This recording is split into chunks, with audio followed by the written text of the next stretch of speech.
I feel it deep, flowing through my blood.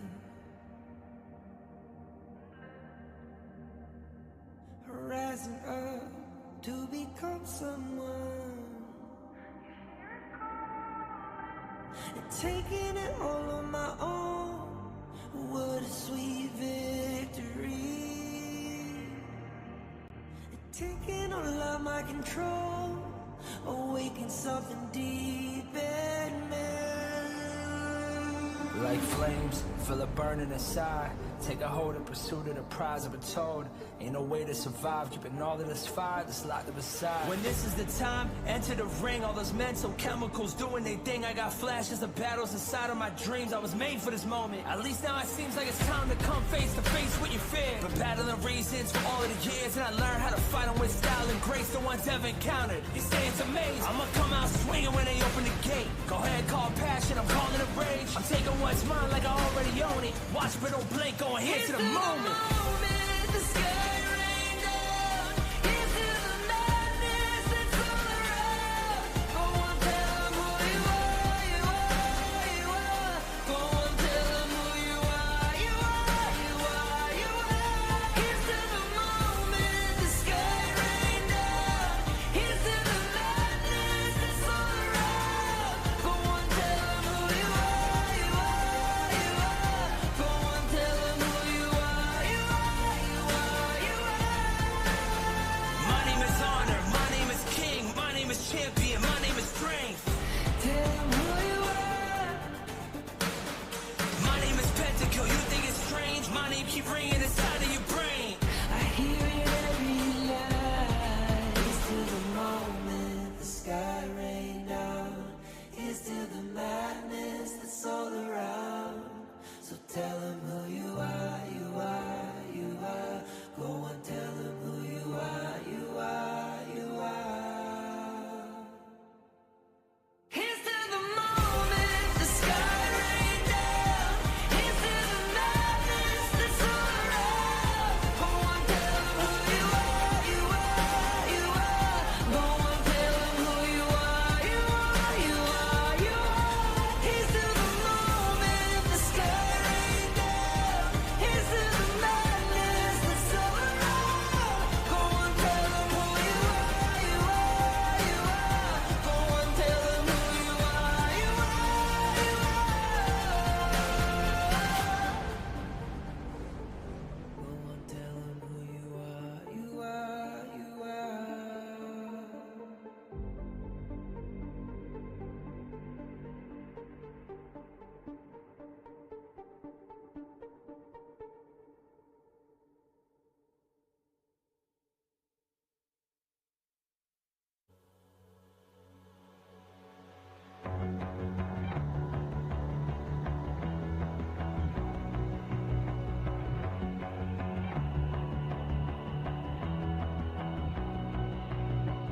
You've walked through the darkest nights.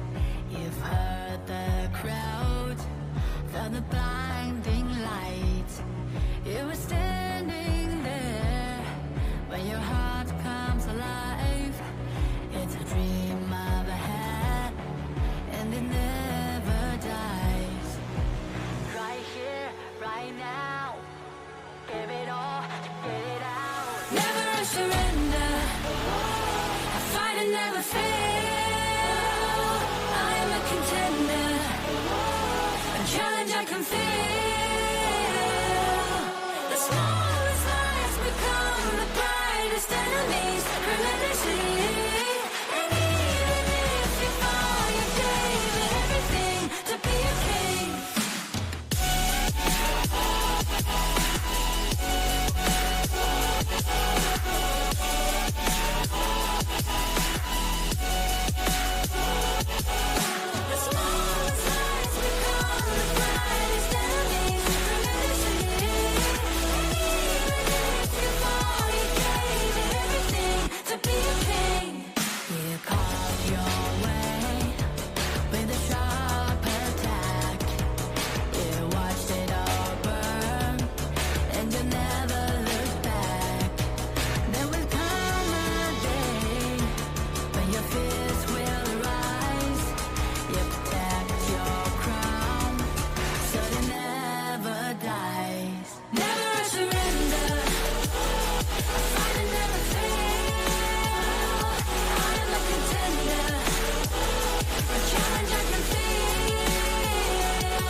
Find my way, find my way.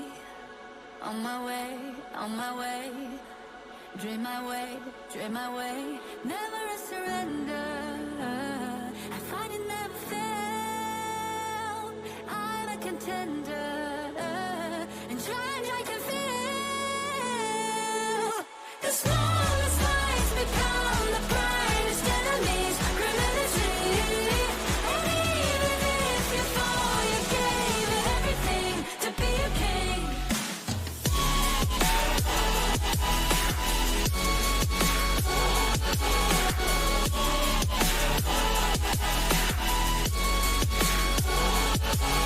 The smallest lies become the brightest enemies. Criminality. And even if you fall, you gave it everything to be a king.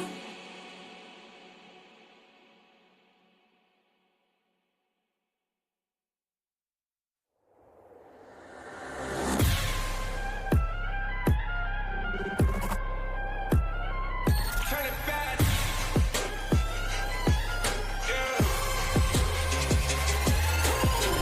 Gear out a weapon, getting ready, counting down. Pay attention to the challenge, tell me where you from. Gotta be tough, gotta be strong, gotta be savage like animal. Every time you tryna push me down. Look at me, Like a lying down when I run, you don't make a sign, I will catch you. Watch out, it's better feel, got no mercy. look at me, I'll be running. Carry the season, you gotta calm down, gotta weapon. You never hesitate for another moment, but my bone is golden. I'm invincible, just let him know. I can show you all the glory I own. Through the jungle, find a way to the pad. It's time we did. Go, live and rock it, we go. It ain't a way for turning back. Storm is coming, tired of your cold. It's my kingdom, fire, blow it up. We the kings, it's our honor, showtime.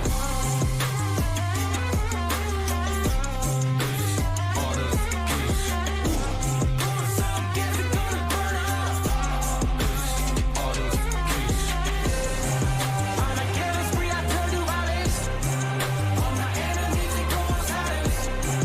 Wipe them out for only 6 seconds. We got honor. Who wanna get me juice? Kind of the one who made it rules. You have night to choose, only one way, got night to lose. I can see it, I gotta shut down. We got no cry. We burn it up as one, crash in pieces, you can cheat. First blood, double trouble, then I take a pen, I kill.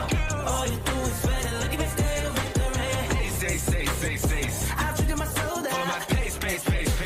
We the champions, damn it, I'm invincible. Just let them know I can show you all the glory I own. Through the jungle, find a way to the pad. It's time we did. Go, live and rock it, we go.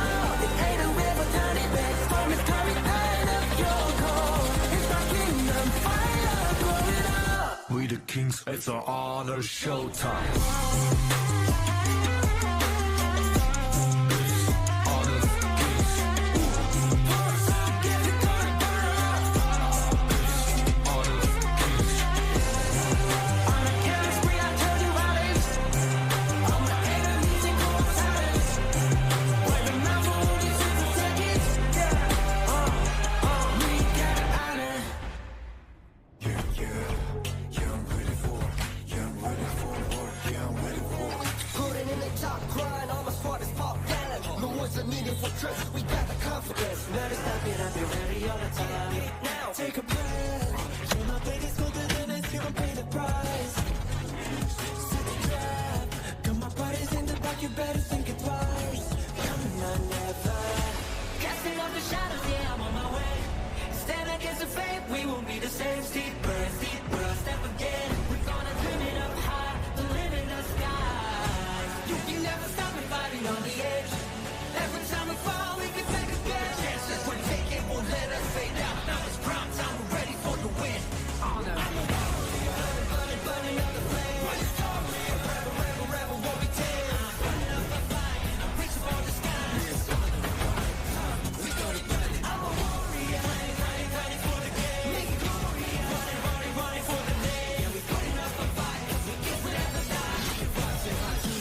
distract them through here as well, but Sage might into the back line off the side of APG. He's going to get a takedown onto Siang. Is that going to be the saving grace here for the boys in Boom? But no, Yulon comes through. He has the double kill. He's looking for more, but it's going to be trying here. Carl, the prodigy, is the last one alive, and that is going to be a triple kill and an ace for APG.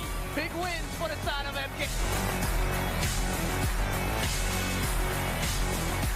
There, but that minion wave one side of the map is going to put pressure onto the side of Twisted Minds, but there it is, 90 on the prowl. Only gets the knockoff onto Dragon, the upright left first. Catches onto non-clean. Has to say the Sanctuary gets taken down here, but it's going to be the proc of that. Can Golden Kite be the saving grace here? Because two members of Blacklist have gone down. Shammy one with the speed, with the flash. He gets out alive, and it's just Chaz alive here. Faces the full brunt of Twisted Minds.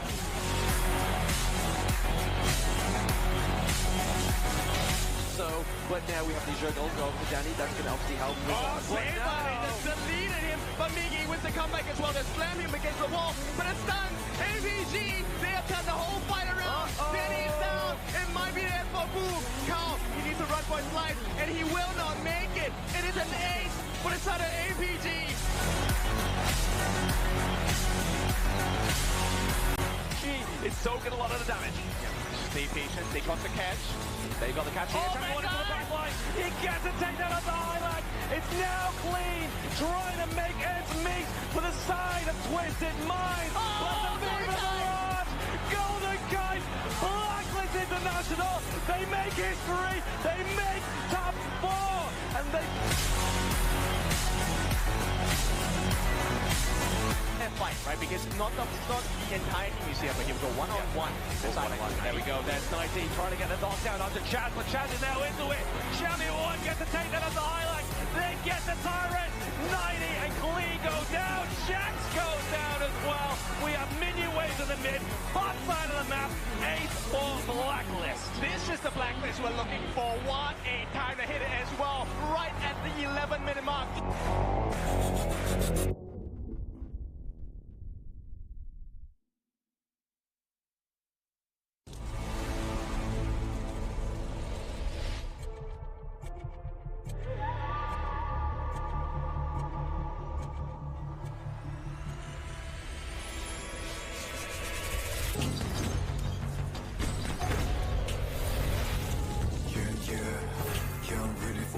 Tidak ada kata menyerah di kamus kami.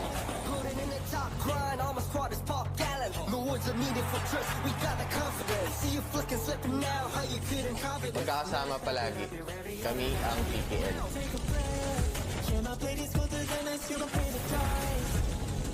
Já caminhamos uma longa jornada nos campos de batalha de Honor of Kings.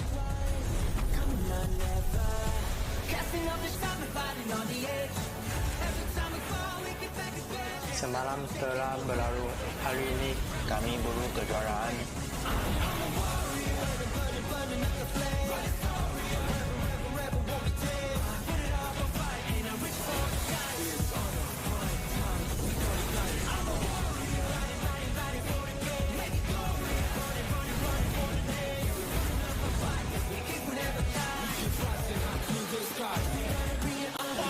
Finding illusion as well.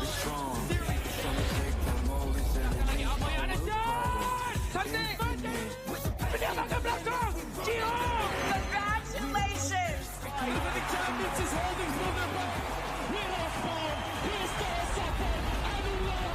Ele cai! E tem o roubo! Simplesmente!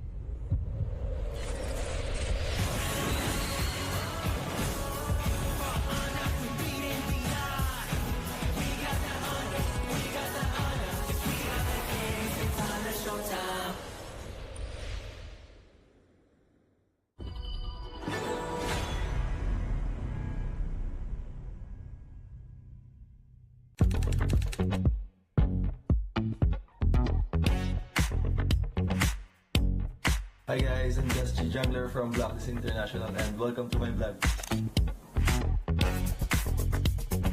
So, first of all guys, when I wake up, I drink water. Just need this in every day. And then after that, like, I'm going to like wash my face and also to brush my teeth. But I think there's some people here. My roommate Golden, guys, is inside. Hey Golden! he's saying he's taking a bath in the playoffs. Yeah. For me, I think the venue, because I think it's like so much bigger compared to the other venue, and also like there's so many people will going to support and also watch us. So I think that's the most exciting part. Oh. And also the SB19 one, because they're going to perform at the Grand Finale. So like I hope we can make it to the Grand Finals. After I wash my face and also brush my teeth, like I go like to exercise always in the gym. Because there's a gym here. Can we go to there? Oh yeah, sure. Oh, alright, let's go. Let's go, guys.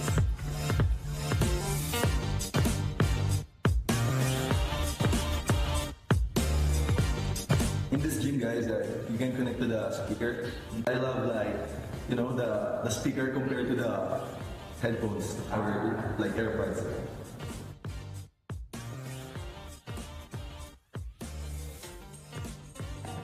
After I finish the workout, guys, like exercise, this is like my finisher now. Like walking into the shirt. It's more fun to play right now because the competitiveness of the tournament is like getting closer and closer compared to last year. Because last year is like Malaysia is here, that like all the regions is here. But I think right now it's maybe like this or maybe equal. So guys, I'm done. So I think I need to prepare and go back to my room because we have a media day for each occasion. There's my teammate also, guys. Hello. Hey, bro. I think this one is Golden Kite, guys. You think so? I'm going to take a bath, guys. Bye. Let's go, guys, to the media day.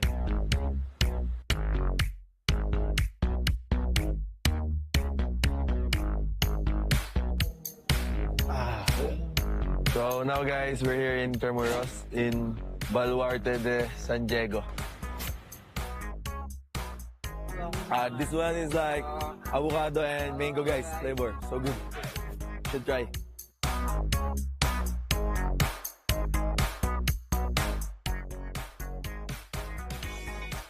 Congratulations, bro.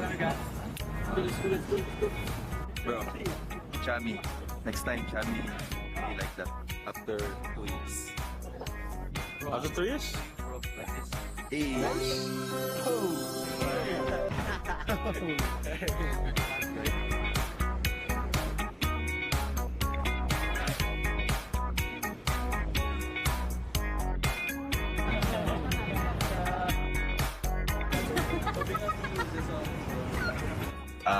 Hi guys, we're still here in Tremoros, like doing some video shoot and like that. Yeah, it's for the because it's a midget day right now, and this one is for I think for the trailer for HOK playoffs. For me, I think Nova because Nova's playstyle is really good. Like their playstyle from early to late game is super good. I think we can win the championship. Our media day is done now, guys. Thank you guys for supporting us, and I hope that you will continue to support us, especially in this upcoming November 28 to 30 in Ayala Mall, Manila. See you guys.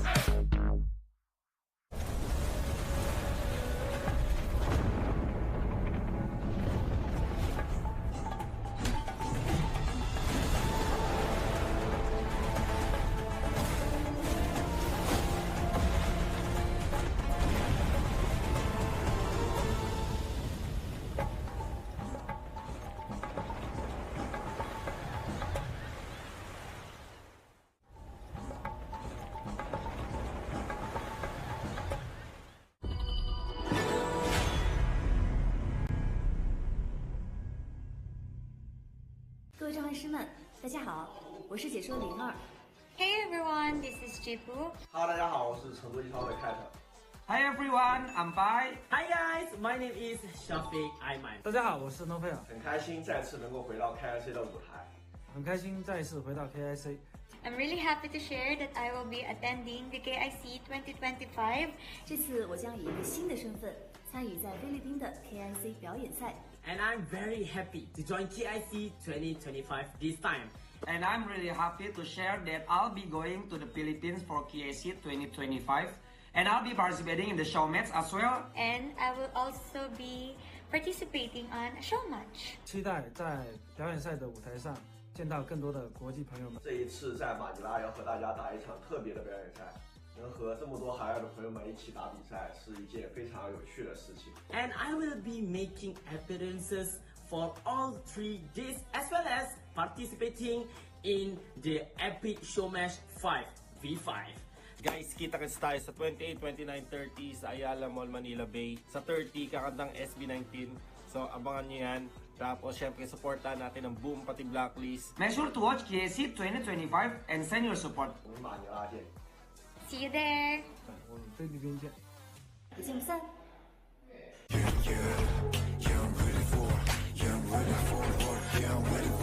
Putting in the top grind, all my squad is pop gallant. No words are needed for trust, we got the confidence. Never stop it up, you're ready all the time. Now, take a breath. Turn my biggest go to the next, you don't pay the price. Set the trap. Got my bodies in the back, you better think it twice. Come on, never.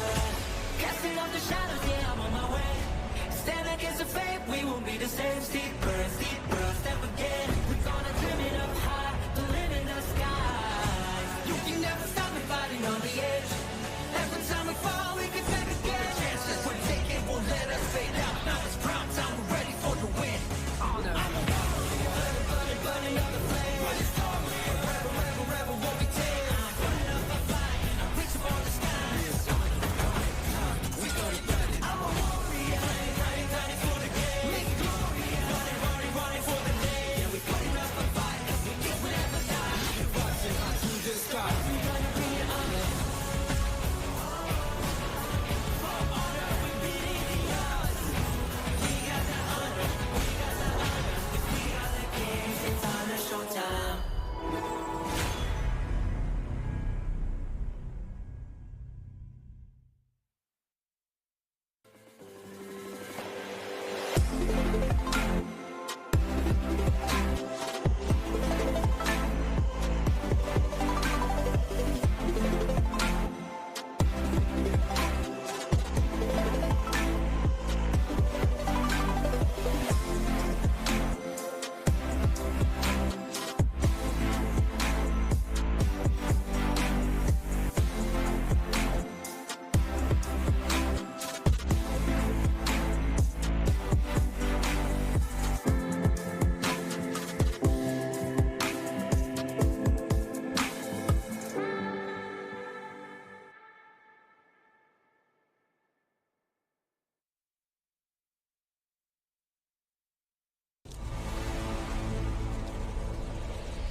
Tidak ada kata menyerah di kamus kami.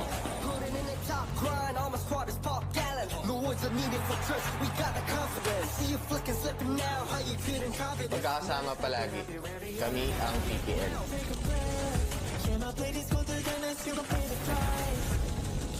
Já caminhamos uma longa jornada nos campos de batalha de Honor of Kings.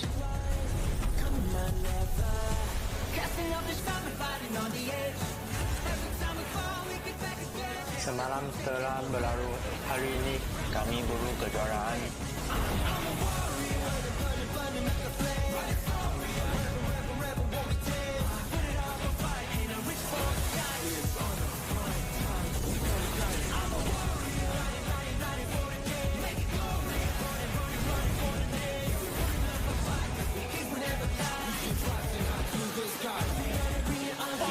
Finding illusion as well. Strong. Touchdown!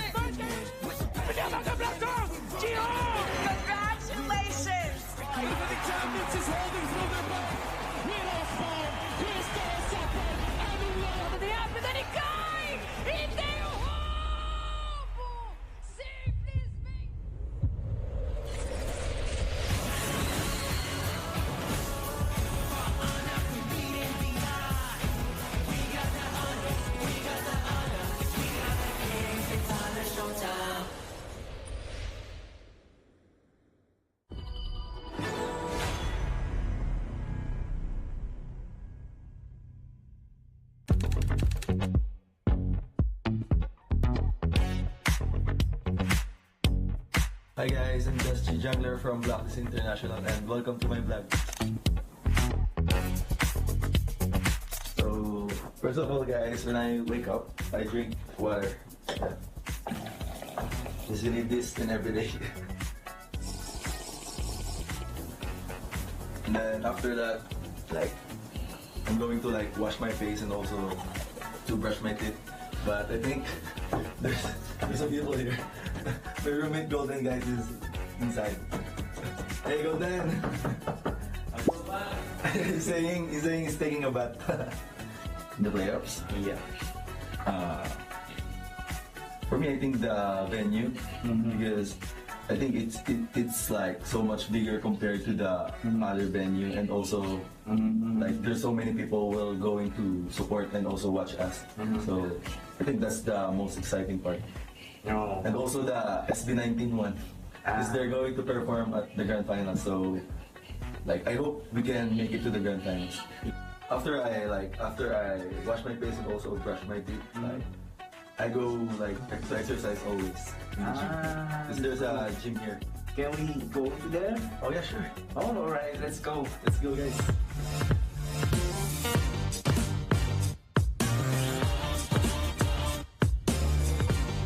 In this gym guys, you can connect to the speaker. I love like, you know, the speaker compared to the headphones or like AirPods.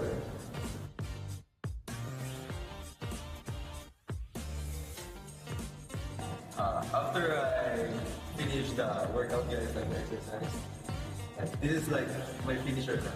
Like going to the walking into the shirt. It's more fun to play right now because the competitiveness of the tournament is like getting closer and closer compared to last year. Because last year is like Malaysia is here, that like all the regions is here. But I think right now maybe like this or maybe equal. So guys, I'm done. So I think I need to prepare and go back to my room because we have a media day for each occasion. There's my teammate also, guys. Hello. Hey bro. I think this one is Golden Kite, guys. You think so? I'm going to take a bath, guys. Bye. Let's go, guys, to the media day.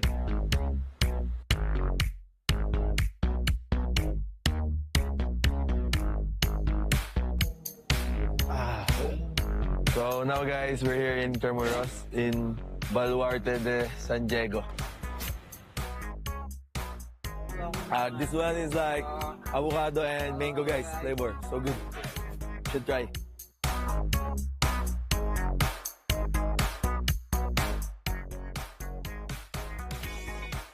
Congratulations, bro. Bro, Chami. Next time, Chami be like that. After 2 years. After 2 years? Hey.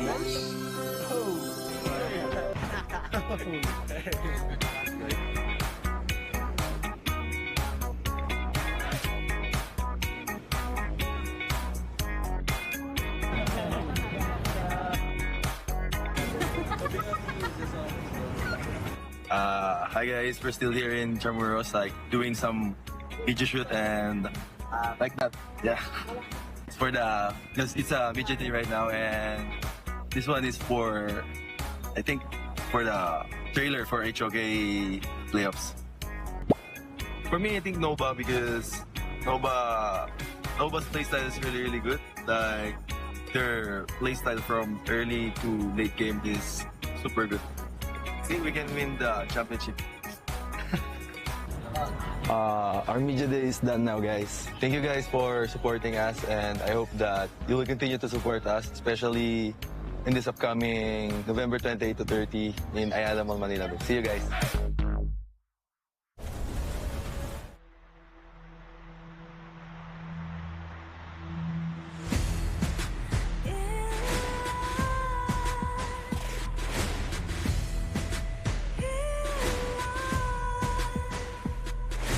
What's a life without its worth? Compromising with what hurts inside.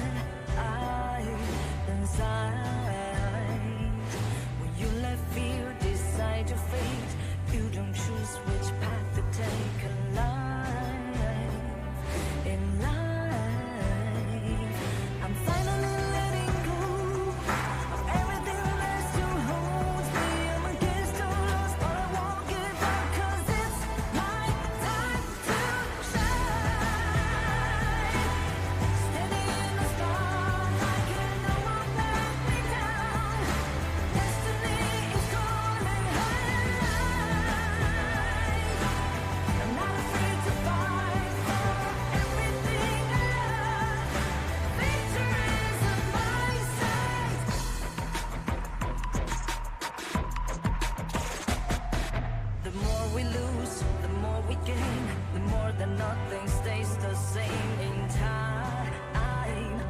In time, can't love ever, can't forget. What you see is what you get. Sometimes,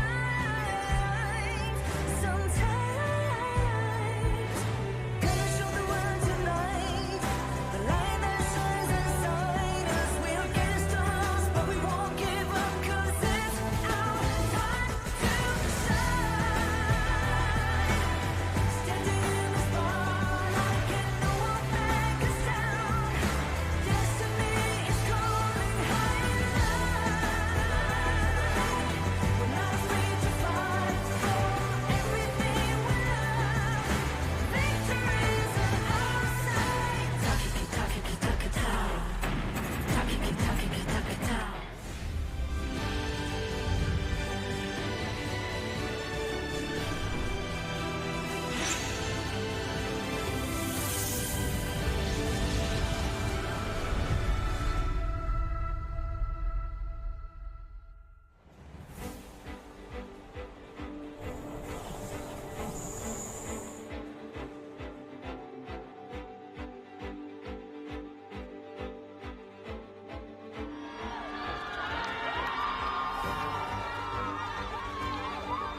Boys, lapit na. Kalma niyo muna, boys. Isa pa lang tayo, boys. Kalma. Sorry, is the king, bro. Baka to. Wala kapag na ng first game, pag na yan. Shaky tayo early eh. Shaky tayo early. Ano yan? Warm up. Let's go, Blacklist!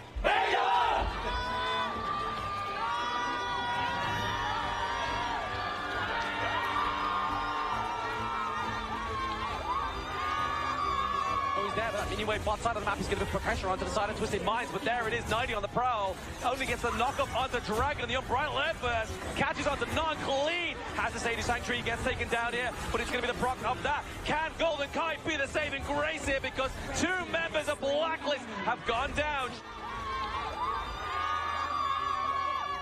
打不了，我没事，被动的没有。为什么要死？我被他震惊了。你们为什么？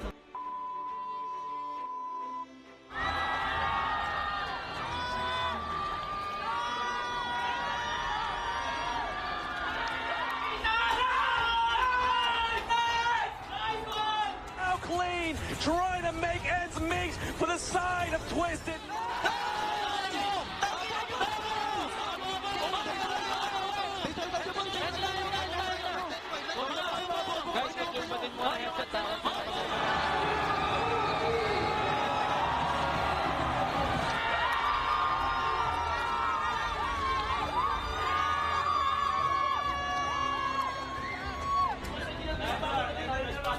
Blacklist!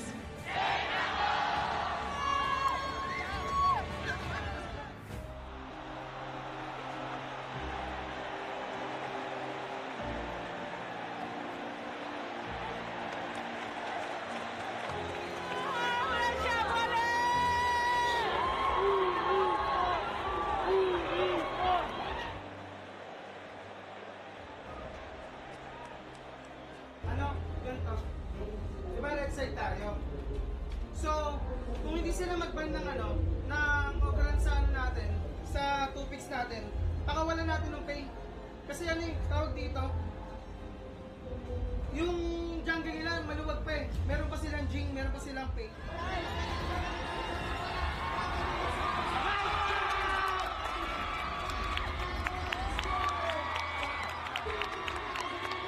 We are moving every tournament and meet many strong teams, so you can see our progress in tournament. The dreams of Boom Esports gone!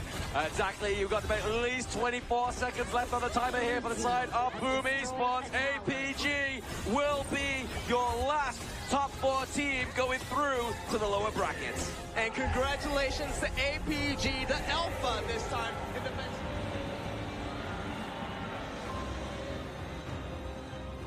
Ayun, thank you sa mga sumuport sa amin sa online and lalo sa mga nag-effort pa pumunta rito. Maraming salamat guys. Medyo lumalayo na naman yung PGL kahit sobrang early pa lang natin. So, ayun. Thank you.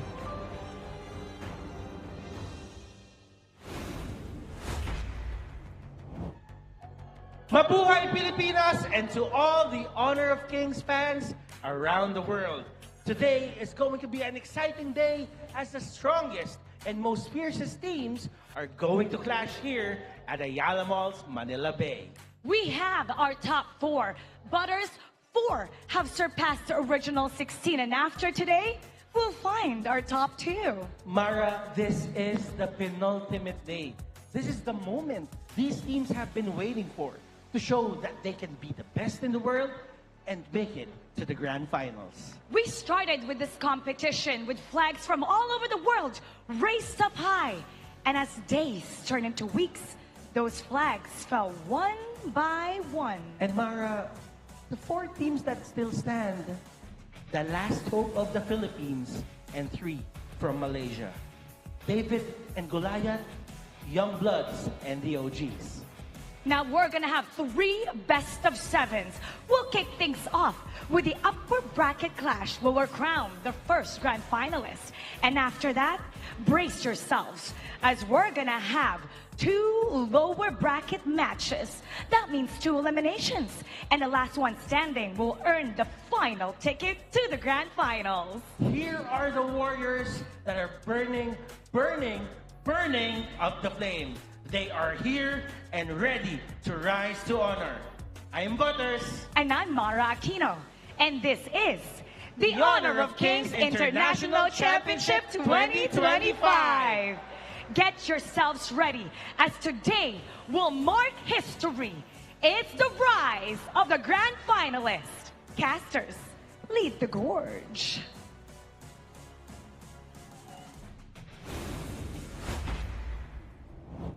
We are close to the finish line, and this is the conclusion of the epic finale soon as we find out who will be the grand finalists going on towards this journey here. This is Knockout Day 6 of the Honor of Kings International Championship 2025. My name is Sagi HOK, your guest host analyst today. And of course, we always have our Voices of the Gorge featuring Blamoba and also Hollow here. Welcome back to the English broadcast. Thank you for having me again. Of course, we've got 2 final days to find out who's going to be the champion. And of course, it's going to be a lot of hype going into it because you can see the ambiance and all of the people are super hyped. Yeah, we managed to lock him in his room for day number 1, but he broke out of the windows. He's here now back on the desk. But yes, it's going to be an amazing day. Obviously, PKL have one more representative left to try and take down the MKL teams.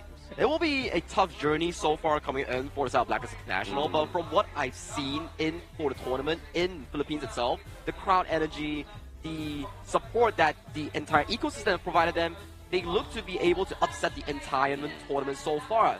And I wouldn't say upset because that is an underdog term. We will say that they are the tournament contenders that will be going strong for the grand final spot. I think that's why we've been most impressed, right? I think Blacklist International, the way that they've kind of leveled up, and of course with that home buff and the crowd that you see, you can feel that energy.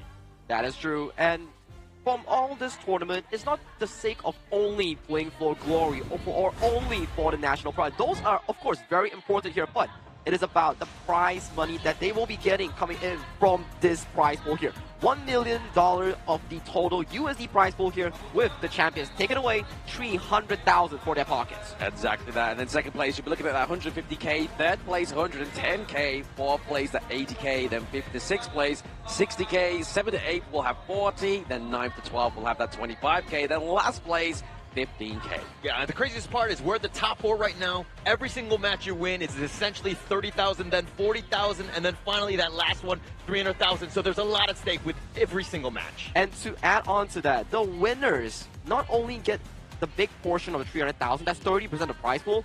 The FMVP later on also gets the FMVP skin designed for their specific hero here. So a lot of stakes are on the hand right now. Every single win pushes you further and further to that grand final spot, or potentially to become the champions.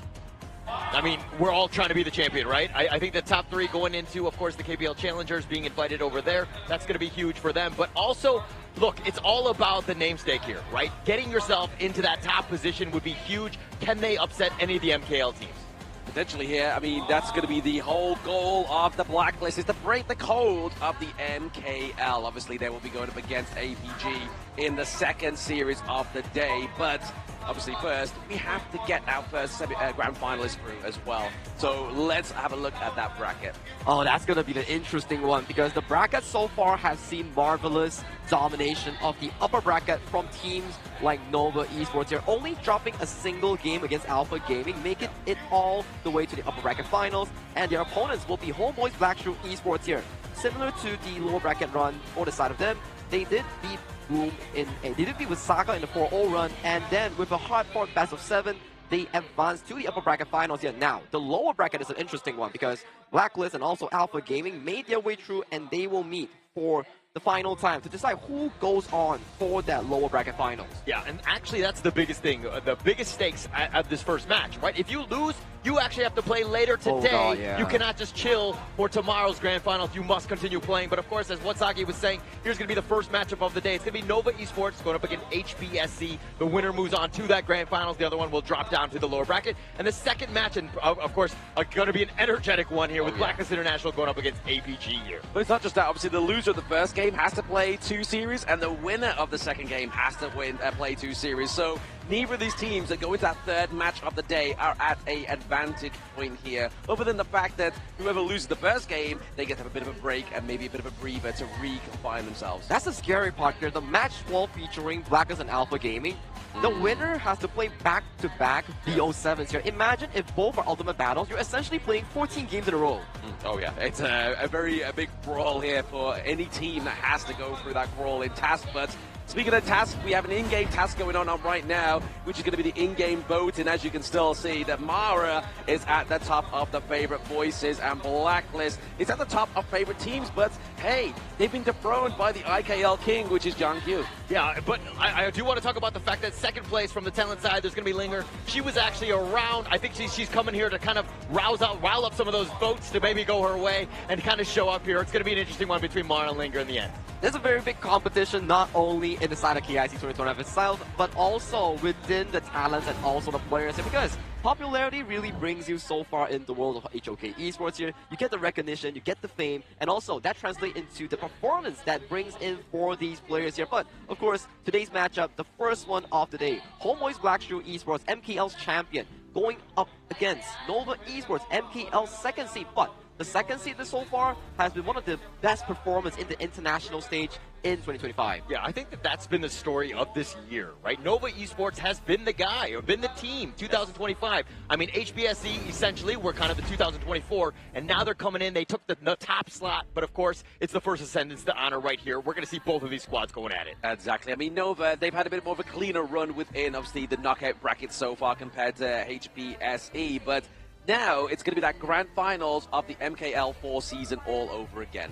It's true, where we see 2024 for the side of HBSC, it was their entire esports HOK year where they almost won every single title here. And similar to Nova Esports, the only difference is that in EWC, HBSC was top 2. In EWC this year, Nova Esports was top 3. So they were very neck and neck in that international title here, and this will be their head-to-head stats as well in-game. Yeah, and if we're looking at them, kind of close. Kill participation 76 to 67. 6-7, huh? Can't get away from that one. Average kills very similar in that sense as well. 11.2 versus 12.5.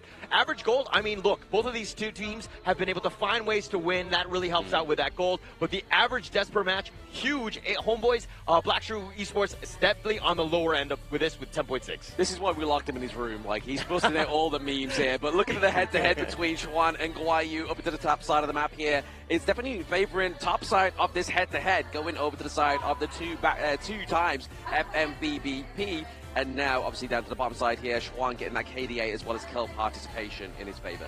And to really highlight about these two players outside of the stats itself, it's an identification of the new blood coming in from HBSC Guayu, which he's the youngest Clash laner that we have, and also an FMVP player coming in from the MKL region. And on the flip side, Nova Esports Trend, an iconic player of the MKL region, a veteran in his own role here. So to highlight both of them, it's a clash between these two players in their respective role itself. But we talk a lot about these players. We will also need to introduce them to the stage. The first team of the day will be Nova Esports, MKL second seed, the champions of S3 coming onto the stage. They will take KIC now.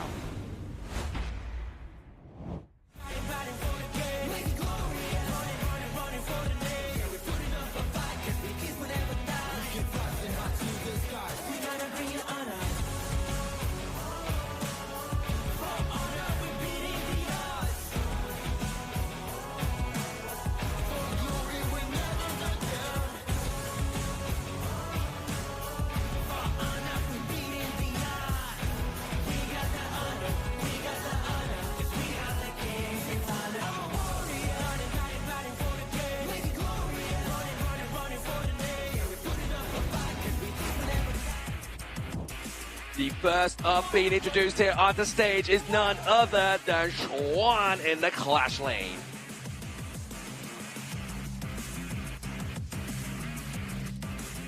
Following suit, it's none other than CY, a Gudo Master.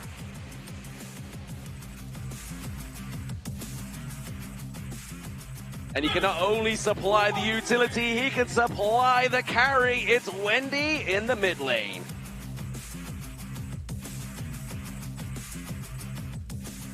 His name may be cute, but he's definitely deadly. It's Muji in the farm lane.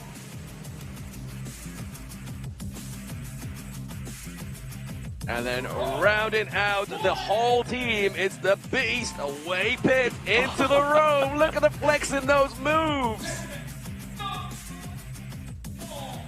And this is none other than Nova Esports. They are here to look to put the thumbs up and get their tickets into the Grand Finals.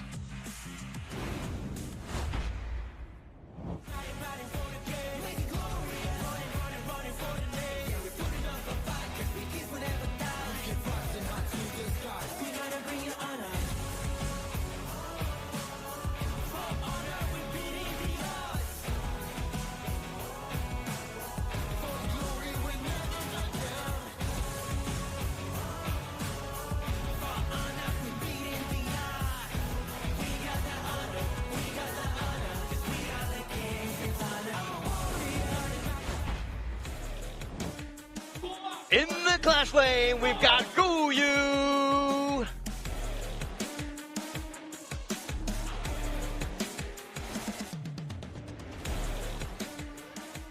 The one true king, of course, is going to be Musan King in the jungle.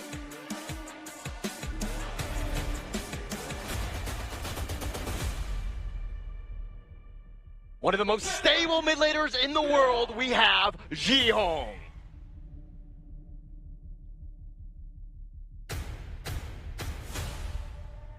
And in the farm lane, we've got VV.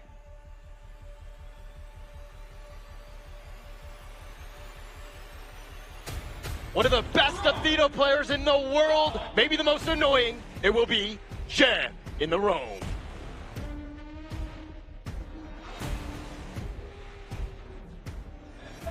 Malaysia Kings League #1 team. They're going to be represented by HomeBois x Blacklist Esports. They are here to make a name for themselves on the international stage.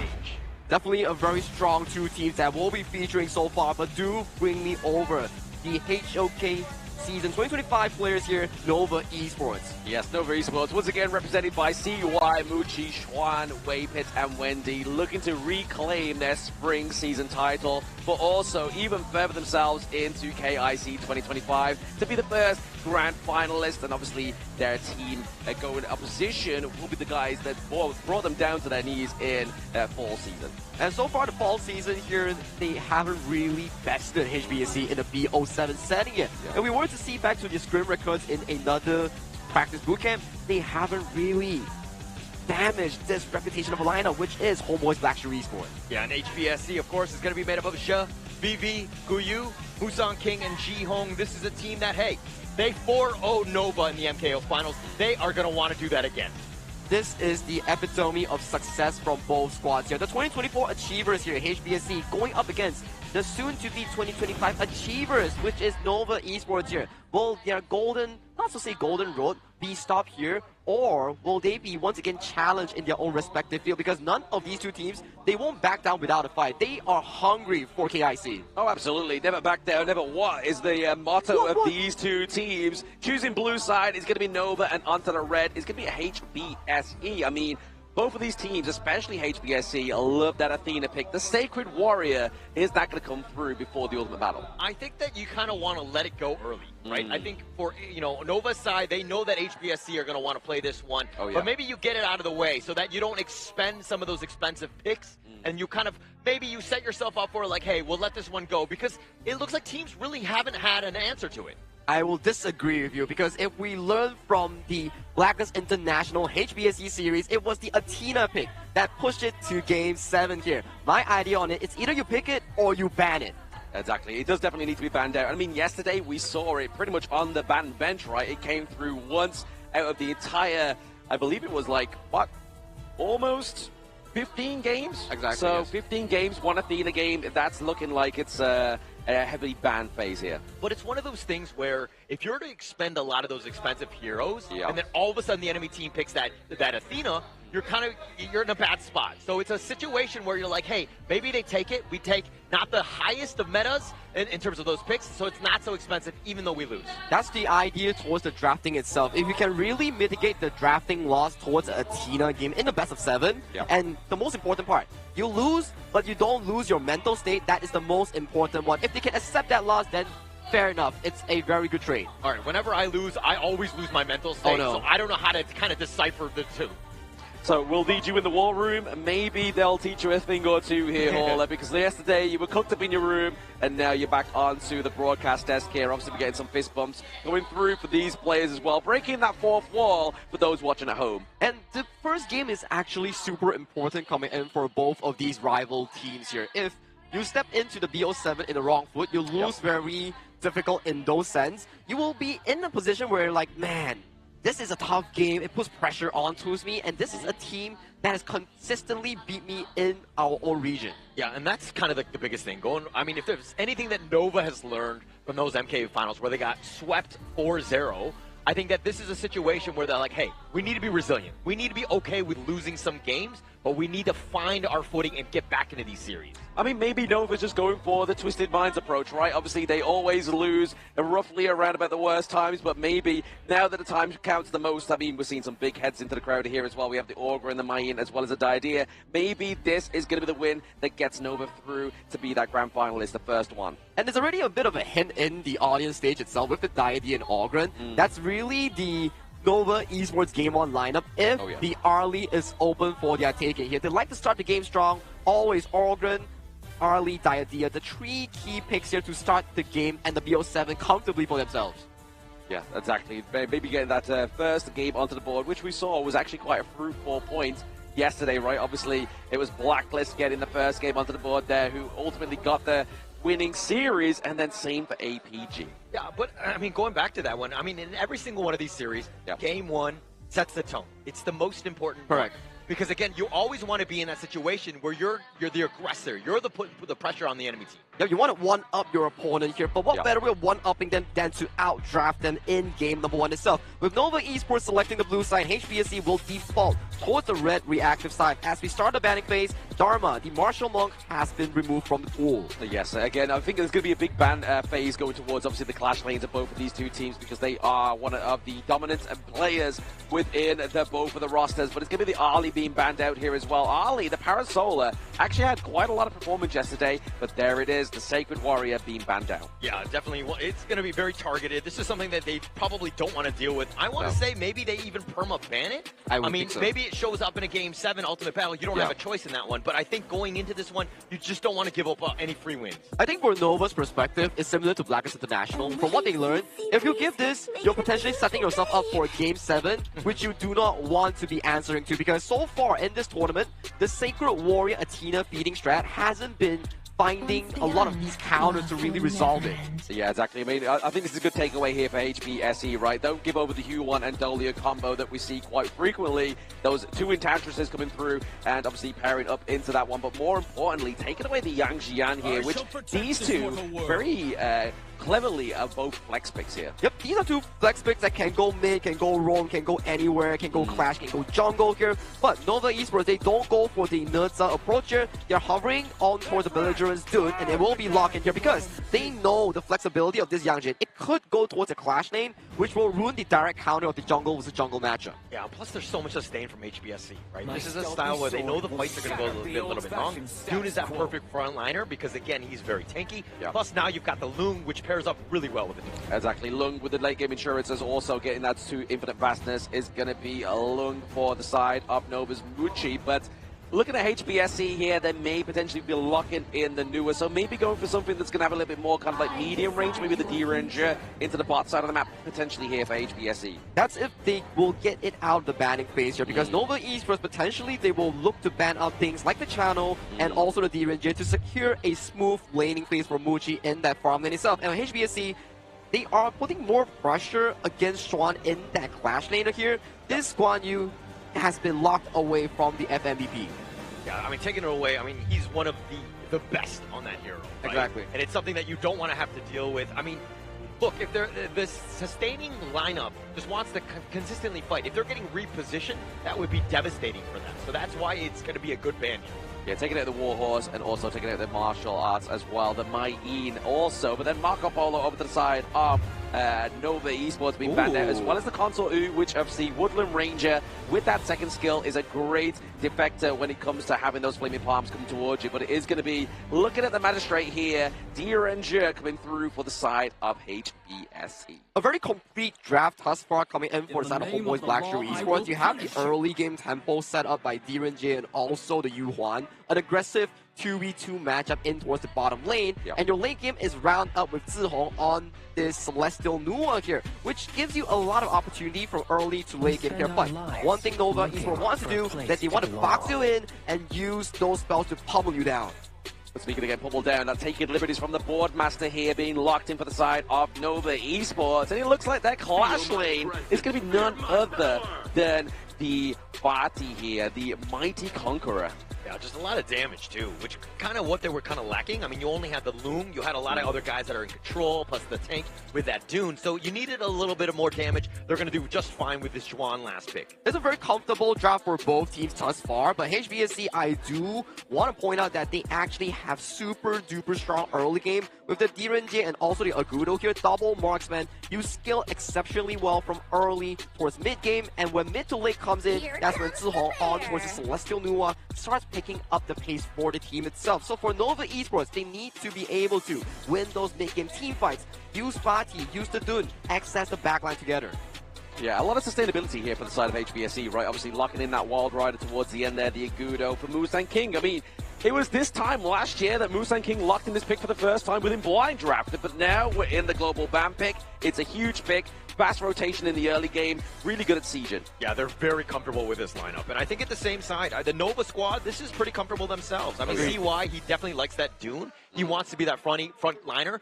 They just need to kind of deal with the early aggression from HBSC and just kind of withstand the fort, because again, this Agudo could be a problem. Yep, the Agudo will be primarily targeting the Muchi lane on the Aoyin Long. Once the Aoyin Long gets affected, in this case here, he's very difficult to survive the lane against the likes of a Direnji Magistrate and also an Agudo pummeling those towers down here. If that tower in the farm lane does go down in the early game, that could spell bad news for the side of Nova Esports. Yeah, and another thing that could be bad news is when he lands on the Dragon, he might be vulnerable to the annihilation from that mid lane, right, from the Nua pick.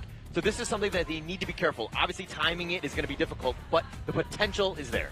Like I say, the annihilation, the emergence, there's a lot, right? Obviously, the creation blocks could come through here for the side of HBSC, but here it is the draft for the final time within game number 1, ladies and gentlemen. It is going to be the kickoff of KIC knockout stage, day number 6. We have Nova going against HBSC, looking to be the top of MKL going into the grand finals. Yeah, that's the craziest part. Going into the grand finals off of this single best of 7. If not, you're going to be sent to the lower bracket. You got to chill around because you got to find out who your opponent is going to be, and you got to do all that research to make sure that you're ready. It's got to be very nerve-wracking for those. Oh, absolutely. I mean, the fact that Nova lost 4-0 to the side of HBSC in the fall season is definitely a nerve-wracking experience, and they haven't played against them just yet. But why you?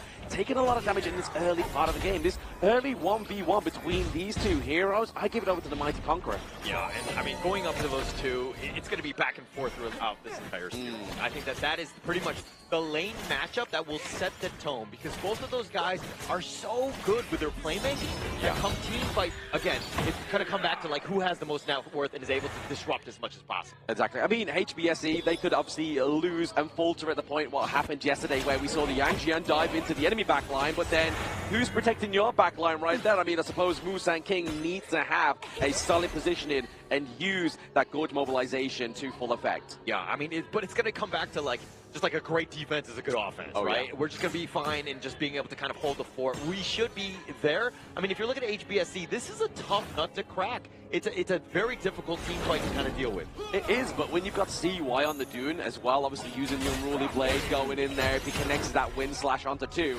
it's very devastating in terms of that tempo upset here for the side of HBSE. But right now, tic-tac into the mid lane here. Overall gold slightly edging to HBSE. Yeah, and I like both of these drafts because I'm looking at things from a perspective of like, hey, when we actually go in, what's going to really happen? I mean, it looks like it's very even. It all comes really down to that execution.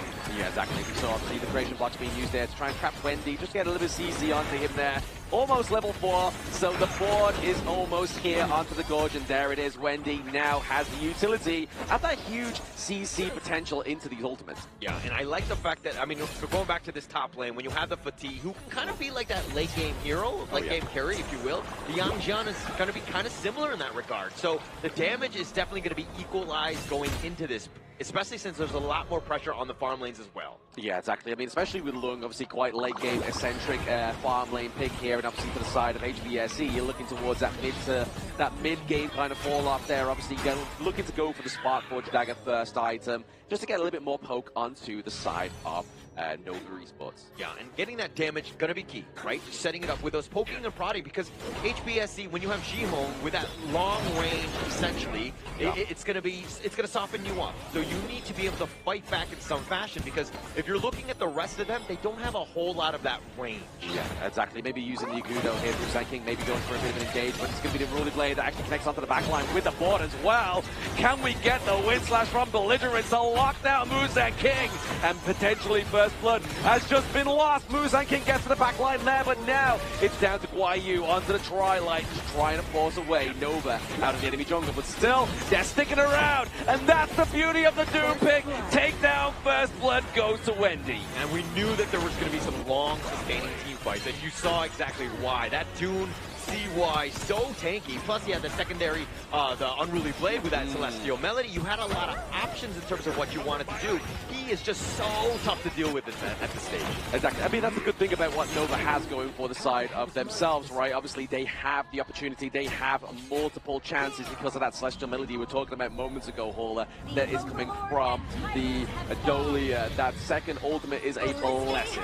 Yeah, a lot going on with this draft. I mean, it's a great, there's so much synergy with it. Almost everyone has a tremendous value with that Celestial Melody. They'll continue on. And, oh, that was up attention. That was close. That Annihilation was a runway to disaster there. Because that really could have upset the pace of Nova Esports, and especially that gold lead that they have curated for themselves now with the wind slash, the Ruly Blade, sorry, into the backline there now, connected with this wind slash. Look at them try and contest this Azure goal, in which taking it away from Musan King would be deadly, and they're able to do it. Yeah, able to do it, and they essentially walked away. No, they're not walking away just yet. No, we have the Tri-Light, we have Guayu trying to dive in, use that ultimate, but now flashing in with the Q1, the two to caster there with that beautiful catch. Yeah, great catch on that one. I mean, like CY, yeah, he's sustaining, but he's gonna be taken out at some point. I mean, just too many from that, and HBSE are happy with this because again, they like to go sustaining long team fights, and they made him pay. Exactly, the money that has now, but we are getting a bit of contention here onto the Azure Golem at the side of Nova Esports. So now, can they steal away the Azure Golem that's obviously Nova politely took away from them? But you can see here, BB just playing the macro playstyle, getting that first turret onto the Gorge here, trying to get the win advantage for HBSE in other means rather than these team fights. Yeah, really smart play by HBSE. Just understanding that, hey, if no one's really going to contest, we'll just run that one down, take all these free towers. And yeah, the lead is only about 100, 200 gold or whatever, but this is a situation where it's like a small win. Taking out those outer towers is going to be a huge start. Exactly. If you can't get the lead in the gold here, you may as well try and get the objective lead, and that's what's happening so far here. But I mean, we have one turret over to the side of HBSE, we have one neutral objective over to the side of Nova, so I feel like that kind of balances it out. I mean, yes, your turret doesn't come back, but now you're looking for a bit more engaged. The Gorge mobilization, trying to force out the infinite fastness, and it is a success. Yeah, that was way closer than I would have liked. Muji just like taking that one to the absolute limit. Oh, I mean, pushing it to the limit right now is going to be that re-engage from HSBC. Maybe try and get the taking liberties here to do a bit of damage onto the backline of HBSC right now, but they refolded back into their jungle to reclaim their Azure Golem. I mean, it was a good attempt in the bottom lane, right? If you force him out, he's not getting that farm. He has to actually make the walk of shame back into the lane. It looks like he's going to be in the mid one. So you've kind of bought a little bit of time for that. Plus, you push them away and secure the Azure Golem as well. Song on this Nua is so aggressive. The emergence into the annihilation, just making Schwan run, is definitely a sight you don't want to be seeing if you are Schwan's teammates, especially into that top side of the map. He looks pretty low. He has to stay there to defend that T2. Yeah, that numbers advantage can quickly turn in favor of HBSC. So Nova, if anything, they kind of need to use the buddy system, make sure that nobody really gets caught out. Yeah, they need to make sure that nobody gets caught out. Maybe try a little bit more macro playstyle here from Muji. Muji has been pretty much within the team fights from the word go, and there's been no real pressure created here down to that bottom side of the map, which you can kind of see now. Guayu's like, hey, I've taken my T1, it's now time for you to take yours, but now we do have that Unruly Blade into the back line once again, straight onto the back of that Yu1, but Sure is able to get it alive thanks to the flash, but now having to force the flash from Schwan to get out of that pit of the Crimson Golem. This could be an epic win slash here, connected with the Flaming Palms. Yeah, with that unending sorrow on cooldown, Jay had no reason to be up in front, and now HBSC contesting. Yeah, they are trying to contest a little bit more, and there we go. Guayu gets to pick up onto CY. He's looking to dive in. He forces out even the Bastards once again, which is obviously given over thanks to that Dolius. So Celestial Melody not quite up, but now Guayu looking to go for another kill, but that taking liberties is going to stop him in place, but the dog gets placed down. And who let the dogs out? It's HBSC with the Quadra, not able to get the Penta here, but maybe a teammate forcing a flash out here of Wendy, but ultimately falls. HBSC with the brawl in mid. I mean, they could take the ace, and it was off of Guyu, just literally hounding forward every single time, just leapfrogging after the next one, just getting all the kills. He got a quadra kill, and they ended up getting the ace off of this one. Just look at how much space he created. They've lost all the towers going up into the T3 in that mid lane, all because of this play. The real estate taken away here from Nova is irreplaceable, because we saw this yesterday where Blacklist played this exact same move. They got a great team fight into the mid lane, they took the T2s, they go for the neutral objective, and then basically it's all she wrote. It's pretty much FF at 15 at that point and go to the next game. But now it's to Nova's diligence that they try and have the comeback, right? They still have the high ground turrets here. They still have the potential means to come back. Yeah, and this is kind of uncharted territory for Nova Esports at the KIC. They have not played HBSC, but it seems like they're the kryptonite right now. They have completely figured out the puzzle that is Nova Esports, and now they're down 3.3K. They are down by 3.3K. I mean, the last time we mentioned the gold lead is around about, what, 200, 300 gold, which again is literally just not even a point of concession here. It's just what you do at that point. You go for the objectives, but look at objective-wise here. No one doesn't have a single turret yet to their name onto the side of HBSC. They have all the real estate. If this was Monopoly, you would be paying the side of HBSC right now as they're trying to go for a little team fight, but using even the Bastards to get Muji back into safety here, trying to clean out this wave. The minion wave gets taken down. Maybe contested here for that Crimson Golem. Yeah, continuing on with the Monopoly metaphor, and it's like Nova Esports are in jail. Yes. HBSC are the jailers. They've had so much control. They pushed them back and made things so difficult. Now Nova Esports have to figure out a way to get a little bit of space and more time and farm to get really back in this one. They definitely do. I mean, we need some access into the backline, but the denial of the backline access is great onto the side of HBSC now. But we see the Flaming Palms, they do connect onto the side of Q1. They are looking to try and take a big fight around this Shadow Tyrant. CY into the thick of it. He gets taken down already. The Annihilation comes through. Does a lot of damage onto the Wendy, onto Wave Pit. The double W's have been drawn out of this Tyrant Pit, and it looks like it's going to go over to the side of HBSC unless we get some clutch last hits here. We do get the Wave Breaker, but it's not going to connect. It's going to go over to the side of HBSC. Yeah, CY's positioning not great on that one. Way too far out, and the way that the layer kind of wraps around, it was made it difficult for Nova Esports to help support. He was caught out. Everyone from HBSC were like, okay, we'll take this literally free food that's right in front of us. We'll just target all, shots into this Death Star that is CY. Shot.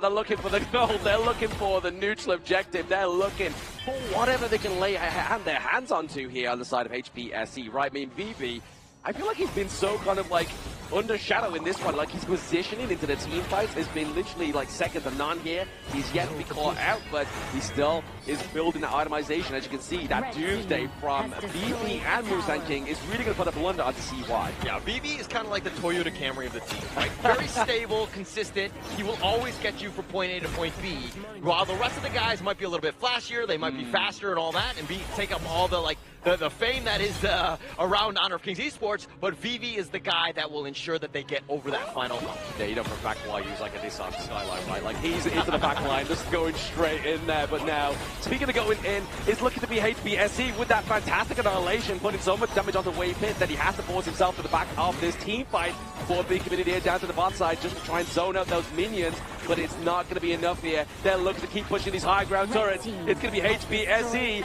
opening up the base of Nova Esports. Oh, Shihong with that annihilation, as you rightly pointed out. I mean, the angle that it went on, it hit like 3 members of Nova Esports, and they all got low. And they were like, okay, actually, we cannot fight. We cannot defend on this one. So just the way that they're able to poke and prod, pushing Nova Esports back, and now they have to just fix all the lanes. This Overlord, it's free for HBSC. Yeah, they've got to fix their house before they can try and go any further into the enemy jungle, or even just that neutral point into the river. But the Shadow Overlord going up the side of HBSC now is going to be a deadly call here as they look to try and get the push onto that Azure Golem. But a bit of a saving grace there for CY. They're able to steal it away from themselves. Yeah, and being able to take that one, I mean, he's salvaging what he can, but they are so far behind. If you're looking at the net worth difference between the two, yeah, it's 6.9, but you're looking across the board, there's like a 1K or like a 3K or 2K advantage in the mid lane between Wendy and Jihong, and he's starting to do some serious damage. Exactly. I mean, we get into that late game, right? Obviously, this is where we start to see Zohan come online with that duo, and we've already seen from that 3 hit of the Annihilation. The Honor of Kings version of Bingo, you get a straight line, you get that takedown of the enemy team with that Annihilation, but now they have the Shadow Vanguard being pushed in top side of the map here. Juan has to play some defense. All right, really? Is it a Bingo, though, if you're not getting the kills? I mean, yeah, you're doing a lot of damage, but he's 006. I'll take it any day. They're on the winning team. They have no T1s being taken down right now. But what is going down is the house of Nova Esports. They're at the door. The Annihilation. Musan King gets a double kill here on the Schwan. Shut down here for Muchi, but it's not going to be enough to get the Crystal being safe alive. But no, HSBC take game 1. Just completely dominating that game. Once that moment happened, that tipping point where they got that ace, it was pretty much all she wrote at that point. For the side of this game, number 1, I do want to give props over to the side of HBSC. The way that they play the competition from early to finish has been phenomenal here. Breaking down the bottom side with the Agudo and also the match straight combo here, making sure that the side of the Loom piloted by Muchi wasn't as easy going as it is. And the key tipping point was the moment when Guiyu found that quadra kill on that Tri-Light Yang Jian. That's where everything shifted in favors for the side of HomeBois Blackshire Esports. That's why he was the finals MVP at the MKL Grand Finals. I mean, he was just like, plays like that are very rare, and the ability to go in and just be like, okay, I'm going to go in, I don't care if I die, but taking 4 members down with me, that's a great trade. I mean, that's it. It's not just obviously the MKL FMVP, right? It was KNC FMVP. yeah. This is a back-to-back kind of guy. I mean, maybe he might even be the FMVP of KIC 2025. I mean, this is still too early to tell, but the stars are definitely shining for him. It's slowly aligning as we speak, right? If you can really do the 3 Grand Slam of the back-to-back-to-back FMVPs, definitely a storyline for this youngster on the stage right now. He's what, 17?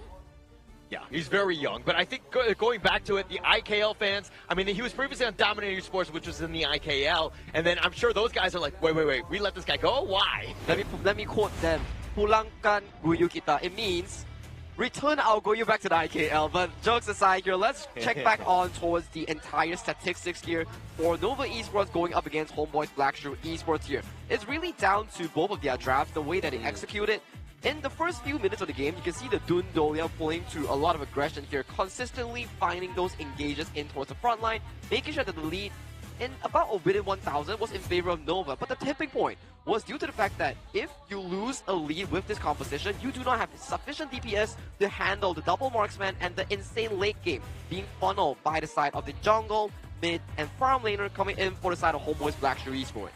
I mean, looking into this one, you're looking at kind of the damage that Jihong did. Always tenderizing, always poking and prodding, and making things very difficult. Yeah, Wendy had 96,000 damage himself, but it's just a value that they got really wasn't able to take place. And I mean, you're seeing the gold graph just completely in favor of HomeBois. I mean, yeah, it's the point that obviously Sagi was making, the first point I made, right? Obviously, if you do lose the lead and then the lead goes over to HBSC, you saw there was obviously the Doomsday both being built onto the Agudo as well as the Magistrate there. That's going to really tear apart CY, because obviously that's a health percentage-based damage come through for their team, and having two of them is definitely going to be better than one. And this is also Musang King's one of his signature heroes back in the 2024 year, bringing it back once again into the global ban pick of our current year. He's been phenomenal so far on this Agudo here, with a 5-1-1 scoreline and almost completed item build against his jungle opponent CY on this Dun. Complete control, right? I mean, with this Agudo, not only was he very oppressive, but the fact that he was able to get some of those kills as well. I mean, he completely outclassed CY, who did have a good start, but unfortunately, just in the end, it looks like the MVP is going to go the way of. And back to the 17-year-old stage, getting an MVP for himself here. It's going to be none other than Guai Yu on that Yang Jian, the Twilight. The access into the back line for the side of HBSC really puts a nuisance for Nova.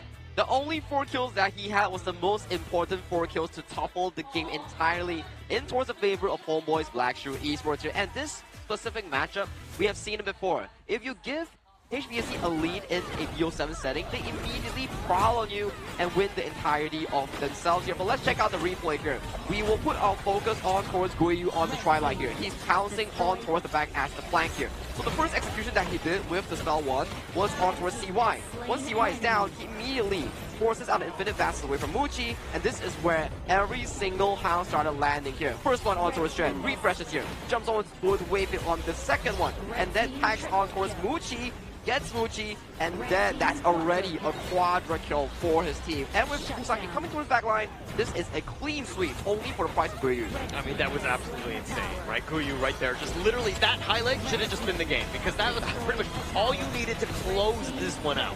Exactly that quadra kill into the mid lane, and then the takedowns of the T2s as well. Really puts a nerve into Nova Esports there. But I mean, right now, obviously game number 1, it's very early, it's a very early series here, but HBSE are looking to try and recreate that MKL Fall season finale. Yeah, this is a bit worrying coming in for the side of Nova Esports here. It feels like the nightmare is slowly but surely haunting them back and putting pressure on towards their mental and shoulders here. They need to maintain composure and find a way back towards this whole best of 7 series here. But with that first win here on towards the upper bracket finals, HBSE do start the BO7 with a bang. Yeah, just with a bang. I mean, getting up 1-0, it's going to be huge to set things up. Because again, we've kind of proven that Nova Esports Psyche might not 100% be there. Now, is it going to be similar to how they were in MKL? Are they able to bounce back in Game 2?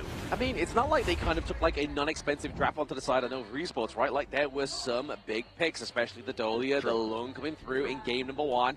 And that's already been taken off the board here because we are playing with those global ban pick rules, and obviously that is going to be at the victim here for Nova Esports. But you know what? I'm a victim of being hot in the venue here. But you know what's going to be fixing up my temperature here? Definitely going to be Mightier. Smart control anytime, anywhere with good, decent, very good energy management and AI technology feature here. If you need Mightier and you need AI Eco Master, do give it a try.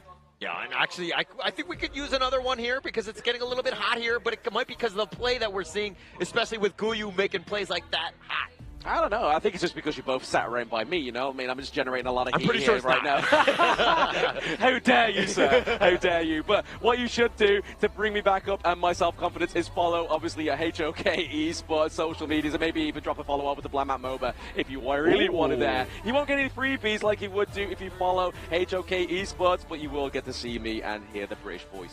Of course, like if we do follow all these like HOK Esports social media side, you get the bits of the talent, you get bits of the players, and most importantly, you get the bits of the entire venue here at Ayala Mall's Manila Blade here in Philippines itself here. So if you're nearby, do drop by here to really enjoy the atmosphere and join in on all the activities here, free gifts, free, I don't think there's free food, but you know, I'll get you food if you come over. All right, you heard it first. All right, I could use some free food. I'm just going to claim that one now, not me. All right, well, only some people. Okay, yeah, I got it. But we're going to be going into Game 2. Now, if you happen to be the coach of Nova Esports, what are you telling them to bounce back here? compose yourself. You are a strong championship material team here. It's not about beating your opponents. It's about besting your former self and conquering your fears. Yeah, I mean, speaking of conquering some fears here, obviously the Mighty Conqueror being taken off the side of Nova Esports is going to be not an option for them going through for the rest of the series, right? Like, Schwan now has to hope that either the Dharma comes through, maybe go for the Mayim, Byron, obviously both available for these two teams still, but it's going to be Nova still situated on that blue side, so will they go for, obviously, something that's going to be more orientated, prio blue, or will they go and lock in something maybe for Muji again? I think specifically on what I know so far for Nova Esports, Game 1, Game 2, they will definitely try their best in getting the side of Muji, the best farm lane possible here, with Alien Long being away from the pool. Next will be Parasola or potentially Channel or Direnjay. All these are the prime picks that are suited for the Nova Game 1, Game 2 draft. And when we pace to Game 3, Game 4, that's when the Mai Shiranui, the Pei, the Augur stops coming in. Yeah, I think that we'll see a lot more of those complex strategies going into this one. I think that, again, it's just Game 1. Yes, it was expensive for both sides, but it was kind of like a feeling out process. You saw that Nova Esports were taking the fight, especially early, but again, it came down to HBSC just understanding how Nova plays, and we're able to just decode them, so to speak. And that's the one thing that Black Shore Esports is good at, right? Is just reactivity. They are literally a nuclear reactor of a team. They're like, you know what? Let's see what they're doing in the first 4 minutes. Oh, they managed to get Tyrant. Never mind. We'll just basically tear them apart at that point because we know what is going on and how they're playing these team fights. The team fight so far, like Vlad mentioned here, it's always around these specific objectives here. Not only the Tyrants, but around these small neutral jungle camps or around the buffs of the enemy territory. These are the prime places that you want to be fighting for, and especially when towers are taken down, they don't respond like players here. Hence, they need to strategize a very decent of a mid to late game composition with sufficient team fight material. Yeah, team fight material for sure. I mean, going back to that Game 1 draft, it looks like they were trying to set up CY to kind of have a good game. He likes the Dune. That's one of his top 3 heroes. But again, HBSC being able to figure that one out. Now, he needs to shake off that a little bit of an off game for him and really bounce back, because this team rides on CY's play. I mean, definitely a different change up here in pace of terms of obviously what the designation of these bans are, right? Obviously, last game it was Dharma ban. Now it's going to be the Pei here. Not really want to give it over to Musang King, and then obviously the Luna, the Moonblade as well, being banned out for the side of CY. So maybe once again we're looking at going towards that tanky brawl in that jungle. Maybe something like the Flowborn tank. That can potentially be the case here, but to really bring confidence back into the side of Nova Esports here, they are hovering the Fire Ninja Mai Shiranui here, and we know the entire tournament so far, or in 2025, this player, Wendy, is one of the best Mai Shiranui users in the tournament. Yeah, and you want to set the tone in this one. Game 2, got to strike back. Pick something that you know that you have high tempo on and can kind of control the game, because you want that early game lead. And look at this Yixing, you know what's coming next? It will be the Dharma potentially for the hands of Guiyu here, the MVP from last game himself. This is looking very scary for the side of HBSC coming in towards this game, but they do reduce the priority towards it. They're hovering towards the long, and that will be locked in. Yeah, give the long over the PV here. It's definitely been a flaming palms that the guy's so nice. They named him twice. Gets his pick here, but now it means that Schwan is able to get that Dharma. I mean, do we go and lock in something like either the John Fei here for the side of Wei Pit, or something with sustainability like the Diadea? Yeah, that could be potentially the case, right? But with these two picks, would HBSC just lock in a Zhuangzi and force Nova to be reactive? Very true. I mean, they could. I mean, there's still a lot of options. And I really like this Chano pick because it really kind of helps out. Obviously, it's looked at as kind of a pseudo counter in some ways to this Loon, which is going to be a bit of a problem. But it has a 63% win rate at the KIC. It has a lot of potential because of those wolves. It makes it very difficult. Plus, it has that mobility. Exactly. And you have the soaring shot as well, right? Like, if you're going to get Ryan in wins, you may as well just hit him with that soaring shot, push him away a little bit further. Here, but like you were saying, 66% win rate is decent into that farm lane, especially how far we're into the competition as well. But we're getting to that second ban phase now. The Nerdsa ban gets banned out here for the side of HBSE, because I mean, a Skyfall right now would definitely be a dream for Nova. Yeah, all the engages coming through for the side of HBSC is going to be very scary. You look towards the side of Nova Esports, they know for the fact that this Zhuangzi has to go away from the drafting pool here. They cannot really commit if you are seeing a Mai Shiranui and Dharma negated by this passive of a hero. I mean, look at this crowd. They're all like excited. You see all the cosplayers there. I mean, if you happen to be in the area, please do come down. I think it's absolutely electric that we're seeing. And again, just like the players are here, the cosplayers, the activities, the carnivals, everything that you would want. Plus, Sagi's giving away free food. So, what more can you ask for?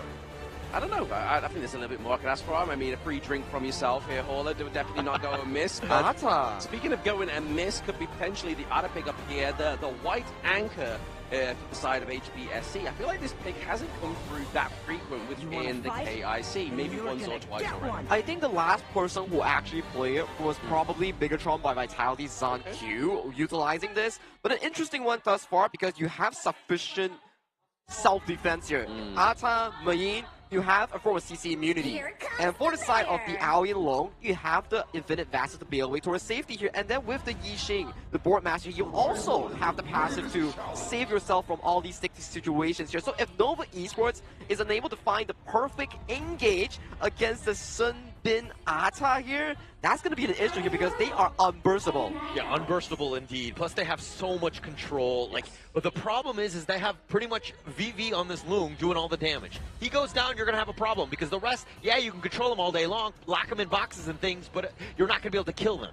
Now, this is the problem here. Yes, in theory, HBSC's composition is very well complete, but that is only if the Sun Bin, the Time Bender, gets to scale towards that level 11, level 12 mark. When you get more points in your spell 2, that's where you start being able to save your teammates with proper cooldown reduction, and you can rewind time on their health bar, because it's not a heal, it's about rewinding time itself. So, the early game for Nova is exceptionally important here. All eyes will be on Wendy's, Fire Ninja, Mai Shinui to take on those early leads. The funny thing was, obviously, when we saw that Arta come through, I knew for a fact that that Sun Bin, the Time Bender, was going to come through as well, right? That's what generally we see that pairing, right? And for them to draft this so early is the fact that obviously HBSC are like, you know what, let's keep some of those big support picks for later on. They still have the likes of the Dolia, which wasn't even banned out. They have the Zhongfei, they have and even Lapu if they really want to, right? Like the Rifat Datu, one of the latest heroes on Honor of Kings, but now they lock in the Time Bender. Yeah, I mean, going into this draft, if we're looking at this one straight up, HBSC's side definitely on the weaker side. Not as expensive. I mean, the Ata and, of course, the Sun Bin. I mean, they're great heroes, but they're not the level of, like, the Dharma, the Chano, the Mots. These are power picks from Nova Esports. And if you're looking into this one, you're thinking late game. This series might go the distance. To know if it goes the distance here, we need to see the proper execution here coming in for both of these squads. With HomeBois Blackshore Esports currently leading the series 1-0, it's Nova's time to bring it towards the series. Can they equalize it, or will HBSC push it to a 2-0? Exactly. Supernova, like they are, they need to shine bright, but can they? Will the HomeBois look to take this home very quickly? But if you want to take something home, pop in that CD key, dash for it to get a free everything box, but we are seeing everything being taken away into the mid lane by HSBC. Dash for it, as in the caster dash? Okay, interesting that they would have his own redemption code for that one, but I think going into this, of course, gonna be key, right? Nova Esports, I mean, Sagi was rightly pointing it out that Wendy on this mine needs to have that serious impact on that outside lane because a lot will ride on that. Oh, absolutely. I mean, you can see that obviously the Time Bender here, he has that ultimate that's going to have that silence, right? So if they try and go for a huge engage here for the side of Nova and he gets that time bomb, that's really going to upset the pace and any potential that they thought they would have the tempo or even the devastation from the side of Nova. Yeah, and that's a good thing that HBSC can do, really. They can just literally just walk away from fights. Obviously, they have that speed with that time flux. Yeah. It will definitely help them out. But in the bottom lane... Okay, the bottom lane, there is a bit of a brawl, bit of a tip attack going on there, but obviously it's a little bit too early to take that first blood, I feel like, here for the side of Nova Esports. They don't want to try to get too overzealous. They want to try and get that first blood without trading. Yeah, and pushing them away, doing great in that sense. Is that you're doing the damage. You don't have to get all the kills. Obviously, it'd be amazing if you got first blood, but, I mean, it's more of just, like, again, like pushing them back so that they actually have to respect your damage. I feel like here we're just getting that buddied system just to kind of match the pace of the Agudo, right? Obviously, you see the movement speed increase here coming from the Sun Bin, just really trying to like speed up the tempo for Musang King. As you can see, currently he is not quite trailing behind. He has the goal lead going into his favor. Yeah, but I mean, the level differential is definitely there, so something to take note of. But into the bottom lane, you're looking at Mucci and BB just going solo. I don't think that you need to worry too much about having that support. Yeah, because I mean, for Nova, it obviously generally goes in their favor. Quite a solid counter towards the Lung, especially being left alone there. But I mean, right now, it's going to be that mid lane where we're seeing a lot of brawls going on, taking liberties in clean pace, and obviously the Gorge mobilization with the Wild Grove here. Just trying to put pressure onto this T1 of HBSE. Yeah, Nova Esports, they have a plethora of stuns. They just don't really have a lot of the damage. And it's got to be annoying for HBSE where it's just like getting bounced around and they couldn't really play the game because they were being controlled for so long. But the damage was next to nothing. Obviously, it's still very early, but it's something to take note of because, again, if you're looking at the side of Nova Esports, it all rides on basically Wendy and Mucci. Exactly, they are the damage outputs. Obviously, Mucci a lot later on into the game, whereas Wendy could potentially come online a little bit earlier, but the Spirit Wolves definitely laying waste to Zohang on that I Ching, the Boardmaster. Yeah, the cannon blast. The cannon and with blast. those wolves providing that vision. They're still going, but he has the passive. It's absolutely fine here. He's going to be okay. But now and then, oh my goodness, he was playing with his own life. Yeah, that was too close for cover for me. Jihoung understanding just the absolute limit and how much damage these wolves do in the end. But, I mean, with that cannon blast, this is the thing. I mean, it's kind of underrated in the sense that the wolves provide that vision. Makes it very easy to hit with those cannon blasts. Yeah, the cannon blast obviously does like traverse the walls as well, right? So it's not going to just kind of like be a little bit of a limp cannon blast. If it does hit a wall, it's going to go through and be devastated, as it almost was for the side of HBSE. Yeah, and this game a little bit slower paced right now. HBSE will continue to farm. The Musang King CY matchup is probably going to be the one to watch, but I mean, when this 4-minute Tyrant spawns, that's going to be probably the big skirmish. Yeah, green light go for the side of HBSE. Obviously, last game, Nova was able to claim that Tyrant, but will they make a little bit more of a push here for it as they try and get this position of privilege into the bot side of the map here for the side of HBSE? But no, CY is looking to claim this one whilst they look to make sure they gather and keep composure of that Azure Golem for themselves. Yeah, Mucci using all of his abilities to push back BB as much as possible. He was taking so much damage that you knew that he wasn't going to contest the Tyrant. That could have been a potential steal because he had that Dragon to get on out. But it wasn't really going to happen because Nova Esports understanding how to slow siege these Tyrants, and they took the first one themselves. Getting the first Tyrant once again is going to be huge here for Nova. Obviously, it's going to definitely enhance that very small kind of gold lead that we're seeing right now go over to the side of Nova. But in a moment's notice, that could easily switch sides here for HBSE. We know they can do it, right? We saw that quadra kill into the early game of the previous game #1, and then the T1, T2 takedowns as well. They are just trying to be methodical. They're looking for that opening. Yeah, the net worth lead, I mean, it's like 600, 700 gold. It's not really much at this stage. I mean, as you rightly pointed out, HBSE will find ways to get back in. Again, their team fight, when they initiate, that is key, because when they do, they understand when they're strong. The Ryujin going in, can they get the backline access? But no, first blood, thanks to that forward, pitting in Nova. You are not fighting, you are not stuck in there with them, you are stuck in there with Jihoung. Yeah, and Jihoung making them pay, right? You just trapped Wendy into that one. He was trying to be aggressive, and then this is why they counterpicked the Mai with this Yijing here. The kind of blast does connect onto VV here. A lot of pressure being put onto the bottom side of the map. We do see the rotation from Sher as well as Musang King. There is that time bomb. Only hitting the minions, but it's going to be enough to clear out the minion wave here. But VV looking to get a lot of that damage. I think inside the box gets thunked because it gets stopped. And now we're seeing a lot of damage go onto the Mai team here, but it's going to kind of curtail any of those kills that could go over to the side of Nova for now. Yeah, great disengage by Nova Esports.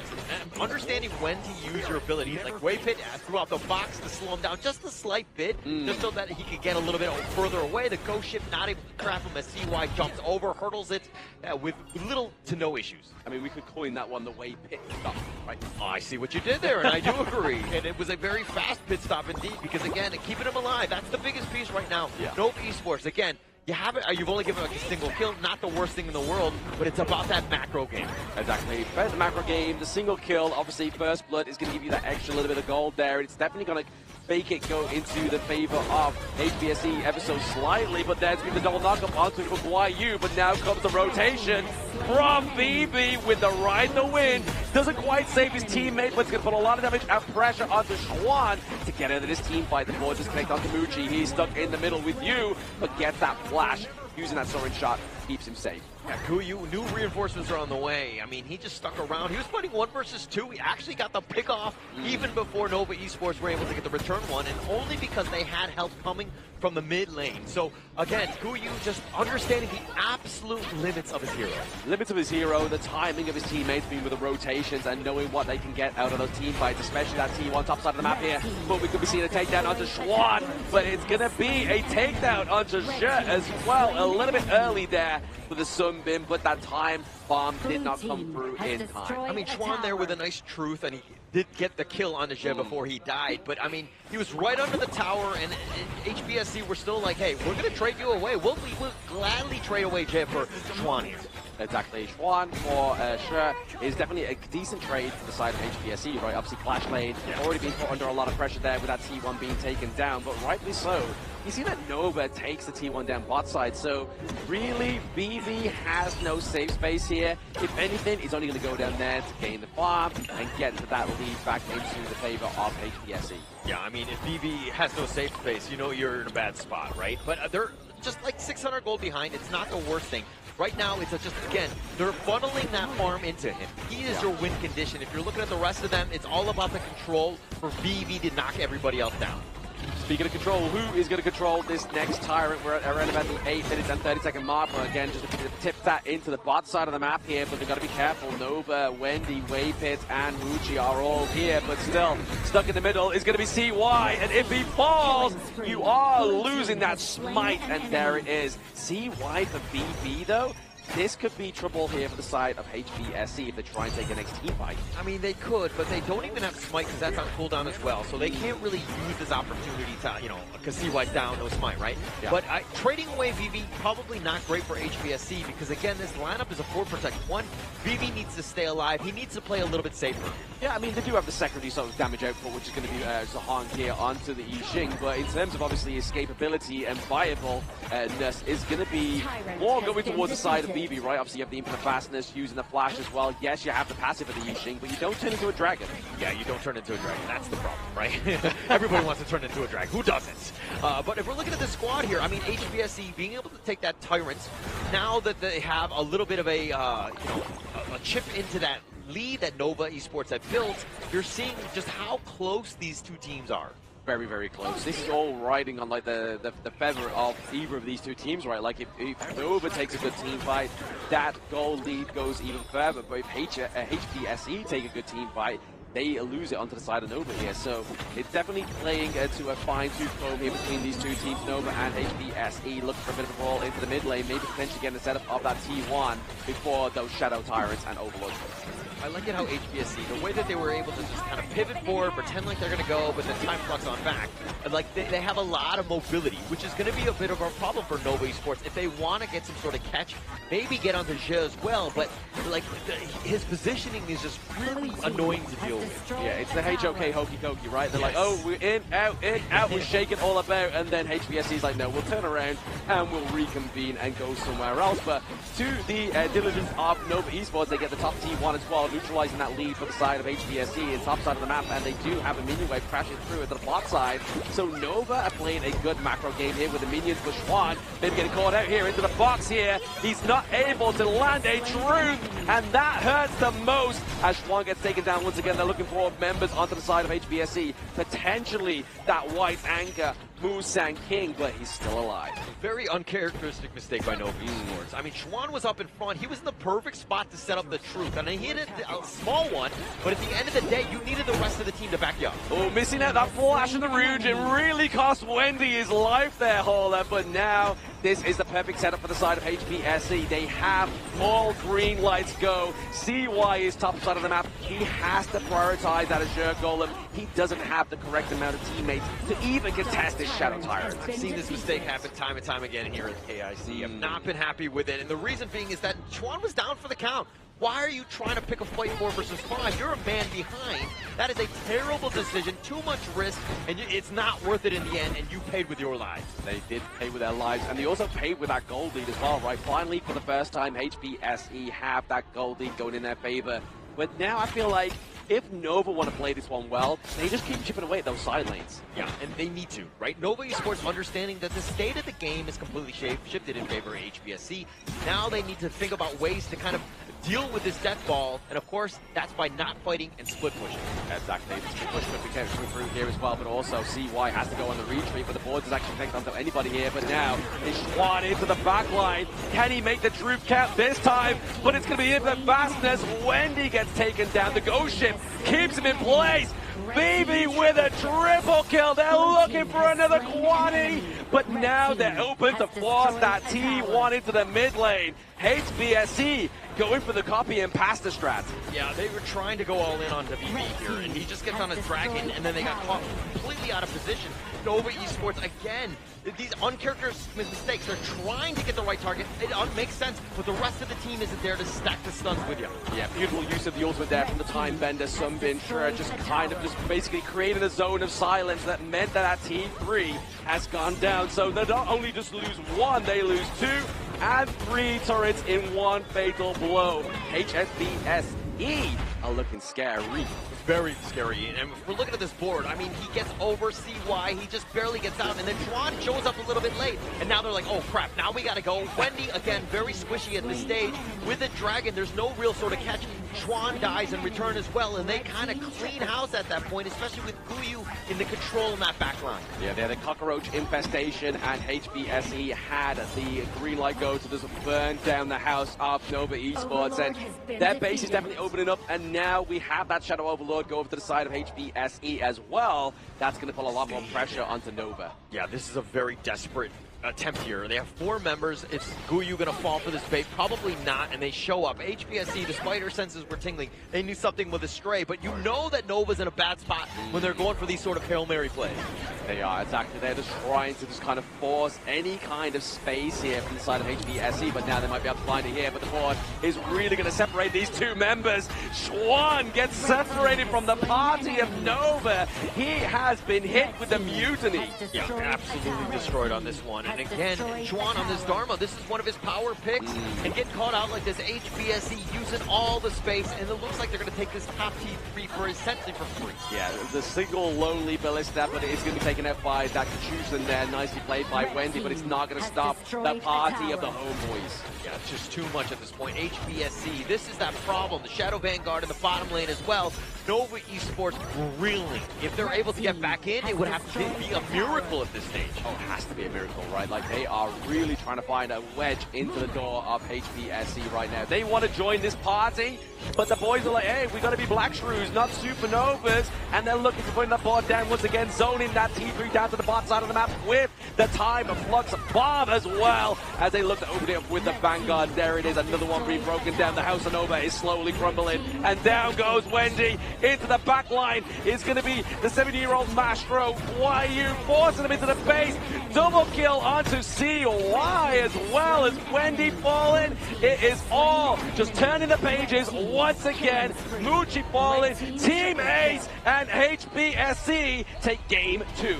Busan King with that triple just to kind of ice things in that end. But the way HBSC were able to play, catching somebody else out. I mean, Wendy was trying to go for that play with that, you know, just go to the back line, but he's very squishy at that stage. HBSC had all the answers. And that's the time flux value here coming in for a Sunbin Time Bender that has successfully scaled the levels towards the late game here. If you don't take him down in one full skill rotation, the healing rewind will provide so much value that your burst is really put into an awkward position. Very exactly. A lot of awkward positions being put there for the side of Nova Esports, especially with that board master. Like Zhong there on that Yixing was just absolutely beautiful, especially that last play we saw, right? Schwan dives in, he puts the board down. He's like, guys, I can't get to you. We have literally created a border between the members of Nova Esports. And that was such a difficult ask for them, right? Because Nova Esports needed to figure out a way to get by that board, but his boards were on point. The positioning was flawless that game. That was true, and the early game actually was looking in favor for the side of Nova Esports. They got a decent 1,000 lead, but yet again, it's those few micro mistakes in the team fights that really cost you the later stages of the game itself. And a very interesting build that we need to highlight here.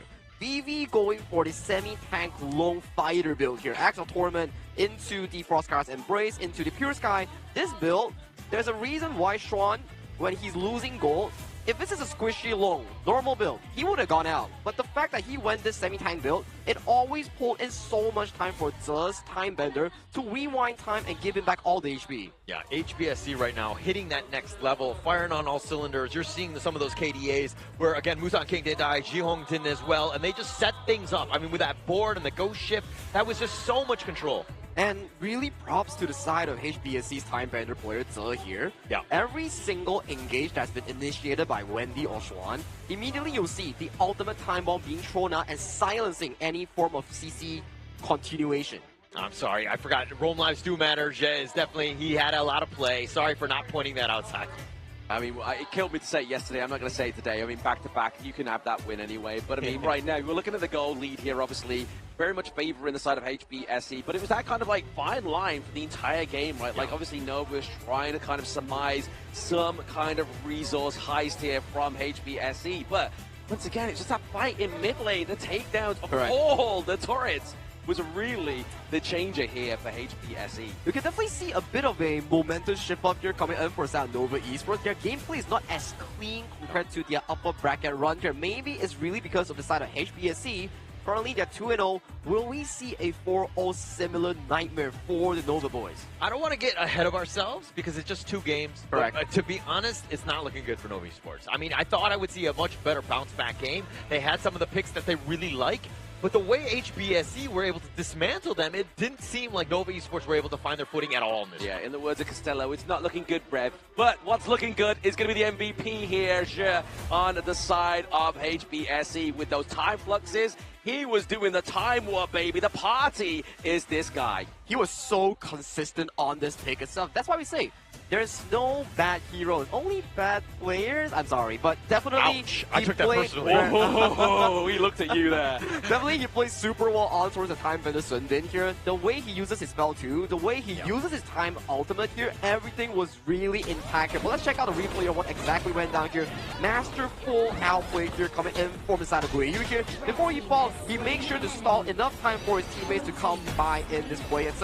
And this was the playmaking coming in from the side of Trois. And this is BB's build. Take a look at this. If he went for the normal build, he would have popped. But due to the fact that it was a semi-tank low, he got so much value out of it. Ze was giving him shield for redemption, rewinding time. He survived through everything. I mean, they were trying to take him down. I mean, it makes sense, right? But the rest of the team needs to be there. The way that the terrain was positioned, it was going to be a very difficult ask. Nova Esports don't really have enough mobility to get on and to stack those stuns. Yeah, I mean, you saw that Hail Mary play there from the side of Nova Schwab, right? He really tried to get that Nova Broom bomb come through, but it was really upset there by that time bomb, and then the base, the House of Nova, fell once again. A difficult road up ahead for this MKL second seed here. This will be one of the toughest ones that they actually face off. I think on par with their group stage games against OG Esports. I mean, if you're looking at some of those guys as they were winning, business as usual. It's so calm, cool, collected, and there's a reason why they're very stable. They're up 2-0 at this moment over Nova Esports because, again, they understand how to decode Nova Esports. Yes, the Supernova has been contained for now. Obviously, like we keep saying, we get a bit of ahead of ourselves. It's only the second game in a best of 7. There is still a potential of 5 games here between these two MKL teams. But we've already seen this scoreline before where we saw HBSE take a 4-0 over Nova in the MKL fall season. So maybe they're trying to replicate that one and show their dominance. It could be a very well-written road for the side of HBSC, but Nova Esports, they came with a challenge is to complete the year with multiple Grand Slams in the international tournaments here, but so far, it hasn't been looking good for them. So for this upcoming game 3, because we know every time it goes to the halfway through the series, we will go to a short break here. So they need to find this win here. Whatever they do, they cannot bring it to a 3-0 if you're a Nova player or a Nova fan. Oh, that'd be terrible for them. I mean, just the Psyche being down 0-3, that is a hole that is going to be very difficult to climb out of. And yes, none of these teams are going to be going home. They're going to be going into the lower bracket final, so they still have that other life. But again, you want to kind of win this one out, get yourself to the grand final so you can rest going in. I feel like they need the Nova fans here with the Nova chips that we saw in the group stage, right? Maybe that's why they're losing. I don't think it's sponsored. I don't see any packets of the Nova chips here, so I feel like they need to be shaking into the camera just to give them a bit of a buff. Yeah, they need every single energy provided by the crowd to really funnel back their mental state right now because I could really tell from some of the engages in Game 2 itself, it wasn't really composed as we used to. Not as clean as the upper bracket series that they have shown us so far. Yeah, not clean. I mean, this is, again, Nova Esports. This is a situation, again, we haven't seen at the KIC. They've been behind. HBSC have been able to solve them almost every single time. But if you're kind of looking at how some of these other two teams, if we're talking about like Blacklist, they were kind of able to figure out HBSC. Nova Esports need to, dare I say, borrow some of those strats to get themselves into this series. They need to find the code breaker, right? Yeah. They need to find the Da Vinci code that is obviously HBSE right now in this one. And Nova definitely looking for any kind of strap. But here is the update global ban picks here for you see.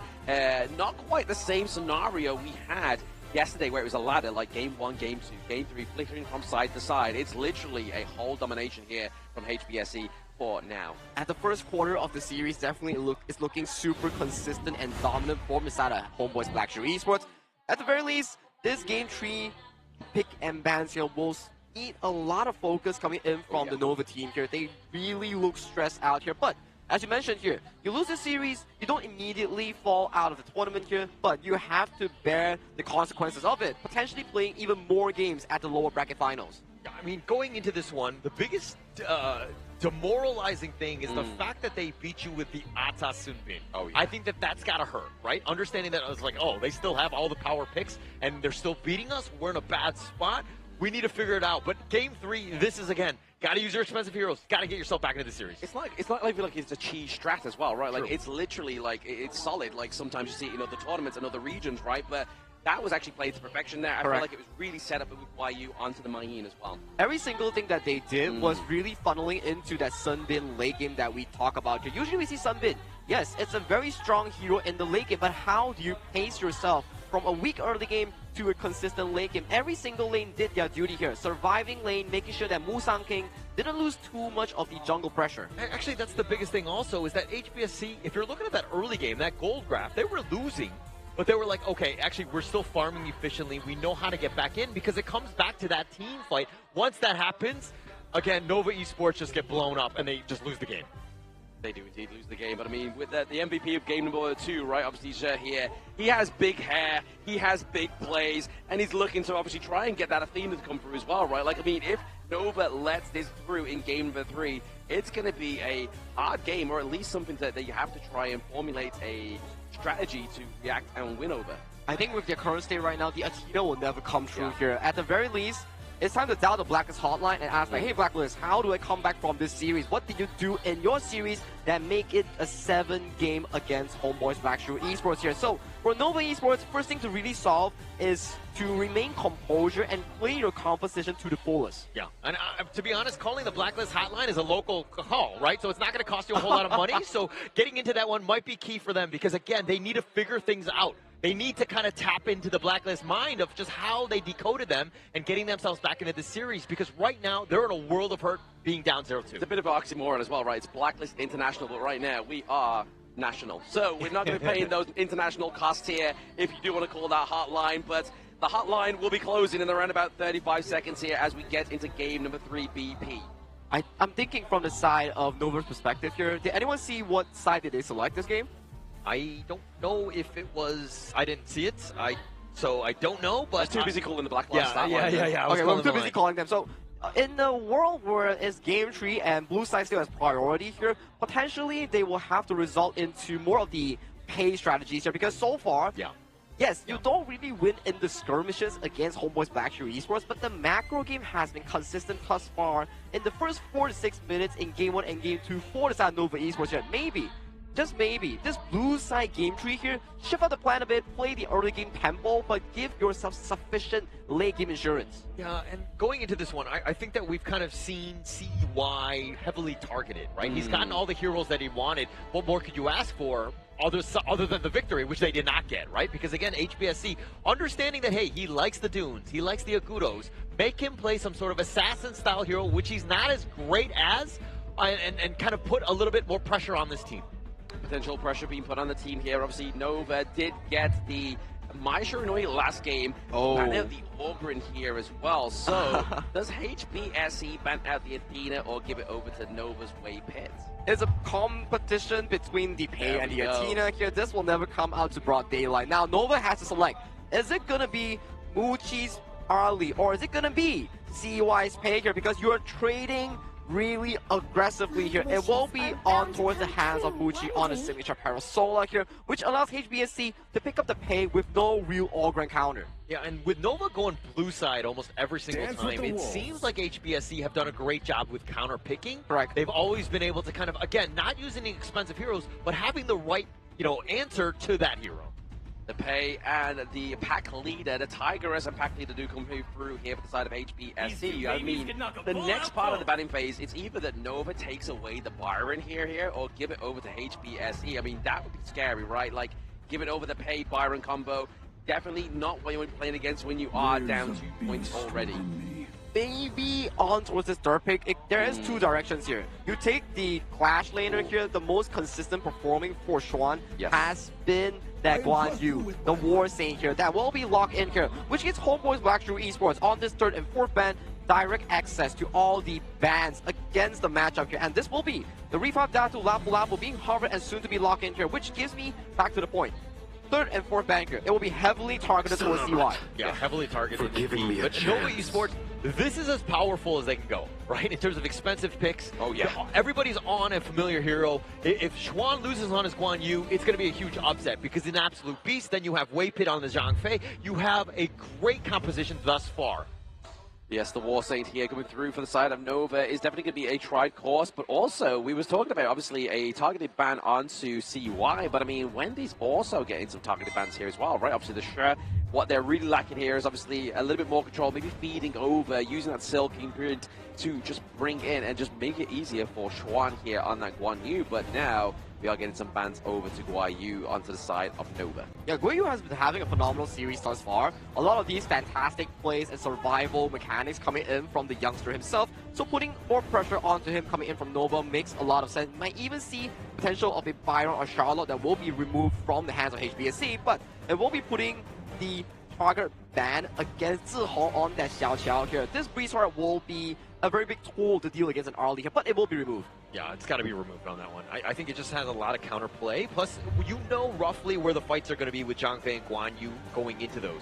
So having that just banned away going to be key for this, but I think that this is an easy lock-in. They got to go with the Byron here to match up with that pay. Oh, absolutely. I mean, they've got two fantastic engages now, right? Obviously, they have the Lapu Lapu. They have Byron, the Storm Mace here as well, obviously with the Storm Strike knock-up with the ultimate of Lapu Lapu here. This then just can mean, like, Busan King on the Tigress can come through and just clean up shop, but now they have obviously that double kind of marksman combo come through. They have solid front line. We need a little bit of a potential sustain here maybe for the side of HBSC. Yeah, but HBSC's composition so far, their laning plays is very consistent with the Byron and also the channel. That really counteracts their lane opponent here. And I like the direction that Nova Esports is bringing here. They're going with the Musashi, the direct 1v1 jungle matchup that they favor against the Tigress, and also to finalize, they do pick up the Garuda, but when you do the Musashi like that, they will hover and lock in that Princess Frost. This is an insane counter against the Musashi. Once you lock in with the Due to the Death, she's just going to lay down the spell 2 below your feet and you will be frozen. So CY cannot be going in solo, right? He cannot be initiating. I think somebody else needs to really start the fight. Maybe you get the reposition with the Guan Yu from Xuan, and then you're looking to go in. Because again, when that team fight gets out and you get isolated, and you're going to take a ton of damage because these guys are going to just focus you down like they've done in games 1 and 2. You get isolated by Princess Frost. But no, the Majestic Guardian as well as the Swordmaster coming through here for the side of HBSE. But to your point there, obviously, maybe they use the Garuda, they use the Wings of Judgment to get the damage up onto the backline, and then CY goes in. Could be the potential setup here for them. But the execution needs to be perfected from the side of Nova Esports, which hasn't been showing thus far in Game 1 and Game 2. So I'm interested to see whether they are well composed enough to pull off such a aggressive engaged composition in this Game 3. They've actually tried to initiate, Nova Esports that is, in games 1 and 2, but it just like the positioning of the team of HBSC with the terrain that's around them has been very difficult. If they want to make this happen, Xuan needs to be setting up the plays, and I expect to see a big bounce back game here.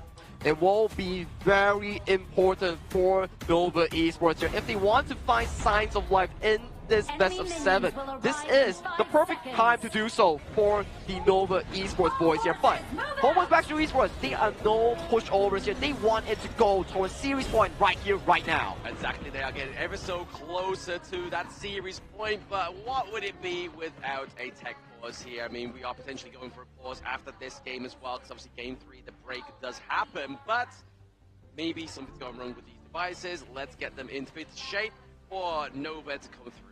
Yeah, and I mean, if we're going to look at this team fight action, I mean, one thing that I've noticed when teams play up against like a Lapu Lapu is that they try to isolate him and just go all in on him, and then they're perfectly lined up for him to get that Raging Sea and just like counter initiate. I feel like he's one of those types where you need to isolate him. He is a difficult hero to deal with, and it seems like some of the teams are not too familiar with how to deal with him just yet. Still a new hero released towards the tournament realm itself, so it will take time for players to pick up the exact mechanics of the Rehab Dadu here. So, at the very least, in this game itself, we might see one of the best roamers coming in from KIC. Show us how it's exactly played and executed in this game 3. Yeah, I expect to see nothing but the best from him. I mean, Jay has proven time and time again that he's one of the best here. He's able to just kind of win out, getting MVPs with like a Sunbin, the Athenas. Like, what more can you ask for from him?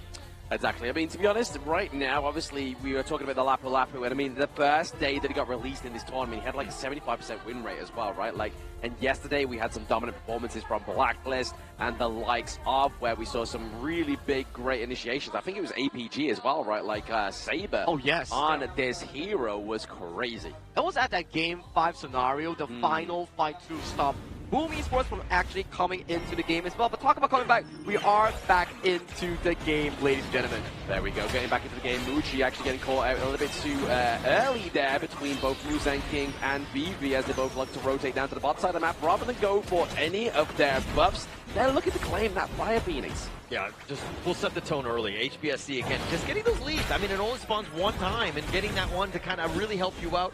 Really going to help out HBSC to start this one, because again, Nova Esports is in a must-win situation. You cannot be down 0-3 going into the break. Must-win situation, but it's a bit of a glory run here for HBSE, and that is a CD key if you want to redeem some freebies in-game right now. But as you were saying there, Hauler, the fact that they altered the rotation to go down bot side to get that one solo, one-time spawning creep has really gave a bit of a lead there, but CY, top side of the map, gets first blood. Okay, they 100% needed that to bounce back into the series. That is a great win for them. Fuyu a little too far out. I mean, you think you're Byra, you think you're one of the I mean, you are one of the best fast laners in the lane, but he did not expect CY to be there to help out, and unfortunately for him, he gives up first blood. Yeah, first blood going over the side of Nova is definitely going to be a telling tale here for them, maybe potentially in this game number 3, but right now, a bit of a tip stack going into the mid lane. They'll get frozen. That Bridge of Prison really locked way into place. If you want to take down a Zhongfei, it's before level 4. Yeah, and they were just throwing everything in the kitchen sink at him, but he was still taking enough to kind of just withstand all of that onslaught there. But to your point, he's not level 4. That's when things are going to really turn. Yeah, the Beast gets online at level 4 here, but right now, obviously, Nova are just edging ever so slightly with around about 200 gold lead for this now point of game number 3. If the HBSE win this one, they are one step closer to match point and reconfiguring that 4-0 win that they had over Nova in MKL fall season. Yeah, Nova Esports, though, are going to just do whatever to get themselves back in this one. And if we're looking at Xuan here, he's kind of the guy, right? He all eyes will be on him in terms of those team fights. HBSC are not going to be willing to take any sort of really big fight without knowing where Xuan is. Yeah, the War Saint needs to win the battle here over HBSC and then try and win the war. But now, Nova, obviously, they were able to get first blood pretty early on here as well. The Unbridled Outburst with the Wings of Judgment is the setup that Nova needed, but will the Wings be casted? A kill onto the side of Nova, not quite. A lot of expensive ultimates being used there, but not a single win or kill just yet. But the War Saint charging through, forcing the flash from Sher, means that it gets something, but they get no kills. Oh, that was so close. Xuan actually saw a very low Je. He was kind of baiting it out, and yeah, Je had to just flash just to stay alive, but man, Xuan almost gets that kill. Yeah, I mean, that would have been brutal, right? I mean, imagine the goal lead if they got those 3 kills. That was really kind of like the potential here of Nova, but they've got to be careful here. Guayu into the bush now, trying to get the stop of that Space Sprite come through here onto CY, but he now dives into the backline, used to duel to the death now. The Imperiled State means that Muzan King falls. The King has fallen, but so has CY. Yeah, I mean, they traded away, but CY getting that first kill before he died, obviously a better trade for him. And they were like, hey, actually, you want to stop my teleport? Okay, great. I'm going to turn this around. Let's continue to fight. It almost seemed like HBSE should have let him teleport away and then maybe taken a fight. Yeah, I think he's just going to slow down the, obviously, the go for of these neutral objectives, right? Both junglers died just before these now spawn coming through, so they have to get their momentum going. They have to try and get some of their camps going before they try and go for this one. But both of the Azure Golems have the same countdown here as well. And HBSE know that. They go for the Tyrant. The Wings of Judgment come through to get a bit of poke onto the side of HBSE, as well as the Unbridled Outburst. The combo didn't land the same way it did in the first phase. Yeah, didn't do as much on that one. I mean, people will kind of walk out of that Wings of Judgment, especially when the objective had already been taken, right? So it's a little late on that one. It's for this Garuda pick to really pay off, it's going to be when those standstills are happening, and then he starts it. Think of it like a Gon and Mo when you got those plays, doing that a decent amount of damage before you go for that fight. Exactly. That's definitely going to be the setup here that they have to go for, but Nova to get the maximum impact of the Majestic Guardian Garuda. But now, it's still gold lead going up to Nova for now. Very slim 500 gold lead. We see Schwan down to the bottom side of the map here, just trying to put pressure onto the late game assurance. That is VV once again. Yeah, they're very familiar territory for HBSE, right? They're okay with like losing the kind of like the early game. I mean, they're down about 600 gold, which is really nothing at the end of the day.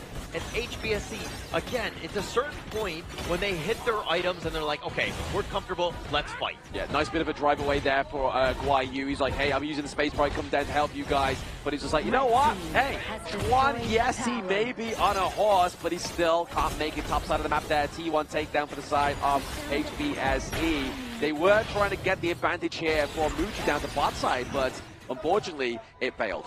Yeah, Schwan should have taken the Uber and not gone on his horse to kind of protect that. A little too slow with that rotation. Losing that top T1, this is a huge one to kind of start things out. Who are you doing a great job? Again, with the Byron, this is why it's such a strong pick, because you have such early game dominance. And what's the one thing that you meant to do with Pei here, the Tigress, right? You meant to just keep farming and farming and farming, and that's exactly what Moves and King's been doing. Other than that one death top side of the map, this guy has not let a single cap drop, and is not looking to let that happen anytime soon as well. Yeah, Moose King has kind of been farming efficiently in his own jungle. He hasn't been as aggressive. He's kind of been off the map. So Nova Esports, on the same way, they're like, okay, if he's off the map, I know that he's not on our side of the jungle. We're going to continue to farm and protect ourselves. And now if you're looking at the net worth, a slight lead in favor of HBSE. Yeah, I feel like everything needs to be funneled into Muji here as well, right? Like, yes, obviously give CY the correct amount of kind of like camps here and just give over those small little bit antidotes here, but also give over the Crimson Golem up to Muji, because obviously that damage over time, those hit markers are really going to put the paint on the side of HBSE. Yeah, Nova right now looking to trade with HBSE, top tower for the bottom T1, so it's going to be an even trade in that sense. So going into this, again, you want to kind of counter move, and they've done a good job of like the yin and yang, so to speak, of this game. Yeah, they're trying to just play the map 50-50 at this moment in time between HBSE and Nova, but right now, Waypit is looking for a way out of this one. He has the Unbridled Outburst. He will proc it at the last moment. Only catches on to 2 here. But now it's going to be the help and the reconfiguring of Schwan on the Guan Yu. Trying to just force away Guan Yu from his teammates. And there is immunity being casted here by Nova. But that is it. Winter is here. Signals have been sent from the boys of HBSE. HomeBois are on the prowl. They get the kill onto Schwan. Flashing through is going to be Sion trying to get the Bridget Prism, but gets the takedown onto Waypit as well. Oh, She-Hong, so much control. Those Bridget Prisms were on point. The way he was able to flash forward, ensuring that they get the other catch. I mean, Nova Esports were running for their life. They were protecting CY, and they did. But unfortunately, Schwan and Waypit sacrifices their lives for CY. A little bit of a sacrificial lamb there, unfortunately, but I mean, that is 2 picks-offs you want, right? I mean, yes, obviously, it's a good time to lose your support and your clash lane if there's ever a good moment, right? When there is no big neutral objective fight to be had, you want to make sure you lose them then rather than at that point in time. But now you can kind of see Muji is starting to build that itemization. Like, he has the Doomsday, so really the health bar of Lapu Lapu is going to get decreased quickly. Yeah, and if we're looking at how Nova Esports, like, this is a really tough nut to crack from HBSE. They're so tanky, and they have, they can stack their stuns. They can stack the stuns, but now they stack the Tyrant onto the side of the HomeBois. CY looks pretty low as well. That double marksman comp, the Pei and the pack leader is putting a lot of pressure onto the Musashi here. Just too much damage, and CY needs to be afraid. And yeah, that was the last pick for Nova with that Musashi, but he's getting caught out. If he dives deep, he's gonna get killed. So this is why Nova Esports need to kind of counter the play of HBSC by having Schwan or Waypit really set things up, let Muchi get the damage in, and CY on cleanup duty. Yeah, we know they can do the setup, right? We've seen it time and time again with obviously the Unbridled Outburst, with the Guan Yu as well, taking the charge, but now they have to be careful here. Obviously, Wendy, Wings of Judgment haven't been quite the most judging of Wings. Yeah, judging quite a bit. I think more in terms of just like what they're eating more than anything else. Not really too much in the damage department or those kills. Wendy's, again, just trying to tenderize, but with this minion wave, it's going to be a bit of a problem. So, like, how they go in, how they get onto Shihong is going to be the big key going into these team fights. Yeah, I feel like if they do take out the Princess Frost here into an early team fight, really is going to enhance CY's just playability around that team fight, but now we're looking to go for the Crimson Golem, just maybe feed it over to BB here as well. Obviously, he is a late game hero, looking at itemization, he has the Eternity Blade, he has the Shadow Ripper, he's looking to build the Daybreaker. Once that gets online, it's going to be scary for the side of the Nova boys. Yeah, and this is the problem, right? BB's been quiet. You never want to, your farm laner on the opposing team off the map and just constantly farming, because you know that he's going to come out of the jungle and he's just going to be like hulked up and he's going to just tear everybody down. Oh, absolutely there with Lapu trying to kind of like force out Waypit here, but Waypit does have the Unbridled Outburst. CY maybe has to make use of that double catch there, but it's actually just going to push them away. Maybe they get the lockdown here onto Guan Yu, but the sustainability from the Byron is a little bit too much for the Muchi to be tanking the damage here. Yeah. No value out of that ultimate. You push them back, they didn't even start the Tyrant, and now they're looking to turn. They're looking to turn this one around as well. Lapu with that engage, the kill onto the Majestic Guardian. Wendy gets taken down. Schwan into the backline. He gets stopped by the Frigid Prison. They are looking for more. 3 kills going up the side of HBSE, and it's once again the same scenario. We are walking the same song and dance. It's that mid lane brawl. Mid lane brawl. Shihong with an absolute god play right there. Juan had him lined up, was about to go, but the Frigid Prison just locking him in a prison in that sense, and no chance. But of course, HBSC with the initial pick off onto Wendy, and you see how the Nova Esports lineup just crumbled without him. Oh, absolutely crumble indeed. And I mean, we are speaking of crumbling for the side of Nova Esports right now. Tyrant being picked up, HBSC, this is going to be the freest one that they're going to get throughout the entire game. But the way that this team has been able to set things up, I mean, the double marksman, you've already rightly pointed out with the Pei and the Chano, of course, but I mean, Shihong, QE, Jay, all of these guys, so much control. It is so hard to team fight into this lineup. It's very hard, especially when Zahong gets that catch right. Like, that's been the turning and the pinnacle point of these team fights. That Frigid Prison just completely stops Schwan in his tracks. He doesn't get the Frigid charge. He's not able to kind of just push and bully around the side of HBSE. But more importantly, Guan Yu is just kind of making sure he's getting that intel for his buddies right there, looking to go and get this second Shadow objective onto the board for the side of HBSC. But it seems to just be the same MO, right? Like, they get the mid lane, they get the Shadow Tyrant, they get the Shadow Overlord, they get the Crystal. Yeah, and Nova Esports need to respond a little bit differently. They cannot be looking to just fight this mid lane, and I mean, obviously they need to defend here, but they need to be looking for split pushing. They need some sort of space, because again, Nova Esports, they're trying to go for the initiation, so they keep getting caught out by HBSC. Yeah, it's as if sustainability was enough problem for the side of Nova Esports. We see the Ida Phoenix being built here by the side of Guan Yu, and also the Shadow Ripper as well. So BB is going to get a little bit of help on hit back now with the Chano, but now they're just trying to force this Vanguard down to the top side of the map as well as bot side, looking at T2 takedown with the solo Vanguard as well, but it's going to be Guan Yu trying to lead the charge, and now Lapu, they both get hit with the Unbridled Outburst. They try and take down Zahong and BB,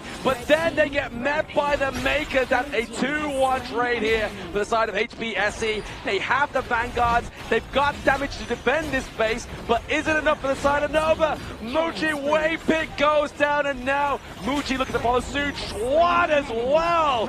Game number 3 to HBSE.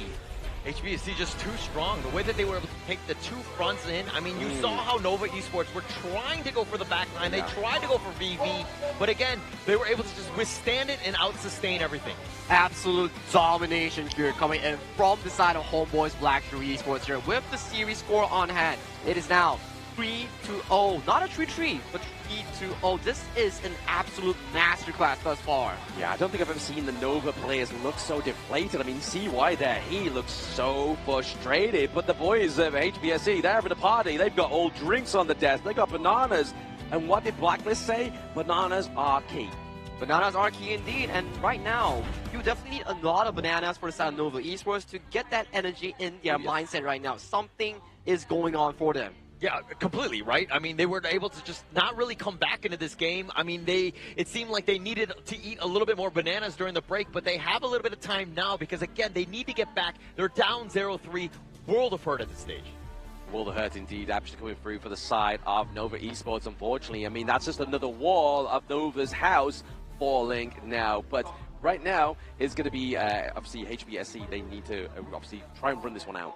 It's very difficult thus far right now, and if we look at all these situations, right now, Nova Esports, they have expended a lot of these expensive picks, and it's not as easy to really come back when you are in such a draft disadvantage in Game 4 later on. I mean, at this point, I don't know what to do, because CY, I mean, this draft seemed to almost everything was what they wanted to pick. Yeah. But HBSC, again, this the red side, the counter picking has just been next level and been able to kind of withstand anything that Nova Esports throws at. I'm going to relieve that stress, Holler. You don't have to do anything, mate. You just have to sit here, look pretty, and give the intel to those watching at home and on the stage, right? And yeah, Holler, you look pretty pretty today, same as you, Blam. But you know, what's not pretty right now is for the side of Nova Esports.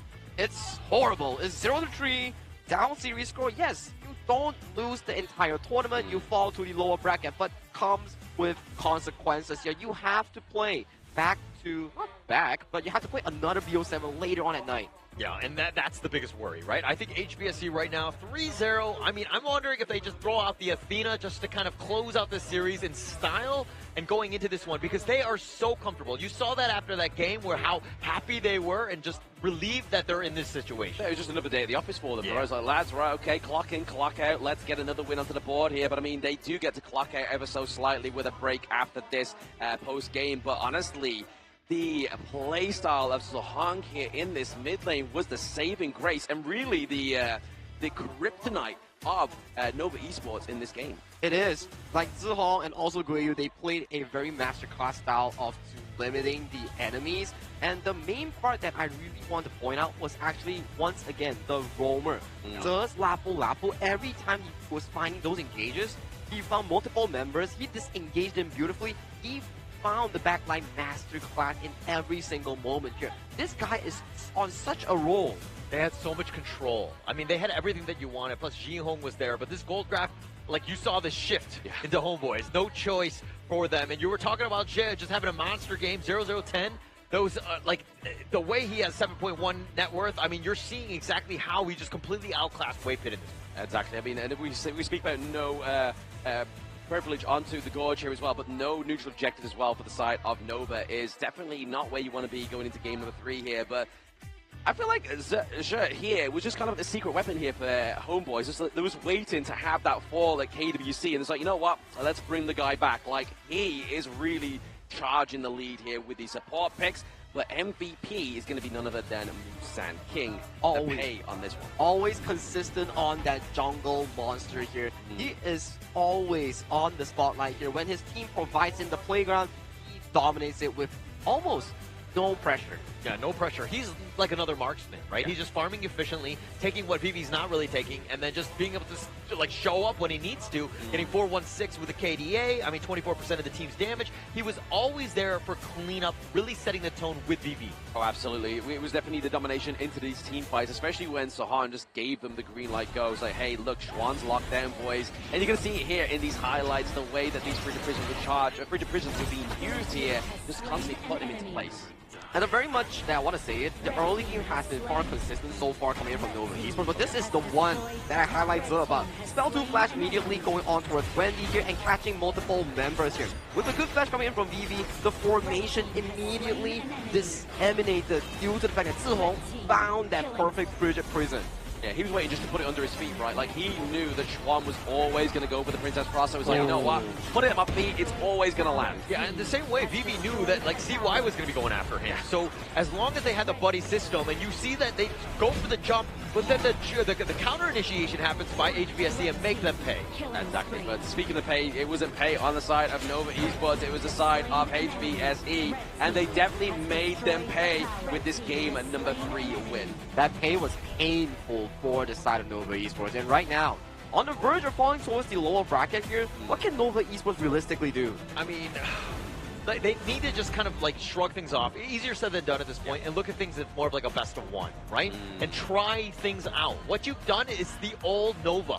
Like, we've seen this time and time again. These are the lineups that they like, but it's not working. HBSC have solved everything that you're throwing at them. Yeah, not only solved everything that's on the Gorge, but obviously their new draft and obviously team as well is definitely looking at the defiant one so far for the side of HomeBois Black Shrew Esports. But look at the up-to-date bracket here, 3-0 for those just tuning in for HBSC, looking to go for that golden matchup that they had in MKL fall season. It's a repeat of history, right, if it actually happens here. So this upcoming break will be a pivotal momentum shift coming in from Nova Esports. If they can really find their groove coming back from the break, then potentially in a very difficult role, it's going to be a long climb for the side of Nova Esports here. But talking about breaks, we definitely have to pass it over to a short break for these players to recompose themselves, rest up, get some snacks, get some waters. We will be back after this short break.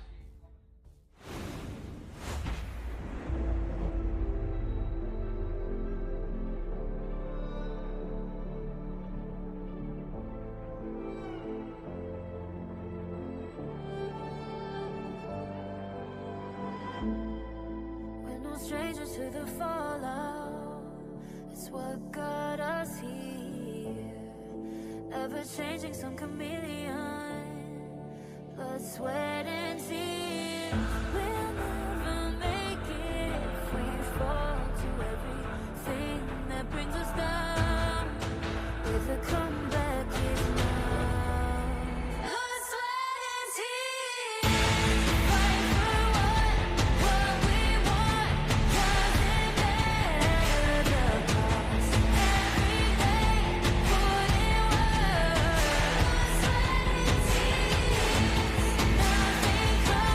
Oh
Live from Ayala Mall, Manila Bay, we are back into the Honor of Kings International Championship 2025, day 6 of the knockout stage here, and we will be heading on into game number 4 itself with the updated global ban picks here. Currently, HomeBois Blackstreet Esports has such a dominant lead over Nova. Absolutely dominant, right? I mean, just complete control. I mean, you pick whatever you want, and they're able to figure you out. I think Nova Esports, if anything, they might want to look to switch sides because the blue side is not working for them. Exactly, yeah. Blue is definitely looking at a bit of a blunder here for the side of Nova Esports, but it's not like they're just like, you know what, have been bad drafts. The drafts are good. It's just the execution of HBSE is better. Very well agreed here, Blam.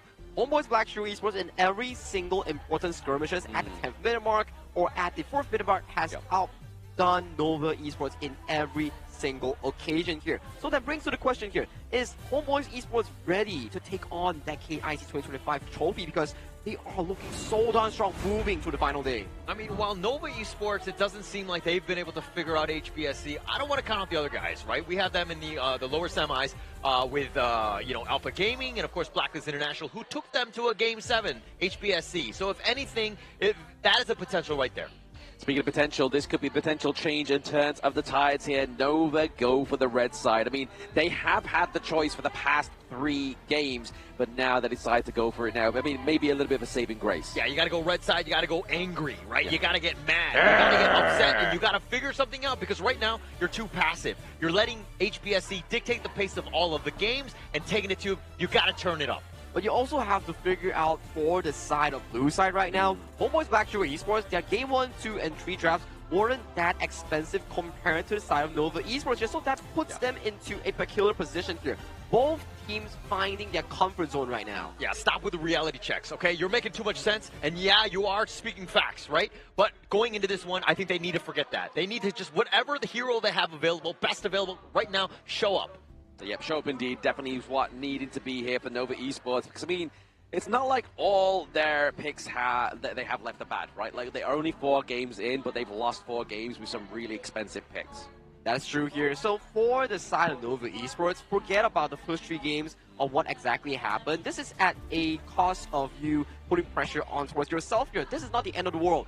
It's the best that you test yourself how far you can go under these tight situations here, which may benefit you when you, in the end, really go down to the lower bracket. Yeah, we always talk about the fact that you either win or you learn, and I think that even if Nova Esports were to lose here, they're going to watch the other games. They're going to learn from that series, and then they're going to bring that into the lower bracket finals, and then potentially with all the lessons that they've learned throughout the day, they might even come back stronger tomorrow. But again, we're getting way ahead of ourselves as we haven't seen a single team get eliminated. We're only into game 4. Yep, game number 4 with match number 1 so far with these boys from the MKL regions. Obviously, this is the repeat of the grand final so far, and like you were saying before the breaks, Argy, I mean, history was made yesterday with Blacklist International, but history is being is happening again on the side for the MKL teams here. It's looking at the verge of a continuance from the side of MKL Falls Grand Finals here. So for this side of Nova Esports, maybe they're haunted by the past of the results that have really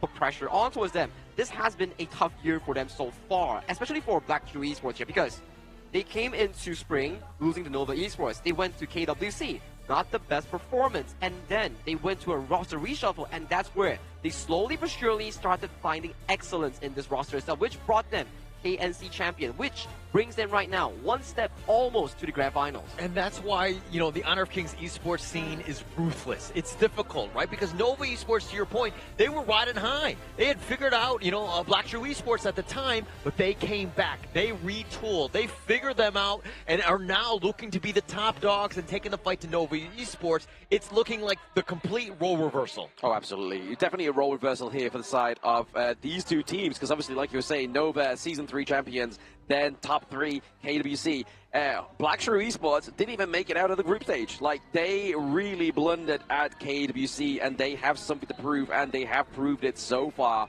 with not only MKL Fall, but looking to prove it further with KIC. That's the scary part about HomeBois Blackstreet Esports. You can beat them down so many times throughout the year, but when it comes down to these most important titles of the year and KIC itself, they research and they are now at this current position here. It's just so scary on how they're able to reformulate themselves as a team. Yeah, and that's actually the most impressive thing, right? There were some like teething issues in MKL. It wasn't the easiest thing, but towards the end, that's the only thing that really matters. When it came to the playoffs, they showed up. And the reason why they've been able to figure them out, and Nova Esports haven't played them since that Grand Finals. They haven't been able to kind of test any sort of further strats. They're using the old tried and true, and it's not paying off here. Exactly, but I mean, we talked about obviously the Honor of Kings esports system. You just saw there that you had the Honor of Queens within these audience as well, right? So obviously, it's not just for the male players; it's also female players that have the representation here as well. And not only that, we have teams that have been in the past 2 international tournaments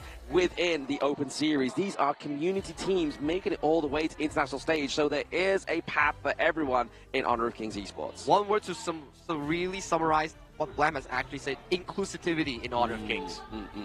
Okay, that's a long word, but yeah, I was like, how Can do you spell that one? Yeah, no, I didn't use it, but I do agree with you because of the fact that the teams have really grown. I mean, throughout the Honor of Kings, the global scene has gotten so much better. Yes. All of the teams that we're seeing at this point really deserve it, and they're so close. I mean, this series has been a little bit of an oddity, but I do expect, in the lower bracket semis as well as that finals to really be next level.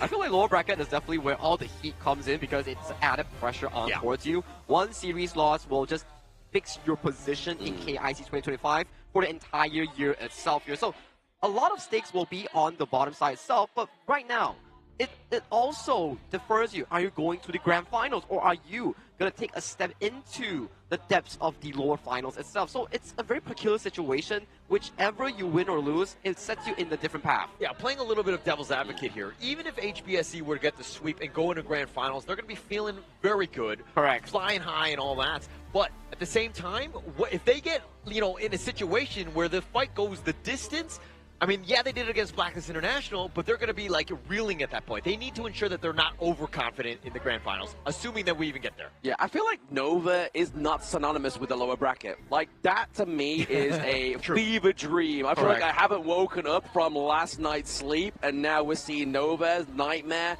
and they are looking to be into the lower brackets for the first ever time, I believe.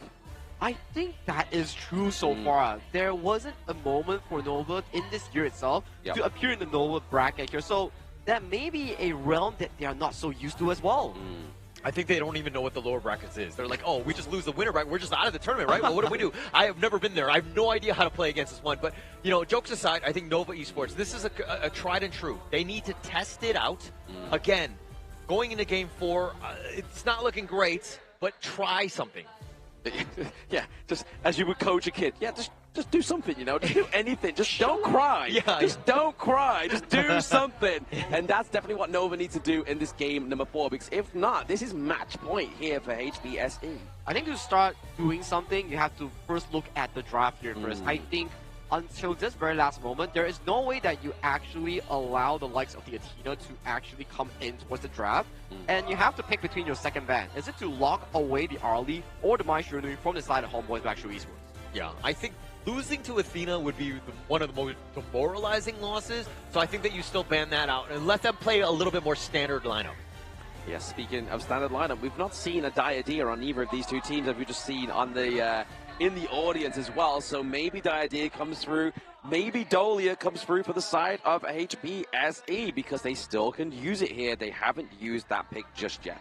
Yeah, these are the global ban pick pressures that really surmount on towards the shoulder of both players and coaches here, because in towards Game 3 itself, 15 heroes are automatically banned away from the hero pool, which places you in a different state. Do you have the sufficient hero measures to play those games, or are you really pressured because of your low hero mastery? Yeah, and I don't worry too much about it, because we've seen these squads go the distance, right? They have heroes. They should be very comfortable going into a longer series of Game 7. So not that big of a deal, but again, it comes back to just the counter drafting. It seems like HBSE have gotten the edge from the draft, which makes it difficult to out-execute.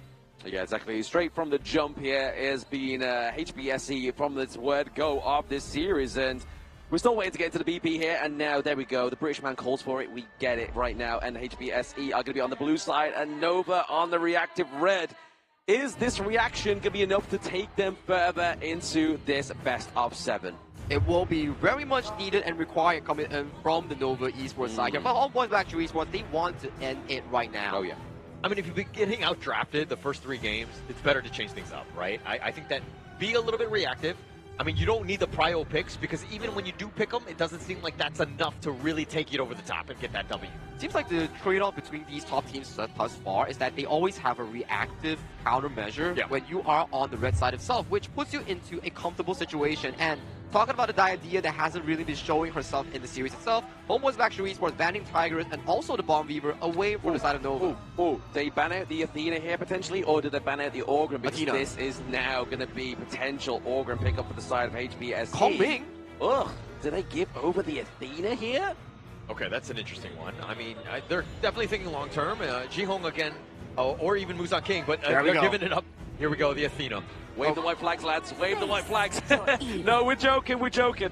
Okay, so a bit of a history repeat itself. Nova Esports back in MKL Fall group stage was the only team to beat HomeBois Black-Shoe Esports Athena Strat in one of the games. So maybe they have a strategy to really limit on his Athena here, but that does open up the Luna for the side of Nova here. I feel like this is a bit of a repeat of what I saw yesterday. With HomeBois Black-Shoe Esports, they could potentially pick up the Athena and the Orgrim and formulate this double strong early game to really crumble the side of Luna's jungle. Oh, but no, they're looking to go for the Featherfoot Fade here, potentially for the side of HBSC. They want to go and give the carry over to Musan King, but the Sher as well as the Moonblade Luna coming through here. I mean, going into this one, like this Luna is going to be haunted throughout. CY might not have the greatest of games. He's going to be constantly hounded. This Athena is going to be a problem. So they need to figure out a way to kind of deal with that. I mean, you do your damage, get the kill, and then kind of move on with your lives. It looks like other teams, when they struggle against the Athena, is that they don't have the burst and the proper time to get back and farm those lanes. And to really surmount this early game pressure on the side of CY, you can see the priority on the side of Muchi will be on towards that Magistrate here. At the very least, you get one winning lane to look to assist your jungle against the pesky Athena. Yeah, the Athena could be a real pesky nuisance here. We talked about cockroaches in the house of Nova Esports earlier, and now that Athena is definitely going to be the biggest, the mummy cockroach here, especially playing that Athena distractive strat. Yeah, the cockroaches are just too many at this point. There's an infestation, and again, I think that they need to call the pesticides to get things, because they need to get themselves back into this game right now. And like going against the Athena, I want to see how this team reacts if they're able to out-execute and to deal with Jour.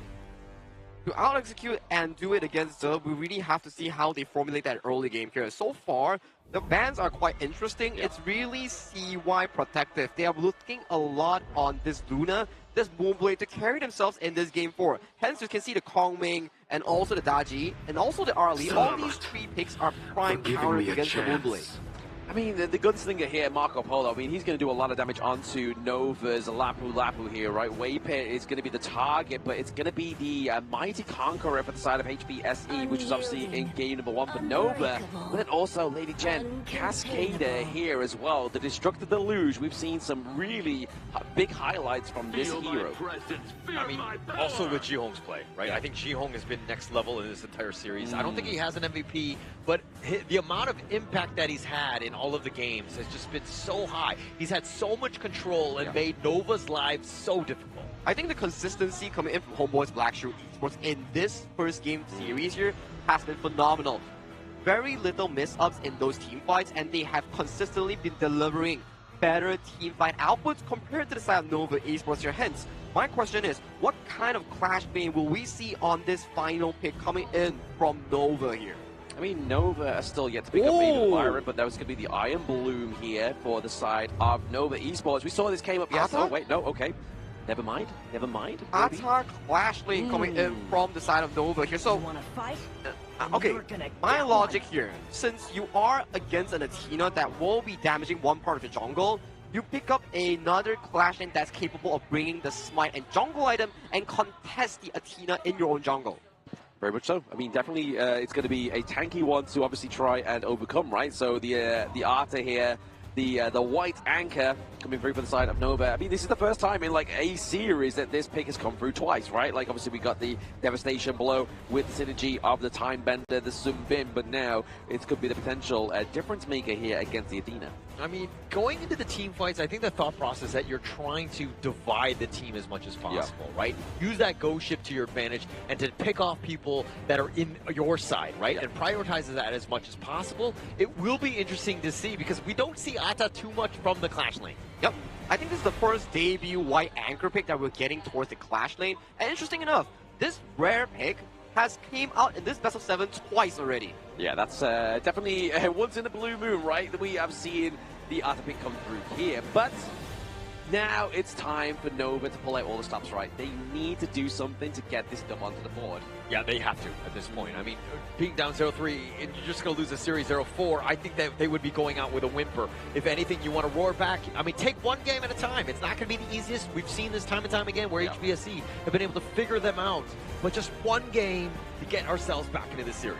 But the thing is here as well, like the fact is that Schwan is on the Ata. Like, he's normally the carry player here for Nova Esports. Is this the real switch up they want to do going into game number 4? I think it's a specific draft counter or countermeasure against the likes of the Athena roam. Potentially, we might see the Ata bring up the jungle roam, the jungle item in towards the Clash lane to really counteract this Athena. Yeah, I always make the joke that I was like, hey, I mean, Nova Esports need to do better by trying things out, but I don't know if Ata is really the one we want to be trying out at this stage. Only time will tell, right? I mean, they may be able to get a point onto the board here with this one. It may be the case for the side of Nova Esports, but really, they're hoping for this this answer to be the one. Yep, a small technical pause will divide the game and also us casters in towards reality itself. We need to get the device checked in first, but talk to me. Who do you give the edge to in towards a draft in this game 4? I mean, we've seen Ja on this Athena just be an absolute menace, tear up the games, be those MVPs that you're looking for to just carry the team.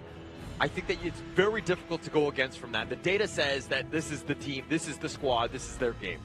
Exactly that. I mean, definitely going to be the reason why CY is not going to have a great game, right? Yeah. Like, he is always going to be contestant of that jungle. He's going to take the smite. He's going to smite away those camps. So his speed and his farm is not going to be the same standard as it was, like, if they weren't having the Athena and being on a Moonblade here as well, right? Like, that's a scary thought. If you have your Jour golem stolen away from you and Jour is able to get out of your jungle, you're basically a minion.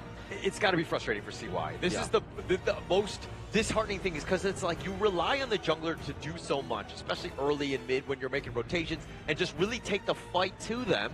But CY has not gotten going, and then in a must-win situation, now CY is being targeted. It's got to be so frustrating for them. Well, diamonds are forged under pressure here. You need to be figuring out every single countermeasure and also maintain your composure in high-stakes games like this. That's why these two teams, they are considered the best of the best in the world currently. Best of the best so far, but I mean, like it's just G saying in that introduction video, right? Like last year wasn't as fun for these players to play, right? There was a clear disparity, but now the other regions are getting so close to the MKL region, and Blacklist have already proven that and look to prove it in the next series. But with this series, it could be either the maker or the breaker of Nova Esports. Yeah, and Joshi said that because he's winning a lot more. It's much easier. It's way more fun when you're winning. Obviously, very difficult when you're on the losing side. But Nova Esports, I mean, you're seeing the demeanor of the players right now. Yeah. Obviously, calm, cool, collected as on both sides. Nobody's kind of like hyping it or anything like that. But it's still a situation where now you got to be resilient. You're here for the long game. The long game will start if they can win this game for itself. If they lose this, there's no long series per se. It's only towards the lower bracket where you have to climb step by step back to the grand finals here. But for them right now, being able to come up with a countermeasure here, we're not sure whether it will work out, but for us to really view, and if it does work out, potentially it might be a counteractive measure that is perfect for other teams looking against the Athena. Yeah, I mean, it could be a lesson indeed, right? It could be a very valuable lesson, and definitely those that are still in this competition, like APG, Blacklist, they could be looking at this series and be like, okay, if we play against HomeBois, Black Shrew Esports next time, this could be the answer. Yeah, I wonder if this is the way for the global scene. Everyone is just like, we'll pretend to bait out Nova. We'll go down 0-3, and then we'll let them pick the Athena strat, and then Nova Esports on the grand scale end up pulling the victory off, and then go for the reverse sweep, and then now everyone has figured out HBSC's Athena strat. Calm down here, Holler. That is a I'm long, a script writer. That is a long script and a long road ahead here for the side of Nova Esports. If they really want to look for a reverse sweep, the first thing to do is to win this game against Zeus Athena Rome. That has one of the best performances so far in this tournament. Exactly, definitely one of the best performances so far. Maybe even FMVP worthy, you know? Like, hey, let's not get ahead of ourselves, but there is definitely potential on the whole side of HomeBois Blackshrew Esports to be the FMVPs. And obviously, used to be Musan King. He's taken a backseat to the 17-year-old Maestro. I mean, I'm not too sure what I was doing at 17-year-olds, but there was a lot of tissues because I was crying a lot. Oh, I don't even think I was potty trained at 17. I mean, it's a completely different world, right? I mean, this guy, just the way he's able to play is just so next level. His decision making, his execution is basically everything that you want from a Clash lane. Yep, this was the Guiyu that we wanted to see back in the Blacklist International versus HomeBois BSC series just a few days ago here, but it's glad that we see the recovery of his form coming in towards a series that's so important today, because you play this series, you can win and go back home and rest instead of your opponents who has to play that lower bracket finals. I mean, that's the big thing, right? I think that if you're having to play multiple best of sevens in a single day, that's got to be strenuous. And then if you pull that victory out going into tomorrow's grand finals as well, that is going to be potentially 21 games in 2 days. I mean, the scary thing is as well, is if you're playing 14 games maximum when you are the losing team of the upper bracket. Like, you have the momentum going. If you're in the lower bracket, you are the winner going forward. Yes, you're showing your best strats, but still, you have the positive momentum going forward. Whereas if you drop from the upper bracket down to the lower bracket, it's not the same kind of gravy. It doesn't hit the same. Yeah, for sure. And it's a double-edged sword, right? Where Blam mentioned that, yes, you play now, you go down, you get to rest, but you get to rest in a very sad mood because you just lost at 0-4 or you just lost a long series. And then this exact examination from the side of HomeBois Blackshrew Esports, they already give you the answers for the other teams that, hey, if you go down to the lower bracket and fight Nova, this is exactly what you need to do. I mean, it's looking that way. So I think that you need to just mentally be prepared for whatever situation happens here. Obviously, you want to be coming back, looking for that reverse sweep, put the pressure on. But if that's not able to go in, you kind of just need to forget about it, right? HBSC could be a problem for another day. You got to figure out what these next two teams are bringing. Well, at very least in this game itself, these two teams, they are bringing into an equilibrium of two things here. One, they're playing towards Athena Rome into the Luna here. One of the better matchups, I would say, because Luna, not the best heroes to be counteracting against these resources here. She's not strong level 1 to level 3. She only gets online level 4. Hence, we see the proposed strat coming in for Nova will be the Ata White Anchor, potentially bringing the smite. Yeah, but the Ata was one thing, and that's the last pick. But why would you pick the Luna into the Athena? Because it was done right away in that first visit of the draft.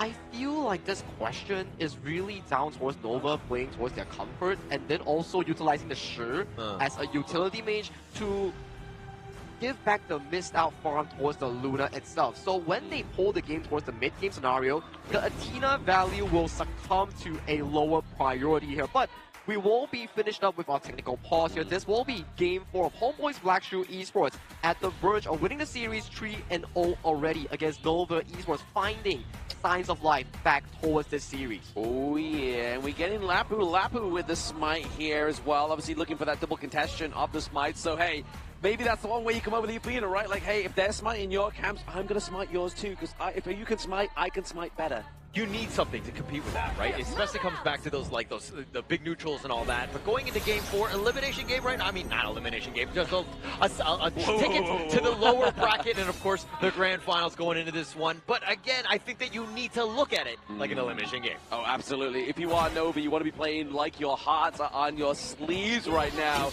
because this is potentially match point for HomeBois Blackshrew Esports as they're looking to be dominant into this one. But why you actually put under a lot of pressure here? Maybe it's the 1v1 matchup against the Mighty Conqueror, right? You go for the White Anchor against the Conqueror. That's going to be an interesting matchup. We have not seen the Fatih Ata matchup. Let me be completely frank, because the Ata in the Clash lane is definitely a rarity in that.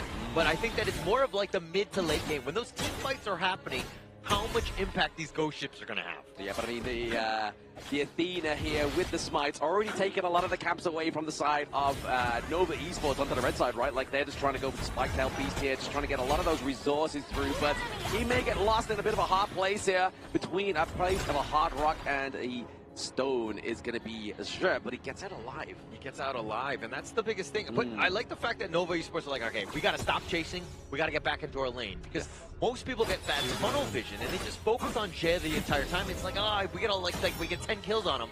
But then the outside lanes, we have not been farming, and you get completely, decimated there. Yeah, I mean, the scary thing is as well, right? Obviously, we've got double smite onto the side of HBSE, but we also have the hardened Jade Steel, right? Like, that's basically having 3 smites to 2. So I feel like Nova was forced to take the smite here rather than the flash, which has been a great engage mechanic here for the side of the Lapu Lapu. I mean, the biggest thing here is making sure that CY gets first blood. They will secure it for him. Jay will be hunting him around, but like CY is the guy that's going to be mostly affected by this Jay. Oh, absolutely. I mean, there's no point hyping the first blood onto Jour, right? Like that, yeah. That's going to be just the case in point here, and the whole point of the Athena strat coming through here is that he's going to be dying quite a lot, and there's no need to get hyped about that one because they're just going to get one member onto the side of Nova Fat, and then if they get the takedown, that's going to be a prize pick. Yeah, and you're seeing just the impact that he's got already. Yeah, he's died twice already, but you saw the bottom T1 was completely open. Muchi was like helping deal with Jay. And he's going to be tanky, he's going to be annoying to deal with, so you need damage dealers, but then again, that's why the outside lanes and the mid lane are going to be kind of, left alone. Yeah, exactly. There again, we're getting the killing spree onto the side of CY, so if we get a shutdown on CY before the Tyrant, that's going to be a big boost of gold over to the side of HBSE, but then also the Tyrant takedown will be a little bit easier. Obviously, they will have to still contest with Waypit with the smite on the Lapu Lapu. And another thing that they're doing very smartly by Nova Esports is that they're not starting any sort of the Golem, the Crimson Golems, until Jay is killed, right? And then you know that it's kind of free. He doesn't have that smite. He doesn't have the smite, and there we go. Obviously, just another kill going over to the side of Nova. It's 4-0 at this moment in time, but that gold is going to kind of diminish the more you kill the Athena as well, right? Like, it's going to go less and less and less. Yeah, less, and you're not going to do as much damage. So, I mean, he's not going to have as much gold that you're taking off when you get those kills. So it's going to be less of an impact, but he will be able to smite things away. And look, it takes a village to deal with this Athena strategy. It's like a whole 4-man job here, and that's not what you want to be doing, right? You're taking resources from a lane, yes. Muchi's having a good lane in that bottom side of the map, right? Look at that T1. It's definitely taking a beating here, and BB is looking to be a Marco Polo that's going to be very absent from his lane going into that mid stage, right? Once he gets that itemization of the Sparkforge dagger being built just right there, as well as the Doomsday, he's going to be up and across this gorge taking T1s. Yeah, HBSC, if they know what they're going to look to do, and obviously they play the Athena strike quite well, but they need to be aggressive in the lanes. You want to be pushing, have the minion waves crashing into the towers as much as possible so that Nova are punished when they try to rotate and deal with Jour. Yeah, exactly that. You saw there, right? Obviously, Jour was able to get that Jour golem away from them slightly for a brief moment of time.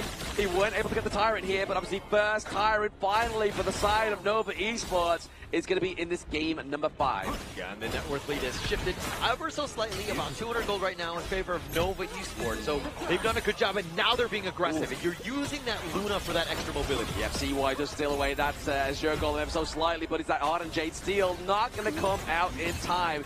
Takes a big of a beating, loses a lot of health, but now it's going to be Athena. Maybe here Jour gets the kill off as well, but not quite. Yeah, I mean, Jour actually went for that Smite Steal, actually missed it. CY ensuring that he got it. So Jour not getting as much value as we've seen him on this Athena at times. Yeah, I mean, the pressure being put onto CY here is definitely a not what you want to be at if you are in game number 4 between Nova Esports and HBSE, right? Like that, you are contesting with 2 smites, with the Hardened Jade Steel, but still managing to outsmite them is a good call. Yeah, if you're able to do it. But, I mean, he's just going to be annoying in other ways, and he's looking to smite here, competing, contesting, forcing out CY to use the smite. Also about to use a smite, but it's going to be the Overlord going up to the side of HBSE. So they haven't come out empty-handed here with this first wave of the jungle neutral objectives, but training T1 for bot side, the top side of the map here is going to be YU looking to put that pressure onto Schwan. Yeah, Nova doing such a good job of just kind of weathering the storm, right? They've seen the Athena strat, they know that HBSE are going to be bringing in, and this is how they're looking to deal with it. And so if you're like, again, Blacklist or APG that are watching this game, this is the kind of style that you need to deal with this potential HBSE monster. Oh, Wendy's got to be careful here. Silk against Beauty has to be careful, but even more so, it's going to be Guayu. Goes into the back line, uses the ornament, able to get the damage off. Oh, just about, but now, sure, comes in, forces out the flash of Wendy, but still saving grace. Oh my gosh, Wendy just saving the flash for that one, and now he's going to get dove under on this point.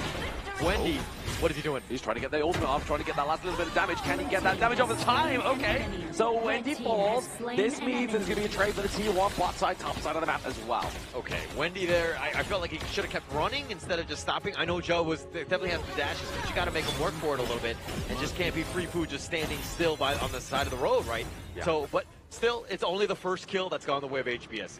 Yeah, first kill going over there as well. But I mean, look at the itemization being built here. I mean, definitely keeping pace, even though they have been put under a lot of pressure. CY obviously has around about the 2 full items being built, which is the August Ward, as well as the Insatiable Tome as well. But got to be careful here. Schwan doesn't want to get caught out, especially with BB with that true damage. Yeah, with that damage. And now you're seeing just the power of Zhe even more with the vision. Yeah. And Busan King was looking to go.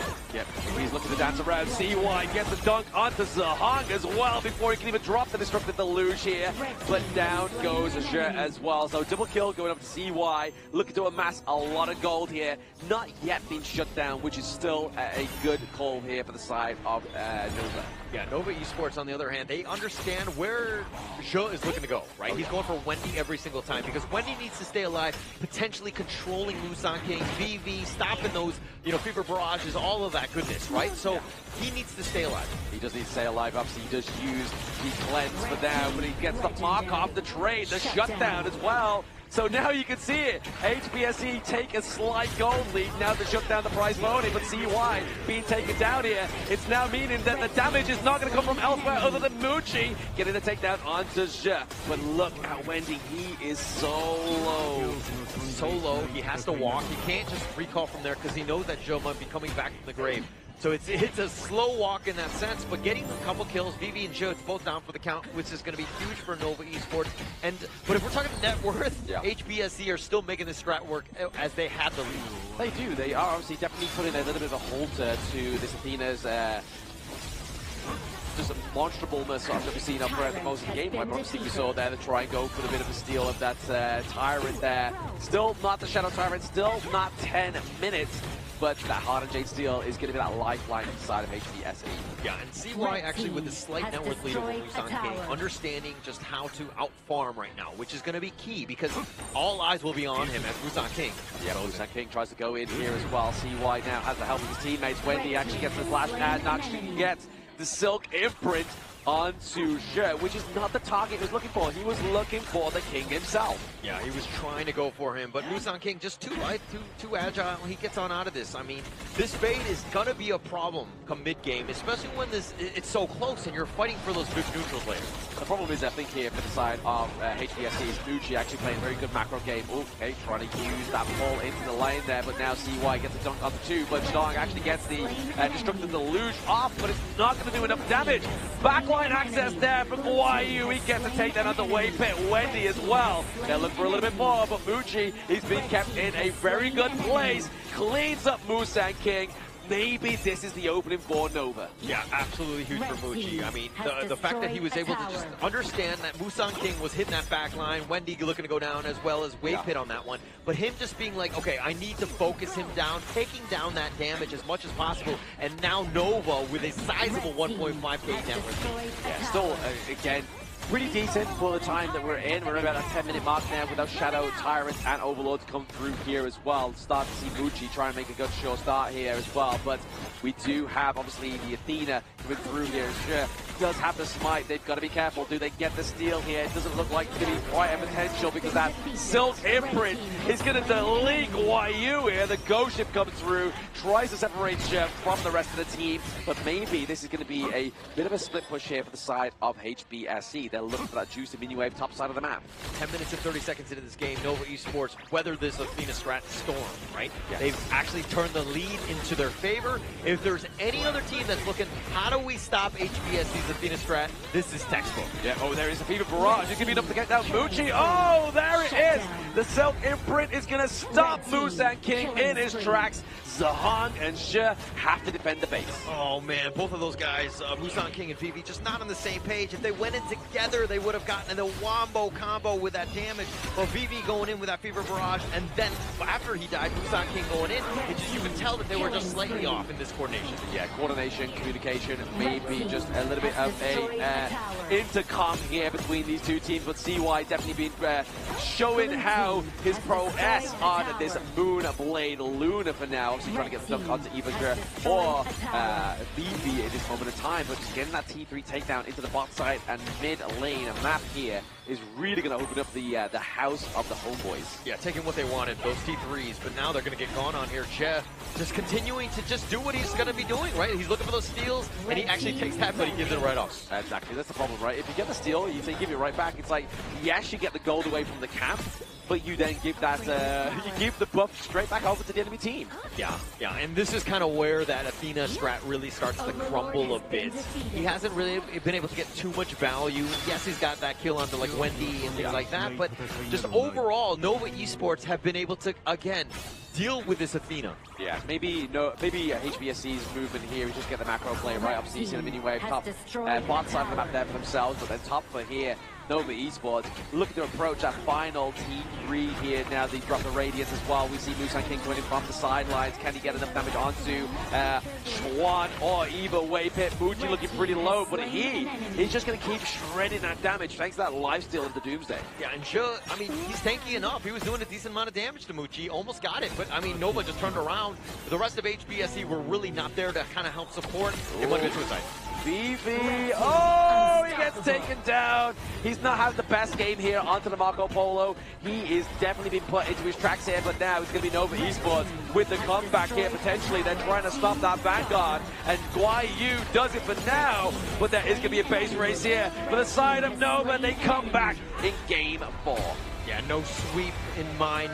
You know, Nova Esports, you knew that they were going to have something in terms of a counter strat to deal with this Athena strat, and they pulled it off. Yeah, one break at a time as they look to pace themselves for a potential reverse sweep against none other than HomeBois Blacklist Esports here. But that is still a long way to go. But fortunately, for the Nova Esports here, they did found a decent answer against the side of HomeBois Blacklist Esports in the Athena room. It took them a while to really get going. I mean, things were kind of like, is it really the right counter strat? Are they able to out-execute? And you saw exactly how. CY on this Luna was able to out-farm. It was able to solo Ja, as well as get his own farming done. I think the countermeasure that has been proposed so far that Boom Esports tried to do in their game. Remember the fact that Boom Esports, when they opened up the Luna first pick, and then immediately it was answered by APG with the Athena, and they went for the Dia Smite. It's actually very similar in this case itself, where you are looking for your roamer to take Smite so they can go for the jungle item and contest the double Smite against the Athena roam, and then the added advantage comes from your mid lane. Because your mid lane is going Knowledge Gem, they can always give up all the gold towards the jungler that's being sabotaged in that gold department. Yeah, it's all about sabotaging, right? I think that's going to be the biggest thing. I mean, Jia here is 115-2, but most of that farm going into CY with his 17 kills, 13,000 net worth. I mean, you knew that CY had to have a monster game, and he really showed up in this one. Yeah, he had to come through with this Moonblade, right? But I feel like the opening and obviously the safe net that he had from Waypit and Schwan really kind of obviously gave him the carry potential here for CY, right? Like if obviously Schwan was trying to play carry as well, I don't think this game would have gone in the same kind of highlight that it has right now. But like you were saying, this has been an absolute sabotage. Yep, and you can see the damage dealt coming in from the side of CY when you give him an easy going game. 143,000 damage dealt on towards the Luna and 76,000 damage taken here. This really comes from the fact that Zilla has been that nuisance in the jungle, tanking about 150,000 damage from this Luna alone. But also Muchi. I mean, his 82,000 damage. When they found that back line, he was there to do the damage to ensure that no one else got picked off, especially with the Ja, who is tanky, but the armor shred was real.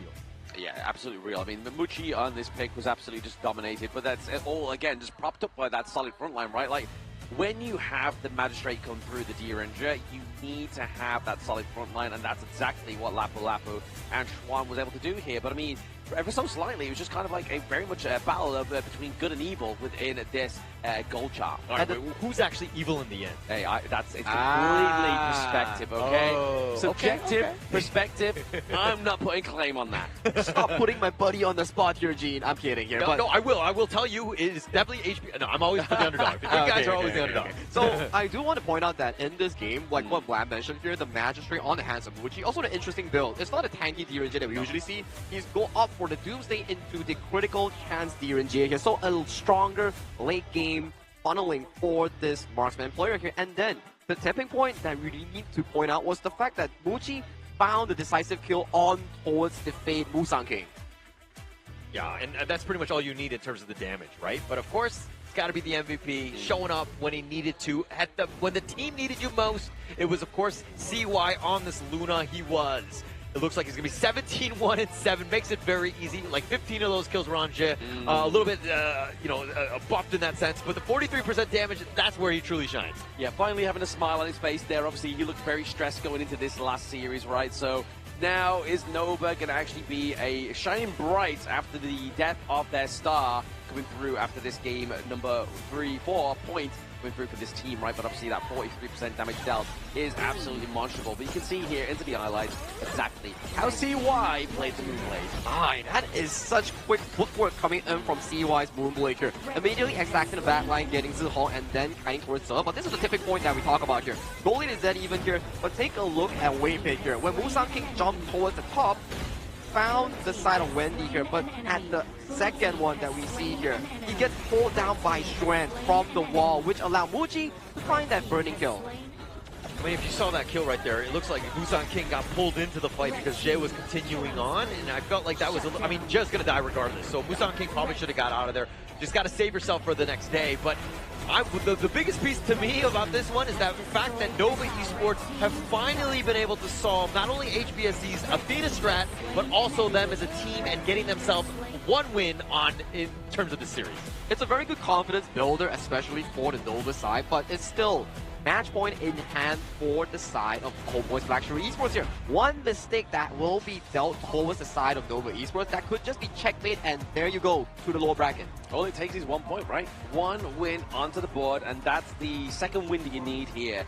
I mean, yes, you are going to falter even further into the ocean of the global ban pick now, but hey, Nova's able to actually put out a win, so that's a good thing for them here. Yeah, I don't know if it's my indigestion or what sort of feeling this is, but I feel like a reverse sweep is coming up. Oh no. Let's hope it's indigestion. That is going to be a spicy series here. I mean, what could you expect less coming in from two of the strongest MKL teams or two of the strongest global teams? But yes, for the reverse sweep to happen, we need to have two more back-to-back wins coming in from Nova Esports. Yes, obviously Nova Esports need to try and come back here in this best of 7. So, are they going to take it to the ultimate battle, which we failed to see yesterday? Obviously, we haven't seen one yet after our 4-day break. I feel like we are due an ultimate battle. Yeah, it's a huge confidence boost for Nova Esports going into this one. Of course, it's just one game, but you got to look at every single one of these games as like single best of ones. Right? This is the time where you need to just show up. I think that would be the ultimate demoralizers for HBSC if you were to reverse sweep them.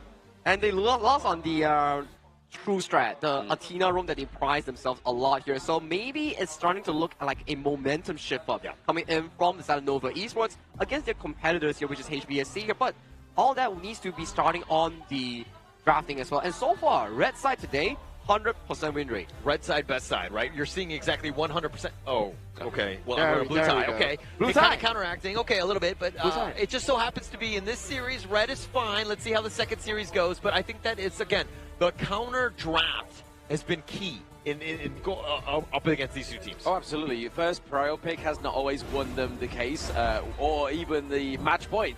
It's always what gets chosen in that reactive red side, but as you can see, once again, we are getting further. So this is a total of what, like 20 heroes per side that's been taken off of the gorge here for these two teams. Yes, obviously the respective team can still pick the likes of the heroes that they have not, that their enemies have got, right? But it's still quite a lot of heroes that are now not available. Yeah, not a lot in the find. I mean, going into this one, I think that they need to continue to ride this momentum train that is CY. He's feeling it after that last one. He got fed, got a bunch of kills, MVP, everything that you wanted for. They need to continue on. Let him do that same thing. Might not be as easy because you're not getting that takeaway of that food delivered to you into this next one. And my question coming is, will Nova Esports play the Athena roam themselves, or will HomeBois Blackstreet Esports ban away the Athena roam here? So it will be an interesting pick and ban here coming into game final alone. But what I expect here, at the very least from Nova, is to remove the likes of the Maestro Nui and the Arlie from the pool away from HBSE. Yeah. But not only that as well, obviously Orgren for both of these two teams has not come out yet. Obviously it was something that we were really kind of like hinting to in that last draft, but then they decided to go for the Featherfoot, the Fade, and obviously wasn't quite as fruitful as they really wanted to. I feel like if they did lock in the Orgren here for the side of HBSE, we would not be seeing this point go to the side of Nova. That could potentially be the case because, or for the side of HBSE, they are trying to reel in whatever draft that is available for Nova in game number 4 and do the decisive quick blow in game 5 itself. Because look at the draft here. Every single one of the drafts coming in from Nova has been super duper expensive. Very expensive indeed. I mean, at some point, Nova is definitely going to be looking for that Orgren. I think that is going to be one of CY's special. So at the same time, HBSE are going to be understanding how to counter that one. But we haven't really seen how that one's going to play out just yet. But I do think that is definitely on the table in these potential final games here. Oh, okay, so Nova goes back over to the blue. So HBSE does get the winning side, the 100% winning side here. So it's now at their loss to lose this winning side, the red side, for the side of HBSE.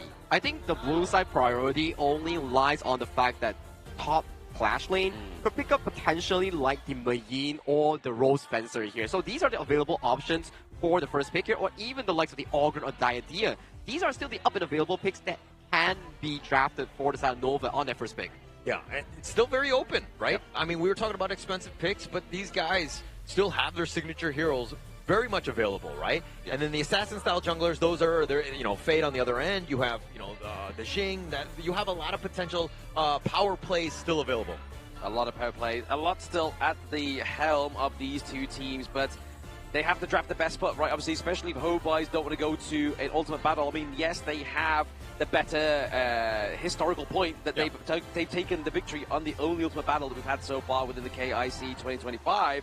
But they could lose it all to Nova, who was the Ultimate Battle champions in Season 3. Ah, that's a very good storyline that you brought up here, Blam. So for Nova to actually pace themselves into that Ultimate Battle, it won't be easy because there is still 2 more games on towards the hands here that they really need to bring up to that Ultimate Battle here. And these 2 games, every single one of them comes with a lot of pressure. One mistake, one misplay will put you directly into a 1-4 finish. And you saw in that last game, just like Nova made the least amount of mistakes, and they came out with the victors, right? So, I mean, hopefully they can kind of continue on that with that momentum, because that was a great win for them. They, again, it's been so far from when they last were able to beat HBSE, and just taking it to them, that's got to be a great confidence boost. And the only way they can take it to them, first off, is in the BP here, where obviously the game of 4D chess between Nova and HomeBois, Blackstreet Esports, come into play. Yep, with Nova Esports going on towards the blue side here, they will definitely have to use up some of the bans on towards priority picks, like the Arlie, like the Maestro Nui, for example. Here, these 2 probably won't see the daylight in this series itself here. On the side of HomeBois, Blackstreet Esports here, the Tigers, and potentially another strong pick here. I would say that you will put more focus on towards the side of CY after such a fantastic game. Maybe consider banning out the Orgren. Or maybe you just banning out the Athena again, right? Obviously, don't give it over to Nova. Yeah, one thing to take note of, I mean, the fact that Nova, HBSE playing that Athena, now you don't have to worry so much about it, right? I mean, they were previously banning it. It's completely wide open right now, and they're going to feel a little bit better. They can do more standard bans. There it is. There's the Augie boy coming through. Soul Guide for the side of Nova Esports. CY gets the charge with his tank. This is a perfect scenario for the side of Nova Esports to start picking up the Orgren here. Because HomeBois Blackstreet Esports has already expended the likes of the Ladies and the pay is no longer available here. 2 of the prime counters against the Soul Guide has been removed from the pool here, and priority has been given over to some of these remaining OP and Tier 0 picks, which comes in the form of the Soul, the Diadea, and also the Rose Fencer. I mean, interestingly enough, obviously the Mai Shirunoi is still available here for Zahong, right? They could go for this pick to obviously have early, fast-paced aggression here, but onto the side of Nova, it looks like they're going to be locking in the Byron here for Schwan. But ultimately, they still have the shirt here as well on the side of HBSE. Sure is always a very good pick when you want to play the strong and aggressive mid lane 3v3, but I'm liking this from Nova Esports here. This Da Xiao is still serving as a flex pick coming in for both Wendy and also the side of Waypit here, the double W's as you quote here. So this 3 picks is already very consistent in that early to mid-game marker. Yeah, I really like this wrinkle from the Da Xiao, right? Because the Ogren will sometimes get caught out, even though he has that path of passing. But now you can see him fade him on back to safety. Again, just another level, because you know that HBSC are going to be looking for ways to control the CY Ogren. Looking to control him is definitely going to be the name of the game, right? Or will they outpace him into the jungle? Obviously, the monkey pickup here for Musang King is another one of his cuddly favorite heroes here coming through for the side of HomeBois, Blacklist Esports, but banning out the Marco Polo, which is obviously a direct counter to the monkey dealing that true damage, really shredding his fur. And the marksman pool is starting to get diminished coming in from both sides here. So it will be very interesting to see, will they expand the full-born marksman on either side, which removes the full-born tank in towards the pool later on. I mean, going into this one, there's still, I mean, the Kong Min being banned out, just to get rid of some of that burst. But this Menki's going to be a problem, right? He's going to be that tanky front liner. I mean, it kind of to deal with the Ogren in that terms of that standoff that's going to be potentially there. But again, the Lady Soon here looking to kind of deal with this tanky Ogren. Yeah, exactly. Using that frag grenade, going to be able to do a lot of damage onto the side of the Ogren, as long as they don't get caught out, right? Because, I mean, obviously, yes, you have the rolling raid, but you've got to contend to the leaping koi tides as well, right? Like, that's going to really put the Lady Sun into the tracks of the always known as Cannonball.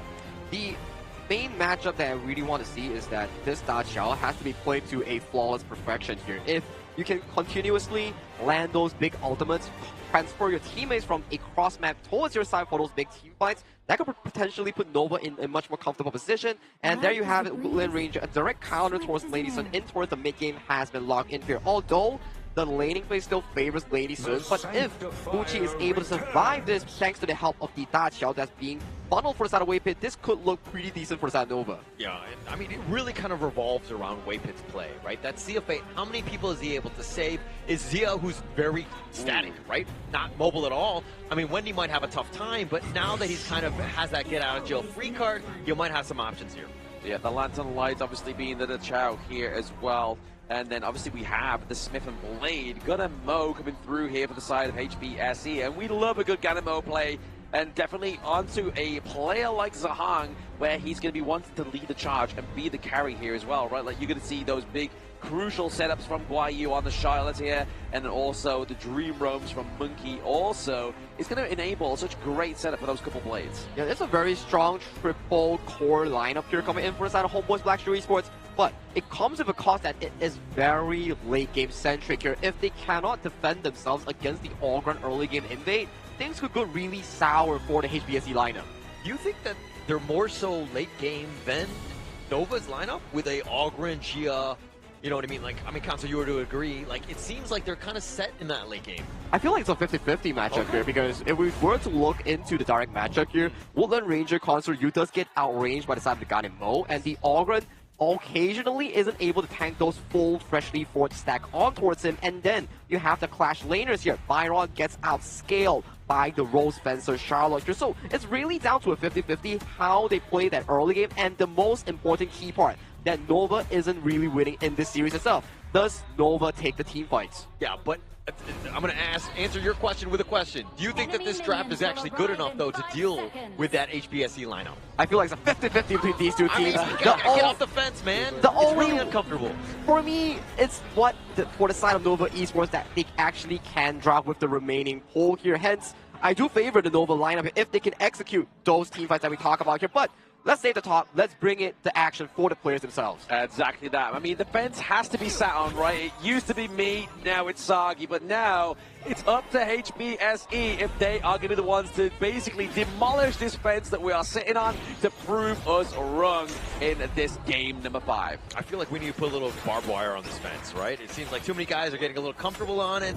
You don't want to be there the entire series. I could sit on barbed wire, don't you worry. I'll find a way. I'll get a cushion somewhere. Cushion for the pushing. But now, here we are getting into obviously this game number 5 here between these two teams. A lot of pressure in top side of the map here, obviously rotation-wise. They're looking to just kind of funnel in every little bit of help onto VB on this cannon belt. Yeah, for me, it's about this early game, right? Is Nova's CY going to get that farm to be really just kind of take himself to the next level, because there's going to hit a tipping point where he's going to be so tanky and tough to deal with. Plus, he's going to be powered up by Wendy, and then he has that, Da Chao Steel Fate to get on out. So he could be a potential problem in that mid game. Oh, absolutely. I feel like maybe the Sea of Fate's going to be there to save the Schwan on the Byron, right? Like he's going to go in, use a Soul Mace, get the knock up, and then if he gets 2 damage, it's going to be a hard task to damage him anyway, but obviously a lot of true damage coming from obviously the frag grenade, as well as obviously the couple blades from Zahong. He can get sent back to base and then just reconvene.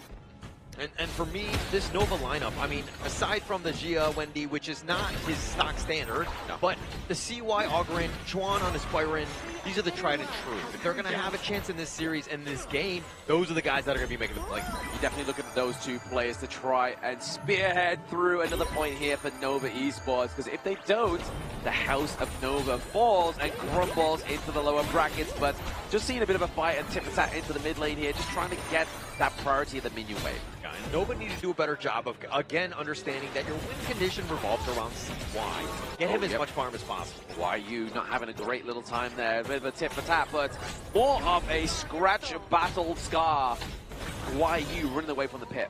Yeah, and he needs to run away in this one, because like he will just be all in the bottom lane, and they did a bit of a lane swap to kind of give a potentially VV a bit of an advantage in that top lane with that range advantage, because you're going, who are you? Oh, so close. These leaping koi tides, man, they are literally denying access into Nova's Moochie's range.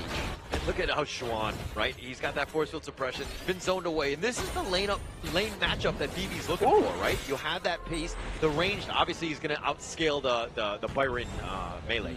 I mean, the thing is here as well, obviously the Rose Fence and the Charlotte, obviously you have the dash, but dashing into an oak ball is not where you want to be going, right? Yeah, for sure. And you in the same way, you just don't want to lose. No. I think Charlotte is more, again, the mid to late game. He just needs to get there. He just needs to not make or protect that tower as much as possible. Yeah, exactly. It's definitely a team fight setup here is going to be the Charlotte, but YU taking a lot of damage. There's the Eye of the Whirlpool come through, and first blood goes over to Nova Esports. I mean, they set the Whirlpool. Those guys showed up a little bit late, but they were there, to high-five them, ensuring that they got that at least one, because, Nova Esports, nice rotation there. Yeah, chucking those couple blades, but now he's getting it chucked back to the Shadow Realm. CY picking up another kill. Yeah, picking up a great rotation and a huge win. 2-level advantage over Musan King, and now they're putting the pressure on the bottom T1. It's not even 4 minutes. It's not even 4 minutes, but Schwan not having the great time. Top side of the map, it's going to be VB getting that kill. Looking to trade that T1 as well. Actually saved by Musan King down to the bottom side of the map, and saved by the Bell because there's no minions. Yeah, HBSE must have done something like that. I mean, you have to force the issue, especially since the bottom lane was looking very rough. But now in the jungle... Yeah, speaking of forcing issues, it's going to be the force of that Azure Golem. It is going to be BSE that is able to get that one for themselves, though. It means that Tyrant is going to fall because it's just so fast. The damage from CY on this Augurin. Oh! Steal away. I mean, easily done by HBSE right there. I mean, those free forage plays from Chi-Hong ensuring that they have both of the blues on that side. That was precise. That was like quick scope, no scope 360 there by the side of Zahong. He gets the Azure Golem. Taking that away from CY is going to be at a detriment, especially the amount of mana this guy zaps away in a team fight. Yeah, I mean, CY was spotted in the bottom, more or less, so it's one of those things where, like, okay, we have a little bit of a time to kind of take that out. HBSE with a nice rotation. It's the little wins, and now they have a 600 gold because of it. They do indeed, but it's going to be the other Whirlpool that's looking to put pressure on that T1 down to the bottom side of the map. We have Zahong here waiting in the wind, but that's the path of passing. It's really going to create a way out of those couple blades, but top side of the map, the pressure has been surmounted here onto the side of Nova Esports. So the Whirlpool is like good and bad, right? I mean, yeah, you've got everybody there in a hurry, but the way that HBSE just disengaged, they're like, okay, we don't need a fight. We have nothing to do. We don't have the numbers here to be there, and they put pressure on the top T2. That's a win for HBSC. Yeah, win so far for them. Obviously, they do get the Overlord here as well, going up to the side of HBSC. A bit of a repeat of the last game between these two teams, but I feel like the pressure definitely needs to be created by CY. CY has to be leading the charge, but the Dream Roam leads the charge here for HBSE, but the path has been created, and it is going to be a passing one here for CY. Yeah, and that's what they need to be careful about, right? HBSC, I mean, they have a surprising amount of bursts. You have Jiong on the Ganonbo as well as VP there with that ultimate shell, so you've got to be careful. And so this is why also Waypit needs to ensure that his Sea of Fates are there to keep CY alive. Yeah, CY definitely doesn't want to be dying anytime soon, especially when that Azure Golem's up as well, right? Like, if he died then, that's another free Azure Golem over to the side of HBSC. But speaking of free, they're going to get a free T1 top side of the map, be trading for that T1 down to the bot side here. Giant script as well as support item being built for Wendy on Tasuya. Yeah, I don't want to be over dramatic when I say this, but CY, if he dies in like the first 10-12 minutes, the team will crumble because there's so much that's riding on him to ensure that he hits that tipping point of items where he's able to tank and be able to survive, because the rest of them are really, they will crumble without this front line. Yeah, but the good thing about the Ogren here though as well is the fact that it forces HBSE to build anti-heal items first. As you can see there for Zohang, they built a bit of a staff, they built the Blazing Cape onto Monkey as well, so really forcing them to get that one before the damage items come through means that you can try and build a big outcome for your team before that moment comes. But there's a Sea of Fate for the side of Nova sitting in that brush there, but it's giving the access under the back line right now. Schwan trying to do a lot of damage, but the couple of blades with the rolling raid and the ultimate shell, but ultimately it's going to be Musan King picking up a kill, but then being on the receiving end of CY's death precipice. Yeah, CY just strolling in from the top, and sure that he gets the cleanup onto Musan King. That's going to be a win for them. But Juan kind of, I mean, he was tanky. He was, you know, going in, but the Sea of Fate, it seemed like it was committed a little bit early, which is uncharacteristic of Waypit, and not able to keep him alive. If they were able to get the 1 for 0, it would have been much, much better for them. Yeah, it feels like they're just using it to maybe get a bit of intel, right? Like, see if anyone would get the flank onto the back line of Nova Esports, just using it in that respect. But it did mean that obviously Schwan had to fall there, unfortunately. But hey, you fall for the enemy jungle, you get their Azure Golem. It's looking pretty positive here for the side of Nova. Not the end of the world, of course, for Nova Esports, but Schwan is still a guy that you want to be tanky. Like, he needs to be that front liner because, again, if CY gets Sea of Fated, then who else is going to be that front guy? You need that backup, and Schwan is there. Exactly. Schwan is going to be the Storm Mace going into these team fights. The Daybreaker being built here by the side of Muchi. Muchi's having a fantastic game so far. He has around about that 5.8k gold now for the side of Nova, and they're looking just to build more and more damage items, but looking to create that pressure is YU down the bot side. And this is kind of scary for HBSC, because CY is kind of that guy. He's not afraid to dive. He's not afraid to dive. He's the raid boss. He's looking just to focus out, sure, on this Diadea, but for now they're just using that path of passage to be a driving force. The hammer came through, but it's giving that fatal damage that gets taken away there. Keeps him alive. Wow, the guillotine was just not enough to do the damage into killing Je. He got thrown up, thrown down, but he somehow survived. Nova Esports, though, playing this Ogren, this draft perfectly, right? You want CY to go over, you want that path of passing, you want him to be aggressive, and then Waypit with that save, and to bring him back right on time. That's what I mean. Like, if HBSE just drafted this Ogren last game, it would have been Joe before the side of Nova, but now they take the Shadow. Actually, not Shadow Overlord, it's just a Tyrant here once again, but it's still going to be another bit of neutral objective. Increased damage, increased movement speed for the boys of Nova. Yeah, CY being able to take that one, just really huge. I mean, he needs to exert his dominance right now. He has a 2-level advantage. This is exactly where Nova want to be. Yes, they're behind in terms of this net worth, but that's fine, right? Because they don't have any answers for the Ogren just yet. I feel like maybe HomeBois Blacklist Esports, their problem is a potential endurance problem. But speaking of endurance, it may be the endurance test for the side of Schwan. The dive in, the takedown, but it means they created once again huge pressure top side of the map to get away this Crimson Golem and also a big juicy minion wave.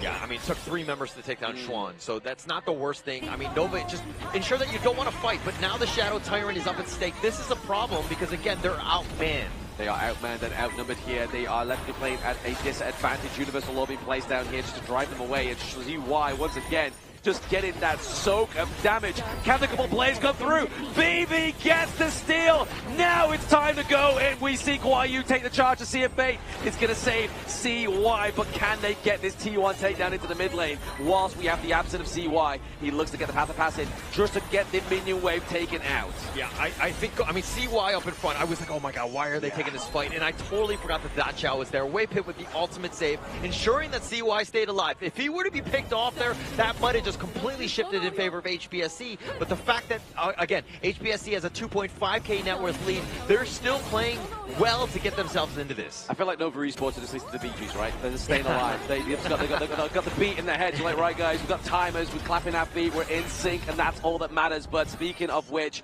definitely in sync is those minion waves on the opposite side of the teams crashing into those T2s. Yeah, you said in sync? No, we're not doing that. we're in the Philippines, we're not going to do a karaoke. Okay, we're going to continue on with this one, but look, HBSC, this is the great situation, right? They have enough damage. You're seeing that VV is able to do some serious work. Yeah. Nova now have to play a little bit scared because they understand that that burst is real. The burst is real for this team of Nova Esports as well as HBSC, right? Obviously, they definitely need to be putting in all those couple plays and throwing them wherever they can. But Nova, they have to contest this Shadow Overlord. If they don't, it's going to be a hard task to compete. Yeah, you don't want to give up anything for free at this point. Something to take note of, though, is Muchi is level 16. He's gotten that level up from Wendy there, so that's going to help in terms of this damage because he's been largely quiet, but Waypit can pick up elsewhere. He got deleted with the either Whirlpool into the mid lane here as well. And Musa King, he gets the Shadow Overlord. He's like, boys, look away as we come crashing through. BB with a kill onto CY. This means that mid lane, unless the Universal Law wipes them out, is going to fall. And now it is the same song and dance from HomeBois Black Shrew Esports as they march down mid. Oh, they find the right opening. They get the pick off onto Waypit and CY without his brother there to kind of get those saves of those Sea of Fates. Opening up the door, HBSC full control of this game now. Yeah, using that Vanguard down to the bot side of the map, really going to kind of mitigate that huge blue wave that we were seeing moments ago. But now Guayu goes for the split push. CY back up in 2 seconds. Waypit here as well. Maybe enough to drive away these Vanguards. Yeah, I mean, the push is real from HBSC. The damage that you're talking about, how do you even try to get onto VV, who's the guy that's been doing all the damage? You have so much pull from Shihong. Musan King is there as well. Yeah. It's going to be a tough one to crack. You've really got to kind of hope that Chuan gets that really big Storm Strike come through, but now you have Guayu just kind of constantly checking him, having that intel onto the team, right? He has the flash, he can use it, he's just looking for the right moment for BB, but BB's playing at the complete opposite side of where Chuan is. Yeah, they played this one perfectly in terms of that comeback. Things were looking rough for CY, but when you don't have Waypit around, he's very vulnerable.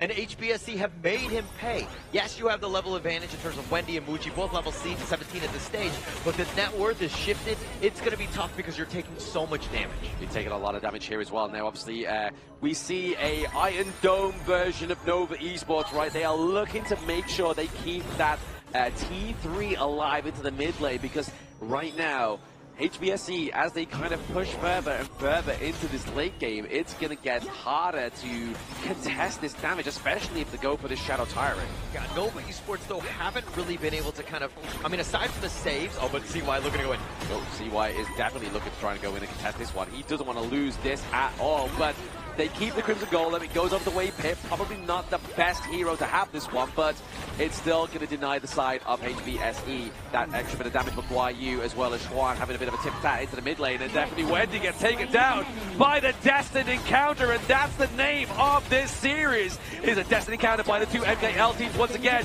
but it's going to be Chuan into the back line, tries to get the saving grace. He's swinging the mace. He's trying to stay alive, but BB into the back line. It's only Chuan alive.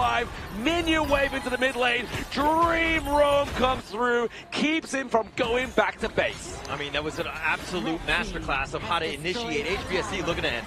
Looking to end this one. The House of Nova is falling. HBSE do it once again. They are your first grand finalists. Congratulations to HBSC as they are into the grand finals, easily winning that game, complete dominance, and things were looking kind of scary in the beginning, but HBSC understanding how the lineup of this Augur and the Da Chiao were to play out, and they were able to counter that in the end. And still the beautiful team fight strategies here being committed from the side of HomeBois Blackstream Esports. Every single game thus far that Nova Esports has lost, it was really the early game. They were doing decently well, but the mid-game team fights, HBSC finding a certain member in the side lane, converting that into a 10th-minute objective, which led to them to win this upper bracket finals, qualifying as the first seed to the grand finals itself. It's all about making the least amount of mistakes right there. And they, again, HBSC just understanding just how to take advantage of those gaps that were available to them. Oh yeah, the gaps indeed, right? Obviously, there were moments in time where it looked really healthy for Nova Esports, right? Like CY with Wave Hit on this Da Chao really put them to the test, right? That Lantern Light, using the Sea of Fate, using the Eye of the Whirlpool, really kind of turned the tides. They really reminded me of OG when they had that strat against them as well, right? They really put the pressure onto the macro of Nova Esports, but obviously, ultimately, Nova won that one, but lose this series. This is the real test that we have shown so far. You can play such a strong early game with the Augur, but when the timers hit for the Ganemo, Charlotte, and also the side of the Marksman Lady Sun, you start to see the triple late game come into fruition for the side of HBSC, which outscaled the side of the Nova Esports lineup here, which in the end, it happened here because they missed out the crucial 10-minute fight.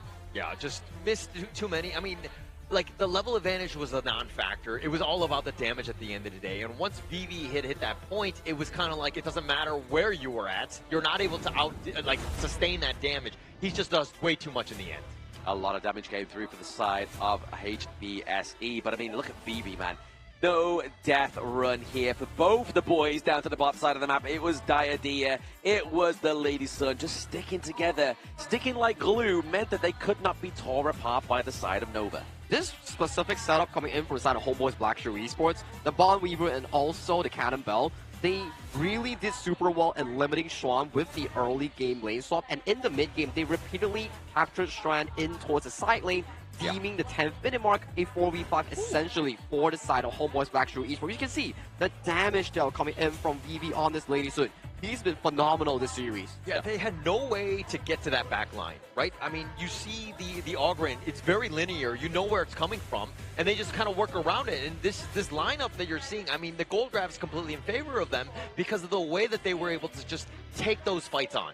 Yeah, exactly. You can see here, there's no kind of like fight for good and evil like we was talking about in the last series. It's literally a wave of red. And once again, the red side having a 100% win rate here as well. And we're looking at the head-to-head here, obviously, into the mid lane. Obviously, two different kind of playstyles, right? The Zuya is there to give the sanctification, the universal law, to have that wave clear and give over a little bit of an unlocked potential to one of the teammates. But Zahong here, obviously, just dealing so much damage. 70k compared to 57.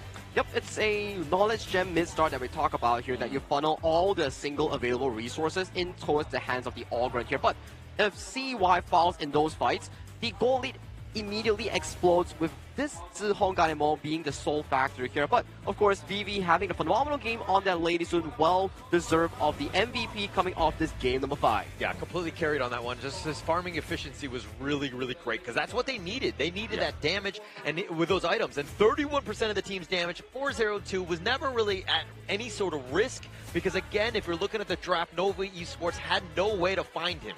They did have no way to find him. I mean, especially that last team fight, right? Schwan was on the opposite side. Like, they were literally like Romeo and Juliet in that one. They just could not get together.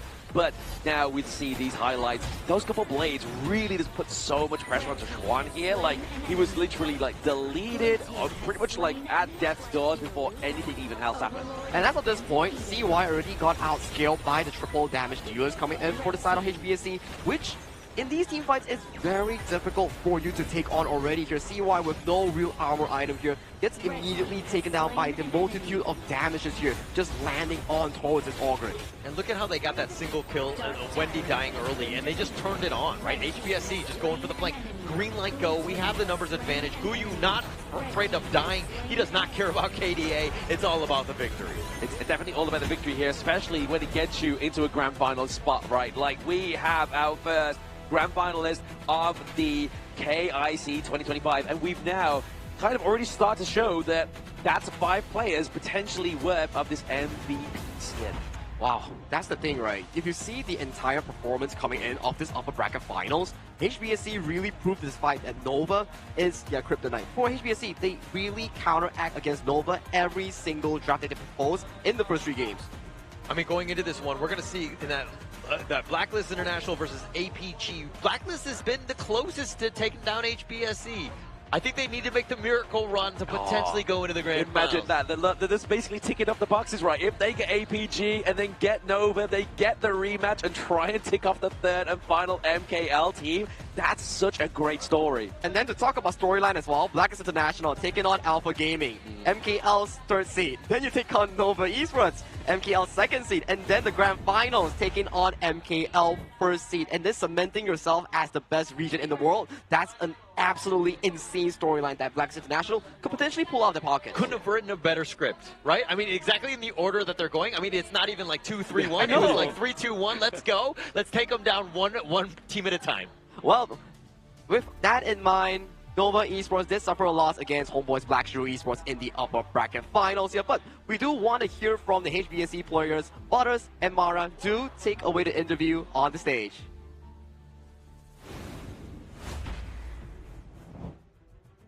We now have our first grand finalist, HomeBois Black Shoe Esports. Congratulations, Guiyu! Yeah, and as for the first question, congratulations on winning that upper bracket finals match. And it's the same, it's almost the same as the MKL Grand Finals, but they won 1 match this time around. Now, my question is, were there any difference in the type of preparation that you did for this upper bracket finals? For this few days in our screen, we prepare new draft like Sun Ping. Not that all. We still have secret weapon in final. You know, Guiyu, it shows how prepared you are. Because every time you go up against another team, HomeBois always dominates them. How does it feel to be considered one of the strongest teams in the world when it comes to Honor of Kings? I felt very happy because before the match, I see all the talent is support Nova. We beat the prediction, and I think they already forget how we win Nova in MKL. I have them review in today. You definitely proved that you are the stronger team.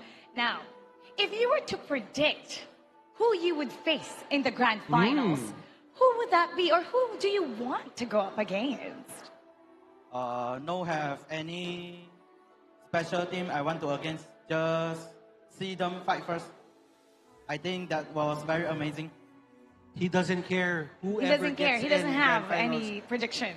He will beat anyone who steps up to that grand final stage. But now, tomorrow, you will probably get the chance to meet what people are saying, what the Filipino people are saying, that is your long-lost twin, H2. Now, do you have any message for H2 that's probably watching right now? Do you have any message to him? H2, let's take a photo. We see really same or no? The crowd is definitely gonna love that. You guys look almost like twins. Now, what would you like to say to all the supporters, not just for HomeBois Black Shoe Esports, but the supporters of MKL? Thank you for your support. We will try to do the best team for MKL. Congratulations once again, Guiyu. You guys are phenomenal. A lot of things are going to happen, but first, we will take a break. You are watching the Honor of Kings International Championship 2025, and we'll be back.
师们，大家好，我是解说02。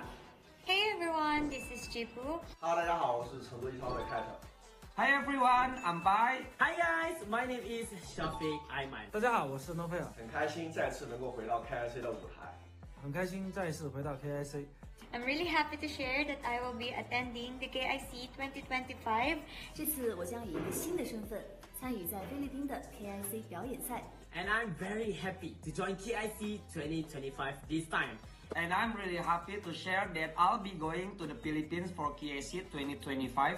And I'll be participating in the show match as well. And I will also be participating on a show match. 期待在表演赛的舞台上见到更多的国际朋友们。这一次在马尼拉要和大家打一场特别的表演赛，能和这么多海外的朋友们一起打比赛，是一件非常有趣的事情。And I will be making appearances for all 3 days as well as participating in the epic show match 5v5. Guys, kita-kits tayo sa 28, 29, 30 sa Ayala Mall, Manila Bay. Sa 30, kakandang SB19. So, abangan nyo yan. Tapos, syempre, supportan natin ang Boom pati Blacklist. Make sure to watch KIC 2025 and send your support. 我们马尼拉见。 See you there. 我们菲律宾见。竞赛。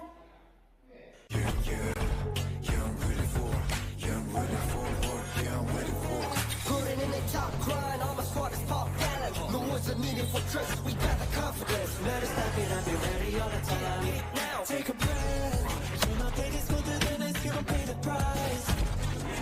Sit the trap, got my body's in the back, you better think it twice. Coming on never. Casting off the shadows, yeah, I'm on my way. Stand against the fate, we won't be the same. Steep burns, step again. We're gonna dream it up high, to live in the sky. You can never stop me fighting on the edge. Every time we fall, we get back again. Chances we take it, won't let us fade out. Now it's prime time, we're ready for the win. I'm a warrior, burning up the flame. Rebel, won't be tamed. I'm burning up a fight, and I'm reaching for the sky. We gonna burn it. I'm a warrior, running for the game. Make it glorious, running for the name. Yeah, we putting up a fight, we kill whatever lie. We're rising high to the sky. We gonna bring it on. For honor, we beating the odds. We got the honor, if we are the kings, it's on the showtime.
Tidak ada kata menyerah di kamus kami. Putting in the top grind, all my squad is pop talent. No words are needed for trust, we got the confidence. See you flicking, slipping now, how you couldn't have it. Magkakasama palagi. Kami ang PPL.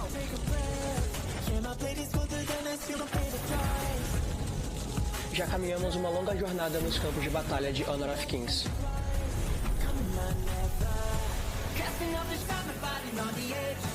Every time we fall, we get back again. Semalam telah berlalu, hari ini kami buru kejuaraan.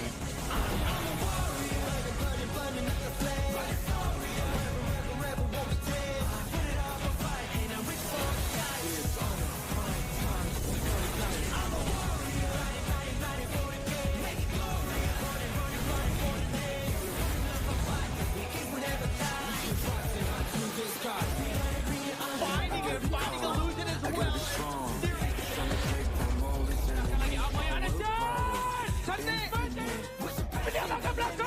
Congratulations!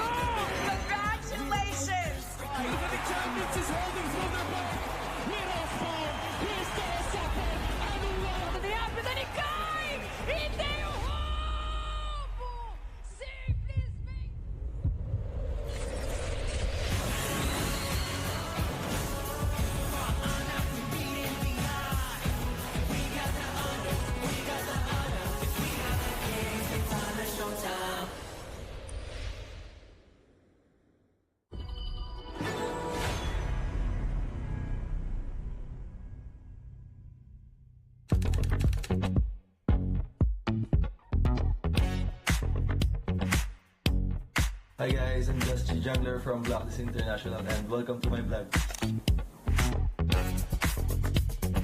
So, first of all guys, when I wake up, I drink water. Just need this in every day. And then after that, I'm going to wash my face and also to brush my teeth. But I think there's some people here. My roommate Golden guys is inside. Hey Golden! he's saying he's taking a bath. In the playoffs? Yeah. For me, I think the venue, because I think it's like so much bigger compared to the other venue, and also there's so many people will going to support and also watch us. So I think that's the most exciting part. And also the SB19 one, is they're going to perform at the Grand Finale. So I hope we can make it to the Grand Finals. After I wash my face and also brush my teeth, I go to exercise always in the gym. Because there's a gym here. Can we go to there? Oh yeah, sure. Oh, alright, let's go. Let's go guys.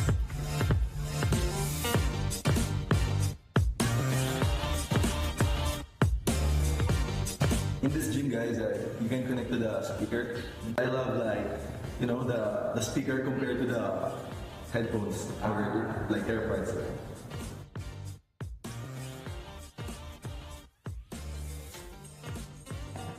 After I finish the workout guys, exercise, this is my finisher.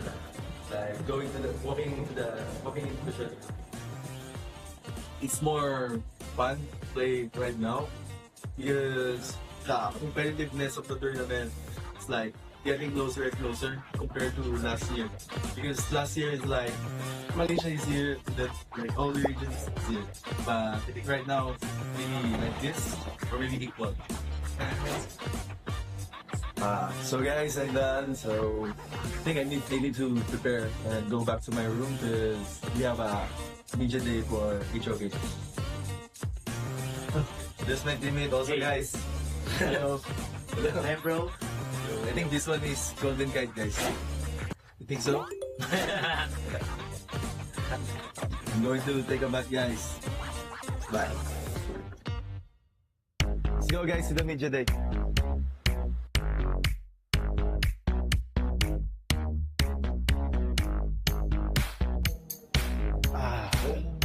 So now guys, we're here in Carmuros in Baluarte de San Diego. This one is avocado and mango guys, flavor, so good.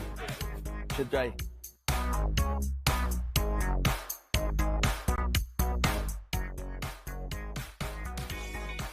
Congratulations, bro.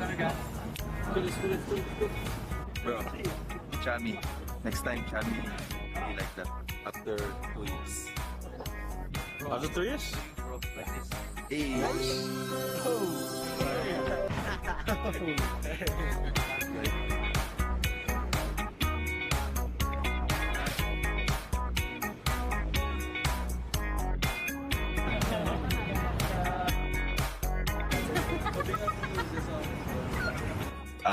Hi guys, we're still here in Chamorros, doing some video shoot and like that. Yeah, it's for because it's a midget day right now, and this one is for, I think, for the trailer for HOK playoffs.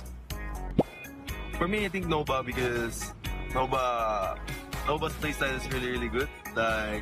Their playstyle from early to late game is super good. I think we can win the championship. Our media day is done now, guys. Thank you guys for supporting us, and I hope that you will continue to support us, especially in this upcoming November 28 to 30 in Ayala Mall, Manila. See you guys.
Kings, it's an honor showtime.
Kings, it's an honor showtime.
Hello and welcome back to the Honor of Kings International Championship 2025. This is day 6 of the knockout stage. We are here in Ayala Mall, Manila base, here in the center of Philippines here. And just now, we saw how HomeBois Blacklist Esports systematically deleted the side of Nova Esports and sent them right going into that lower bracket, which also awarded HBSC to qualify for that direct slot into the grand finals here. But it's not just me, it's also our fellow casters here. We have Kindofu and also Holla back onto the broadcast here. Yeah, and obviously happy to be here as well. I mean, Blacklist International going against APG, who's going to move on to play on Nova Esports. Everything at stake, because this is, of course, an elimination game. Yes, and it's going to get very tiring because both these teams, they have to go through another BO7 again after this. So I feel like this game for APG as well as Blacklist, it's important that you try to end this fast so that fatigue doesn't get to you when you play against Nova in the last series of best of 7 today. It's not only about fatigue as well, that's the primary thing, but also you don't want to go to the extent of 7 games, which shows you all your trump cards to Nova, who's just waiting to pounce on you in that lower bracket. They suffer a bitter defeat, so they are definitely angry and looking for someone to vent their anger towards it. But this is our featured matchup of the second one today. It will be Blacklist International taking on Alpha Gaming, Agents' first test of endurance against an MKL team. I mean, this is the first one. We were kind of talking about in the last series, right, where they have to play essentially all 3 MKL teams. It seems like they've lined up from 3rd, 2nd, 1st, all the way to that grand finals going into this one. But can they break the code here? I mean, it's going to be difficult. This is like a taste test, right? Okay, so what kind of difficulty do you choose? 1 to max. I mean, there is no difference here. Every single team coming from the MKL region is very strong. And of course, the first challenge they have to face is going to be APG in this second half. And I mean, we're approaching towards the end of the KIC 2025, so you really have to perform your best. And it's also Philippines' final hope at stake here. If they can really make it towards that lower bracket finals and we do the numbers game, Blacklist International is the only team thus far in the playoffs that pushes HBSC into a 7 games, which Nova Esports couldn't have done just now in the upper bracket finals. They've looked impressive, right, in the KIC. This is a whole new Blacklist that we've never seen, right? The way that they've been able to step up and being able to find it out. Yeah, they did lose in that Game 7 against HBSC, but that was the closest that team has gone to losing. Exactly, and I think this might prove the point for PKL because, look, they have been growing thus far. Every region has been growing, but the growth of Blacklist International specifically, this one works wonders, and perhaps they can dare to dream. I do believe that in this scenario itself, Blacklist International is no longer the underdog, but a fierce tournament contenders here. They are ready with whatever it takes to get this entire tournament in towards their back here. But to really allow them to do so will be to traverse the lower brackets here. In front of them is the MKL third seed Alpha Gaming, and if they do make it past APG, they still have to face the 2025 Grand Achievers here, Nova Esports, in another BO7. Yeah, I mean, but I don't want to get ahead of ourselves because Nova, while is a formidable foe, but they still got to go through Alpha Gaming. This is a team that's right 3rd place. You're seeing why they're one of the toughest teams in the entire KIC. Yes, they're ready to go, but this is a situation now where can, again, Blacklist find a way to overcome the first MKL team in the KIC. Yeah, and it's only going to get more difficult, right? Because, funnily enough, it is now ranked 3rd, 2nd, and 1st. So if you beat the 3rd, okay, welcome. You're going to go up against the 2nd team in MKL. And then the final challenge in the grand finals is going to be the #1 team, HomeBois Blacklist Esports. I want to know who the scriptwriters are because they set it up perfectly, right? I mean, this is going to be the first true test, as you're seeing here, in terms of endurance, because not only, again, 3rd, 2nd, a 2nd waiting in the wings, then you have 1st place potentially tomorrow. All of the MKL teams are like, Blacklist, come at me. But of course, we'll see if, of course, they can first overcome Alpha Gaming. And this is the head-to-head matchup between Blacklist International and also Alpha Gaming here. In terms of kill participation, they are neck and neck tied at that 71%. And all of these statistics, they are rather 50-50 between these two teams. Even the average deaths per match and also the goal, all these are very neck and neck. 50-50 between these two squads. Yes, very close. And we'll take a look at a very specific lineup here, head-to-head, We're talking about the farm laners, Golden Kite and Sun. Now, Golden Kite obviously has impressed us in the group stages, going to knockouts, and now in this final stage of KIC 2025. Sun didn't really show up until the later parts of this tournament, but still, the stats are pretty impressive on this guy. Well, Golden Kite is the only player so far in KIC 2025 to get that pentakill on that specific channel pick here. So it will be interesting to see. Son has been one of these high achievers in the 2024 year of HOK Esports. I want to see them battle out, and also the rivalry between these two players was not day one, because back in 2024 KC, that was Blacklist International defeating Team Secret, and Son was on that roster. Yeah, I'm sure there's a little bit of bad blood. Son will want to show up. I mean, you talked about the fact that he showed up a little bit late here, but now he's here, and you're seeing Alpha Gaming kind of hit that point, right? They've been much better. I think they've been way more stable with Sun in the farm lane. This is something that they need to be worried about, Blacklist, that is, going into this series. I think it's always better late than never. This is not to excuse, me being late every time, but with that being said, every time. every time. Now is the time to show up, right? Not just for this particular game, but for the rest of this tournament. Because look, the prize is 300,000 USD. That's a lot of money, and it's a big bump up, right? We start with what, 60,000 from the top 6, and now we are at top 4. So there's a lot of money involved. It's 80K minimum. I think it's like every time you win, it's like a 30,000 jump, then 40,000 jump, and once you hit the 100,000 at second place, you get that ×2 jump to 300,000 here. So it's not only about prize pool itself, but it's also for regional glory here. Being the sole PKL team from the Philippines surviving and thriving in the tournament, they definitely want to make it as far as possible, or maybe be the first team ever in the global landscape to get that FMVP skin. Yeah, and getting that one, of course, but getting top 3, that's pretty much where they want. I mean, the fans right now are lining up. They want to see Blacklist International win, but they have to take and overcome Alpha Gaming in some fashion to really get themselves into that lower bracket finals. I mean, they have the home ground buff, right? If you guys didn't notice, this place is packed, like all over the place. There are no seats left for me. I was trying to squeeze in the audience just now, but couldn't really find a space. So let's see what happens in this particular series. But hey, we need to introduce the home crowd favorites here. Blacklist International, one of PKL's best performing teams. They will be taken on the stage with a teaser video that we have prepared for you. Let's take it away.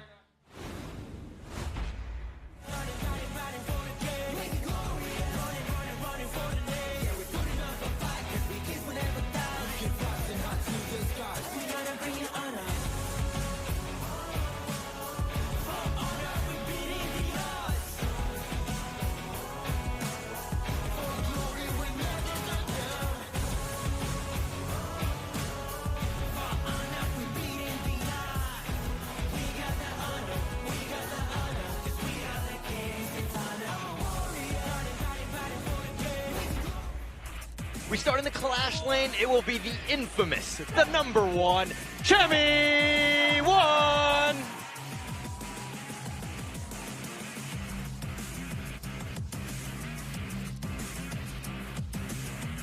Now we head into the jungle, and of course it will be Joshi!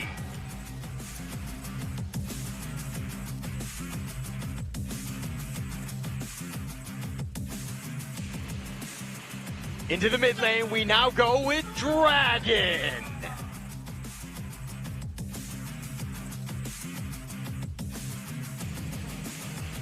And no, you're not experiencing deja vu. And now in the farmland, it will be Golden Kites.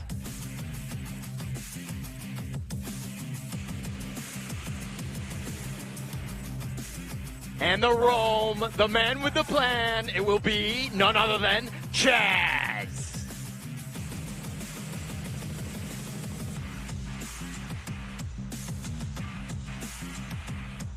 The PKL #1 team, if they're going into this one, there's going to be a lot of pressure, and they're going to be going up against Alpha Gaming, which will be showing up next.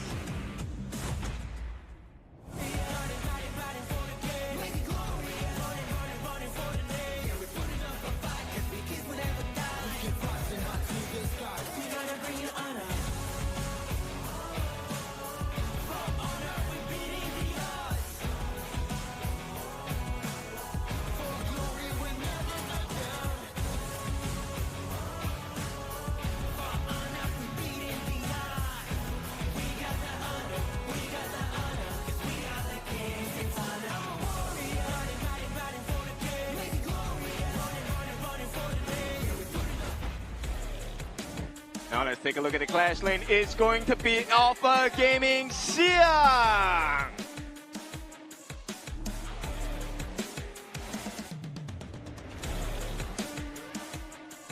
Don't look away. In the jungle, it's going to be Yilong.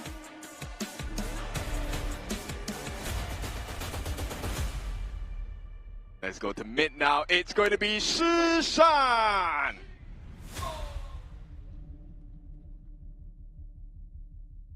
Of course, in the farm lane, we have the one and only Sun.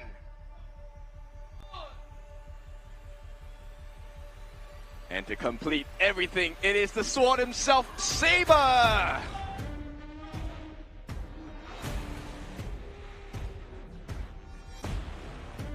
APG stands in their way. Does this become an MKL final? Let's take a look. The Blacklist International will do whatever it takes to stop them and debunk the culture. But dude, bring me through their rivalry in this roster. It will be Chammy1, Dragon, Joshi, Chaz, Golden Kite. This is the team that has actually found their footing. They're hitting their crew. Everything is going away. Yes, they stumble against HPSC, but this is a team that is still proving that they are one of the top teams here. The growth has been phenomenal so far coming in for the side of Blacklist International. Their KWC run was about first round exit, but right now, in front of you, in Manila Bay itself, they stand tall and they are right now in top 4 and hungry for more. Yeah, very hungry for a lot more, and they are not the only team that has the hunger in their hearts and stomachs. It's also about Alpha Gaming. Now there's 5 members, San, Shishan, Yulong, Saber, as well as Xiang. These 5 members have shown us that they can be extremely clean. Now they have taken down the brothers of Blacklist International yesterday, Boom Esports. Is this going to be the gatekeeper for the Philippines squad? I don't know, because this is definitely the new and addition PKL gatekeepers in the form of Nongshin Reports that they did back in honor of King Season 3 Invitationals here. And can Blacklist International break their top 4 curse? Because they were stuck at semi-finals, similar to where they are right now. If they can break it through, maybe, just maybe, they can push it towards the grand slam of the entire event. Yeah, I think the biggest thing about Blacklist is they need to do what they've been doing throughout. Always having a good game one, setting the tone. I think a lot of the teams were like, wow, Blacklist have leveled up, and they're very surprised, and they're caught on the back foot, and that's a losing situation. Okay, so they do get the blue side, they get the prio pick. But then let's take a look at APG. You have the man himself, the monster in the jungle. 3 games, 3 MVPs. Yilong here has been just tearing it apart for APG. But Joshi has also been the concern so far, the voice of the team, to really elevate them into a different realm. He has phenomenal performance, especially when controlling the map with the picks like the Agudo or the All-Ground here. But aside from the jungle, we need to highlight the matchup on towards the clash lane here. Chammy1 versus Xiang. Xiang has been one of the best performing clash lanes in 2024. And in this tournament alone, Chammy1 has shown very brightly. Yeah, he's definitely one of the more consistent. Right? I think that we're seeing time and time again, like a lot of the plays are just literally won off a single team fight, and it usually sets up by one of the clash laners. And I think we have some 2 amazing ones in this series. All right, so to shine a little bit of light about what the potential situation is. Now, Xiang has come from a championship team before. They have won the big international events, but Chammy1, he has also gapped some of the biggest and strongest clash laners in KIC 2025. So the challenge today is going to be about who outshines another, because when you get that perfect setup, you know the remaining 4 members on both sides, they can clean house really quick. But that's the difference between the 2 players' playstyle, right? For Chammy1, it's about those big plays and big setups here. And for Xiang, he's like the strong shield, the sponge that absorbs pressure coming in from the enemy team. When the team is in a dire situation, needing of someone to forego that farm, it is always the side of Xiang providing the farm to Yulong, Shisan, or even the side of Son to get their groove back into the game. Yeah, but Chammy1's kind of the same way. Things are looking dire. Things are not looking great. We need some like amazing truths, like wombo combo stun. Chammy1 has always been the guy to shine and to really step up when the team needs him. So what kind of truth will he be spitting today? Is it going to be welcome to the grand finals for the side of APG, or is it going to be welcome to the grand final, or go home right now? Well, the home is pretty near. It's literally in Manila.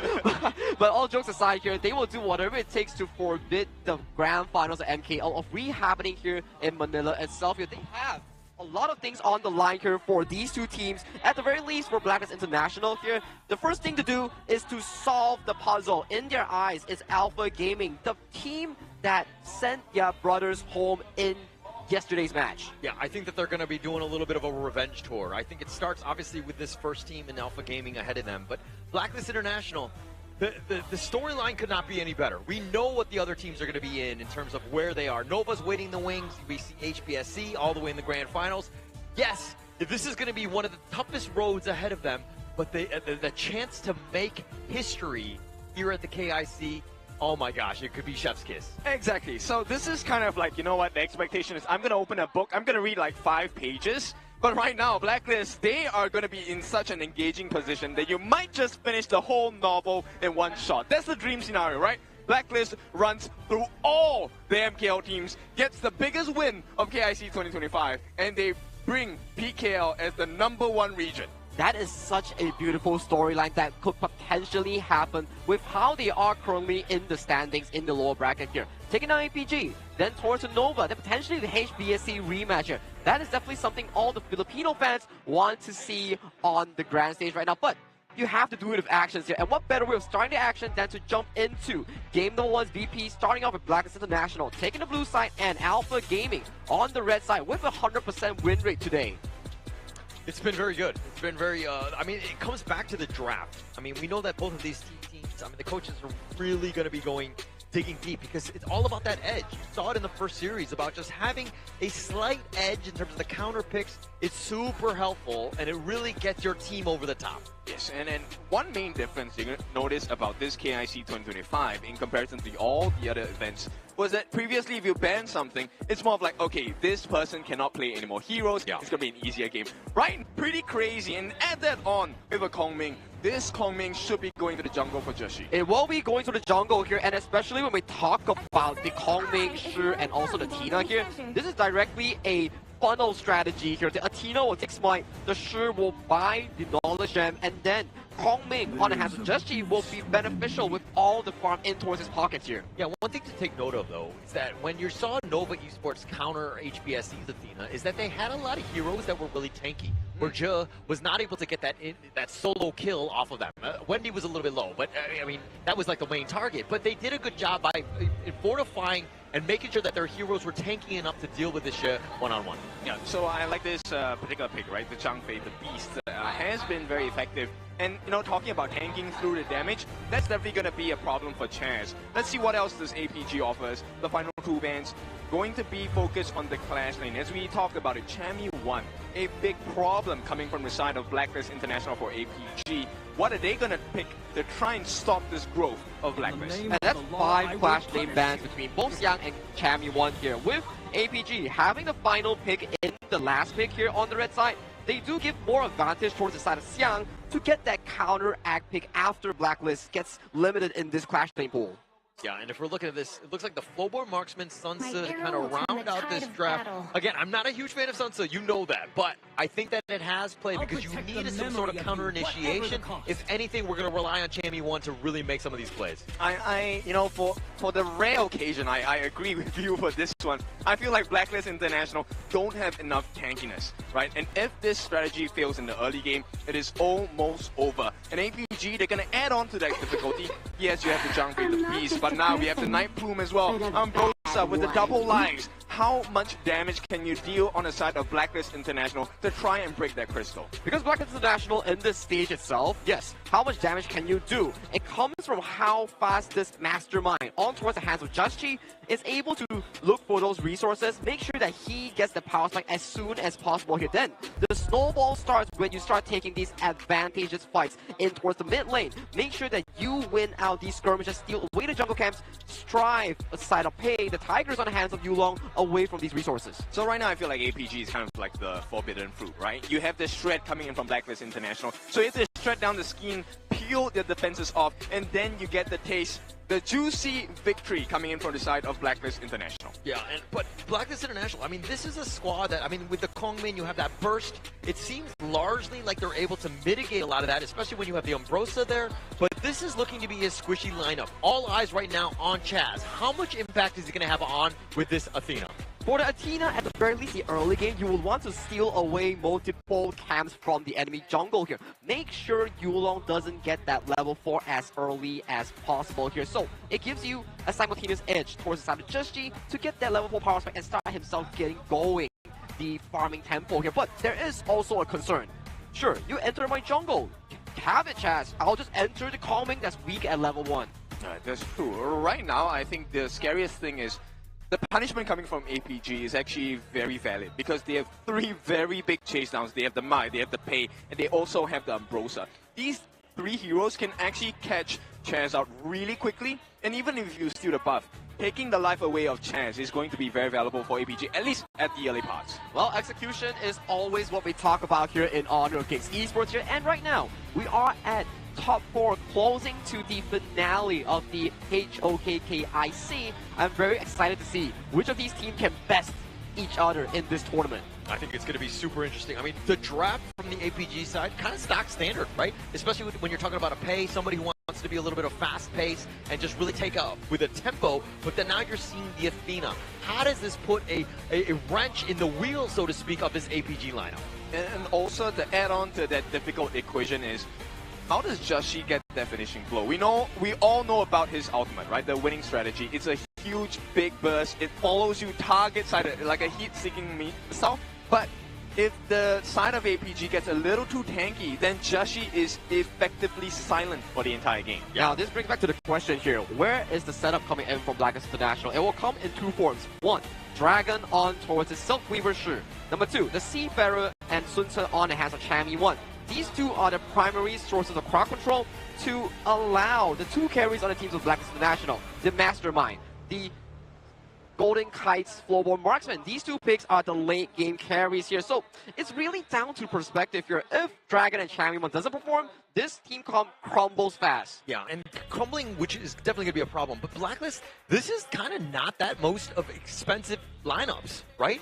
You kind of threw it into with the Athena, and you're thinking, you know, we're going to have a great time. We're going to definitely pull this out. And APG, you're like, okay, we have to counter. But if you're looking at these drafts, I mean, the Kong Min Sun Silla, this is not the end in terms of like a long series. I agree. I feel like APG needs to win this first game. Even more importantly, right? Because if you take a look at what's happening, let's entertain the mindset that, hey, Blacklist, this is not a very expensive lineup. Is there a cost? Yes, there is. But with that being said, even if this strategy doesn't work, they still have many more picks to explore. I think it's a very good game 1 draft. You're testing the waters a bit, use up the Athena roam in game number 1. If it doesn't work out, sure, we can just pace on ourselves to the following game series because I think for Blacklist International, they're not afraid to lose. At the very least, if they can get some info out of that game itself, it's very beneficial for them. And we've seen them being aggressive, right? Especially in that game 1. This is one where they're kind of not as aggressive. They've definitely thrown a curveball in terms of what they're trying to do, and they're looking for this in terms of the late game, right? Like game 5 and 6. That's kind of what they're eyeing right now. Okay, we may be reading too deep, but for me, I feel like, hey, since the Pei is on Yulong, Yulong's Pei is one thing of wonder as well. Very scary pick. Maybe they don't mind throwing a couple of these wrenches in the plans, right? You kind of waste the Pei pick, but we'll come back even stronger in game number 2. That's true, and it really comes down to these early game setups, right? We keep saying like, oh, the Athena's gonna invade your jungle here, but you lose out 1 member in defending your own jungle against what? The strongest trio in the game. You have what? Pei, Zhang Fei with Smite, and also the likes of the Mai Shunli, who is consistently going in towards the side of your team. Yeah, so obviously Pei and the Mai will be doing a lot of damage. And so at the same time, Chaz needs to be a bit careful because the burst is there. But once he hits that point where he's kind of able to survive that, I don't think that they're going to have too much of an issue. So they need again, the timer right now for me is on APG, especially with the Pei. You need to be high tempo. Exactly. If it goes to the late game, I feel like Blacklist, they will definitely be able to bring the pain over to APG because in the late game, this Athena is going to be a threat nonetheless. And now it's a double smite. And, you know, if we ever head into the Tempest Dragon timing, 20 minutes and above, this is what makes me super excited. Yeah. 4 smites, whoever gets it, it truly is the better smiter. Yeah, it really comes back down to that last one. But for me, this Athena one is also just like, it's tanky enough. He's able to solo some of these guys, so I think that they're going to be fine in that sense. But with that being said, let's head on towards the game number 1, Blacklist International, the PKL's only hope, taking on the high and tall mountains of the MKL Third Sea. Let's get it going. Okay. It's a little bit of a false start. I think that some people were a little... We're just going to do a quick little pause to kind of see exactly what's going on with that one. But, you know, look, I think that we need to make sure everything's right going into the series. Everything needs to be crispy, smooth, and clean. Yeah, I like it. Everyone's right. Then we go into a pause. I mean, of course, we definitely want everyone to play on a fair battlefield, right? So we're going to have to work through some of these technical difficulties that, you know, some of the players may have. But in the meantime, this gives us more time to explore about the potential situations that may arise in this best of 7, because we might be in for a long one, we might be in for a short one. I think there is no in between. This is either going to be an absolute domination, or we're going to have to fight tooth and nail between these two teams to really get a result here. I feel like we need to do predictions in terms of the series. Like, you know, is it going to go game 6? Like, you know, 4-2, 4-3? Like, who are you going to give the edge to here? Okay, who wants to you go first? All right, so here is that very big take. I think one of the teams is going to hit lower into the lower brackets as well. What? Deeper into the lower bracket, sorry. So you essentially didn't answer the question. Wait, what? So no, which of the two teams is going to win? I think that's what we care about, and then we're going to talk about in how many games are they going to move on with. So the team on the left, your left, my left, I don't know. Okay. He's playing words. Sitting on the fence, I guess. Yeah, I mean, I saw this fence just now, but here we go. Straight away, APG, they're going to be able to take a big steal in terms of the Azure Golem, so APG start this game well. Yeah, they'll start off that one. I mean, APG, this is a big piece. And Sun, look at that damage on the Golden Kite. He's been scurried away at this point, and this is the stability that we're talking about with Sun joining APG here. Yeah, I think he has been a very stable player for the side of APG, which is exactly what they need, right? But at the same time, take a look at what Chance has done. Chance has already stolen away the Azure buff from the side of APG, and it feels like they're not looking to punish Chance, but they're looking to look for a win elsewhere on the map, and Chammy 1 seems to be the ideal target for the side of Alpha Gaming. I mean, the biggest thing also is that Chaz, yeah, he got the steal, but hasn't given up first blood here. So you're taking away buffs, plus the fact that you're staying alive, and that's got to be super annoying for APG. Yeah, it definitely has to be. But you know what? This first blood, I think, would then be so much more valuable, because APG, I don't think they want the first blood on Chaz. They want it on someone else. And imagine if it's going to be Joshi. Yeah, obviously that would be best case scenario. But you'll take what you can, because Chaz will be out of position. You'll be in the enemy jungle. He's still there now, man. Yeah, look, the difficult thing I feel is Joshi has no room. There is no space on this map for him. Yeah. He is being targeted. Yeah, but speaking of being targeted here, Joshi and Dragon, they've been scurried out. So APG, you're like, hey, you want to invade our jungle? Okay, but at least the farm is not going into Joshi. Oh, that's true. And that's what we need, right? From a Kong Ming pick, you need to have the levels, you need to have the gold, you need to have the items as well. It's a very expensive pick in terms of the winning condition. Yeah. And he'll be able to do that damage. And APG are going to be worried. They are vulnerable. Yes, you have the Final Frenzy. Xiang, maybe not as much. But when that's on cooldown, I mean, you have opportunities. This could be scary here. Oh, they're decided to go in. Shasan gets the pick back. Not able to push away Joshi, but here comes the reinforcements. Golden Kite gets pushed away. Shasan's going to dash away, but Dragon's going to be killed. Yulong pounces forward, gets that kill. And that's what exactly they need. It's going to be a return kill for the side of Blacklist, but APG have done the damage. Hang on, Sun. Yeah, Sun get dove on here. Chaz not playing scared, looking to go on this one with that tower, but he will be fine. It's a 2-for-1 still in favor of APG. Yep, APG didn't lose too much here. As long as nobody else falls, oh, hang on, Chaz. Yes, Chaz is still sticking around. I think that we'll see him die many a times from here on out. So, that said, you don't want to be giving Yulong all that farm.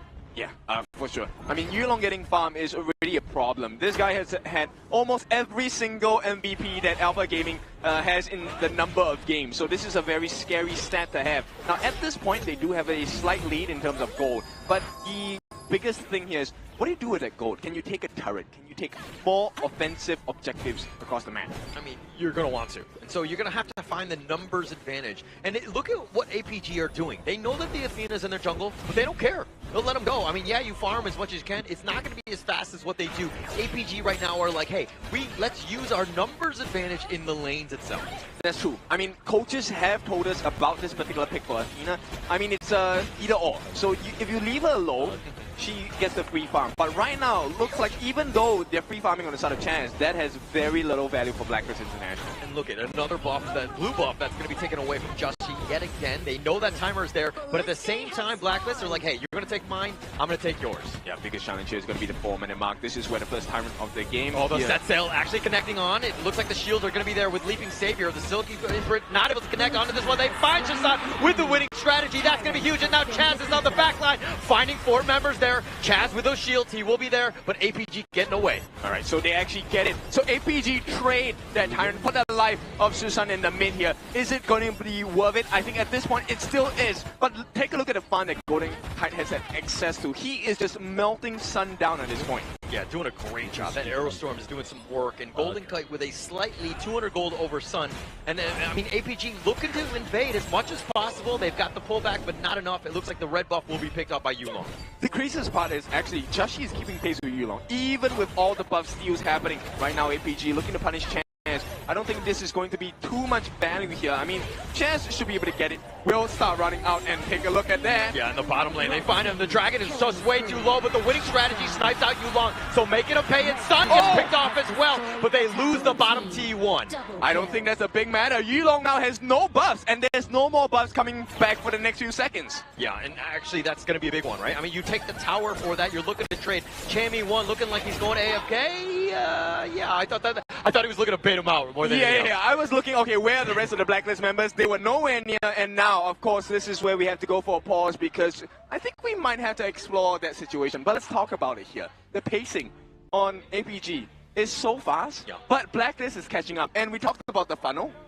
That funnel is working. Everything is going into the hands of Joshi, but also Golden Kite, which is a very scary situation for APG. You need that timer to be much longer for Blacklist, but their timer has been cut. Blacklist is coming online soon.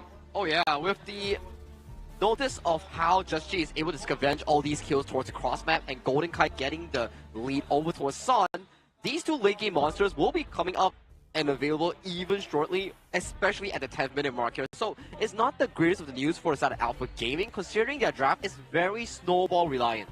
Okay, I'm gonna make a dad joke here. You know, it's looking like they're taking the escalator. They were expecting the escalator, but right now it's Escasuda. Okay, all right.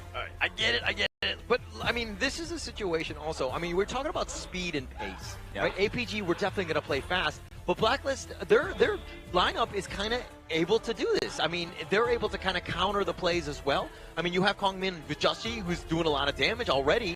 This is a squad that's able to kind of counter that fast pace. But how long can you do it for? Because if you take a look at what has happened so far, it's kind of weird, but on the side of APG, they haven't really made full use of the unbridled outburst yet, right? True. We haven't really seen the saves come in from the side of the roam for APG. In the meantime, Blacklist, because of the composition they have, they're able to be so mobile, they're able to change angles as and when they need, and that's a very scary situation for them. Oh, we have some friends for side of Blacklist International actually coming over to the venue to support them, really. And Malaysian flag as well, supporting Alpha Gaming here. So, of course, in the venue itself, here at Manila Bay of the Ayala Mall, you have a lot of fans and a lot of people supporting each other. So, when you see the Malaysian flag like that, I feel like the fans, I mean, we're in the Philippines, they should be booing right now. Their team, their last surviving team is here. I mean, yes, they're super friendly and hospitable and all that stuff, but man, this is the time to be booing that, right? I think you want to add one more letter and boom it up, right? Take the spirit of boom, put it into your last remaining member on the side of PKL, because this is not just a tough journey, this is going to be a very tiring journey, because this is one of 3 MKL teams you have to beat to claim what is the biggest prize in HOK Global Esports in the entire year. KIC 2025. This is where the best out of the best will show up. It's like you're playing a mini game, and every time you win, you have to amp up the difficulty to get a better prize in this case itself. And for Blacklist International case, you beat APG, you beat Nova, and then you have to beat HBSC, which is a long but slow curve towards the top here. Yeah, I mean, look, like the players here just really want to be geared up and just good to go. Alpha Gaming right now, they feel like they are, you know, the team, right? They deserve to be here going on into that lower brackets against Nova Esports, and they will play like that and be very aggressive. But Blacklist International thus far have, again, equalized in terms of everything that APG has thrown at them thus far. Yeah, it's one thing to be able to see the future you want, but it's another to be able to create that situation for yourself. True. And right now, APG, they do see it. The vision is very clear. They want to play this early game and smash the heads in for the side of Blacklist International. But Blacklist, they do not see the same vision. And right now, that reality is taking place. Blacklist International is not only keeping pace with APG, but more than likely, the next 2 to 3 minutes, if they play their cards right, they could be the ones holding APG on the floor. And to really add on to your point as well, Shisan's Mai Nui is not a full magical damage Mai Nui. It's playing as a pseudo roamer to allow his team to get resources from him. And the primary benefactor of these resources is Yulong. And what did Yulong do? He suffered a casual death in the bottom side, which when you die as a carry jungle, it puts you behind every step you go. And to add on towards that, it's a tiger's pay of all choices here. It's completely exacerbated, right? By him dying. I mean, he should, like, he needs to play safe and understand that obviously he was going for those kills or whatever, but you need to kind of balance that risk versus reward. And I mean, getting caught out like that, not the greatest situation, because Pei is the guy that needs to always be there to set the pace of this game. But this is HOK, and this is the beauty of it, right? You get to force errors out of your opponents. We say so many times, this is not a game of just physical ability. It's also about mental flexibility. Can you get into the heads of your opponents? And once you figure out what their train of thought is, you can start to really work wonders onto their strategy and make that win turn into a reality. Game 1 is especially important because you win that game, you put yourself into such a comfortable position going into the BO7 series, as we saw from just now in the upper brackets. When HBSC won, they had demanding back-to-back first 3 games against Nova. Yeah, and which will be very good in terms of that momentum, that motivation, all that psyche. They were so happy after that game 3 going into the break. I think I saw Joker smile. I don't think I've ever seen that. I mean, he's a very serious guy who's always up for business, but to see him smile, you know for the fact that the boys actually performed super duper well just now. Yeah, they did really well, and I think more props to HBSC for moving on. Well-deserved, obviously into the Grand Finals for a reason. That's the kind of play that they want to go into this. But now, like, throwing it back into what APG, this has got to be about business. Handling the fact that you see a crowd that's kind of against you. I mean, yeah, you see a couple members that are throwing up the Malaysian flag and everything, but in the end, you're in hostile territory.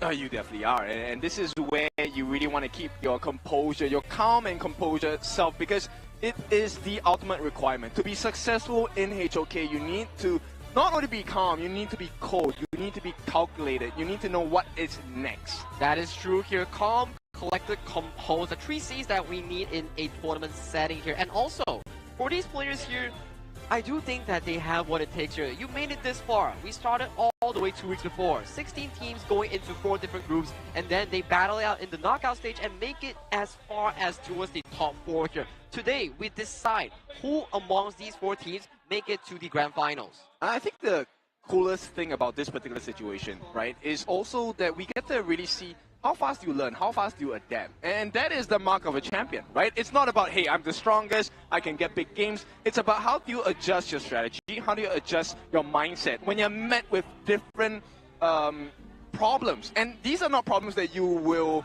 know beforehand. Yeah, and the reason for that is because you're looking at these top 4 teams and you're seeing the level differential between them. It's so small that it comes back to the minute details, the strategy, the execution. Those are the pieces that we're looking about, not just this like high level gaps that you might have seen with the other teams. And of course, I really love this Lapu Lapu cosplay here. It's so ripped and strong. He has the perfect bot for the Lapu Lapu cosplay here. Oh, and that's Carl in the stage as well. He's coming here to support the players. Yeah, you need all the support you can get, right? This is where the PKL needs to stand together. One as a league, second as a nation. And right now, I think Blacklist, they're getting ready to go up against APG once more. We'll see, can they do further damage to the side of APG? Can they? I mean, that's the #1 question, and we all want to find out, especially in Game 1, which I feel like Blacklist, they did not go full on, right? This draft is kind of, not dare I say, mid. It's not like the best. But, I mean, Athena's like fine, but I think that you're in the heads of APG already. I think Athena is like another strategy that, yes, it performed super duper well against the HBSC side when they did against Blacklist in the upper bracket semifinals. But do you think it's a bit of a psyche bait? Because, yes, it did well in that series, but we just saw how Nova systematically destroyed it. I think it will be, but only if Blacklist wins this game. Well, welcome another few more of the Boom players here. They're giving more support to Blacklist, the brothers. Now, if you win with what we consider to be not a strong draft from the side of Blacklist International, what do you think that's going to do to the APG boys? Oh, they're going to be in an awful territory then, because the draft is not cheap. It's very, very expensive. You have Mai, you have Zhang Fei, you have Pei. All these are the expensive drafts coming into Game 1 itself. But we will initiate a bit of a time machine reflex here to equalize out the game into a fair condition. So let's do drop into the break for us to initiate it. Let's take it away.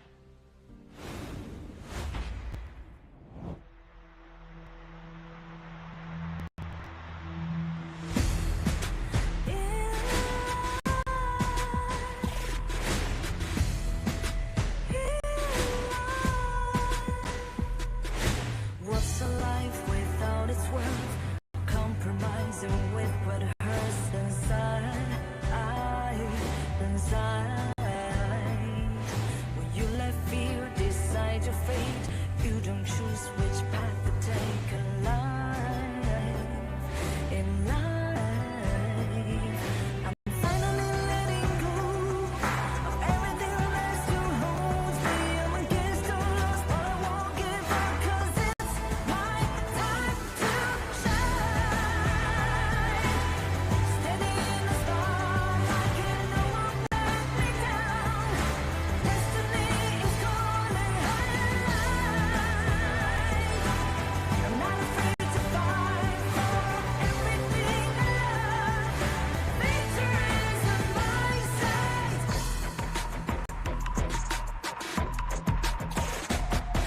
The more we lose, the more we gain. The more that nothing stays the same in time. In time. Can't love back, but can't forget. What you see is what you get sometimes. Sometimes. Gonna show the world tonight. The light that shines inside us. We're against the odds, but we won't give up, 'cause it's our time to shine. Standing in the spotlight, can no one back us down. Destiny is calling high. We're not afraid to fight for everything we love. Victory is on our side. Takiki-takiki-takata. Takiki-takiki-takata. Takiki-takiki-takata.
We're no strangers to the fallout.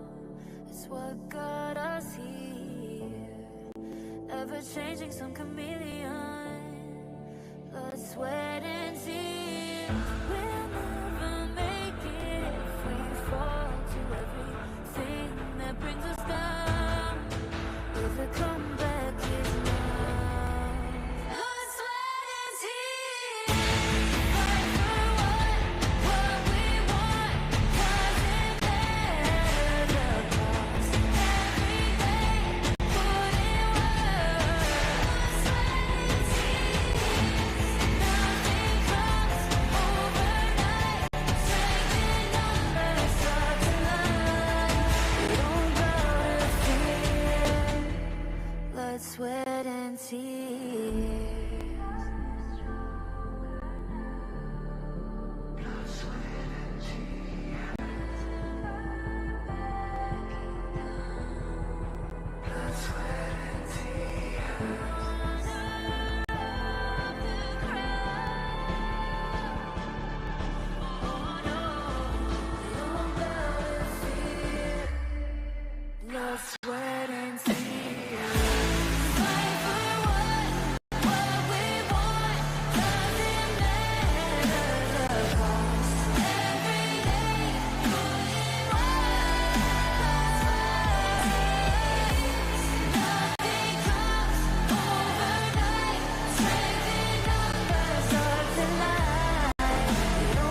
back from a short break here. We do have Game 1 of Blacklist International and also Alpha Gaming going towards live in just a short moment here. But with the recent kill happening towards the bottom side here in favor of Just G's Mastermind, I do think that's off to a very good start for Blacklist.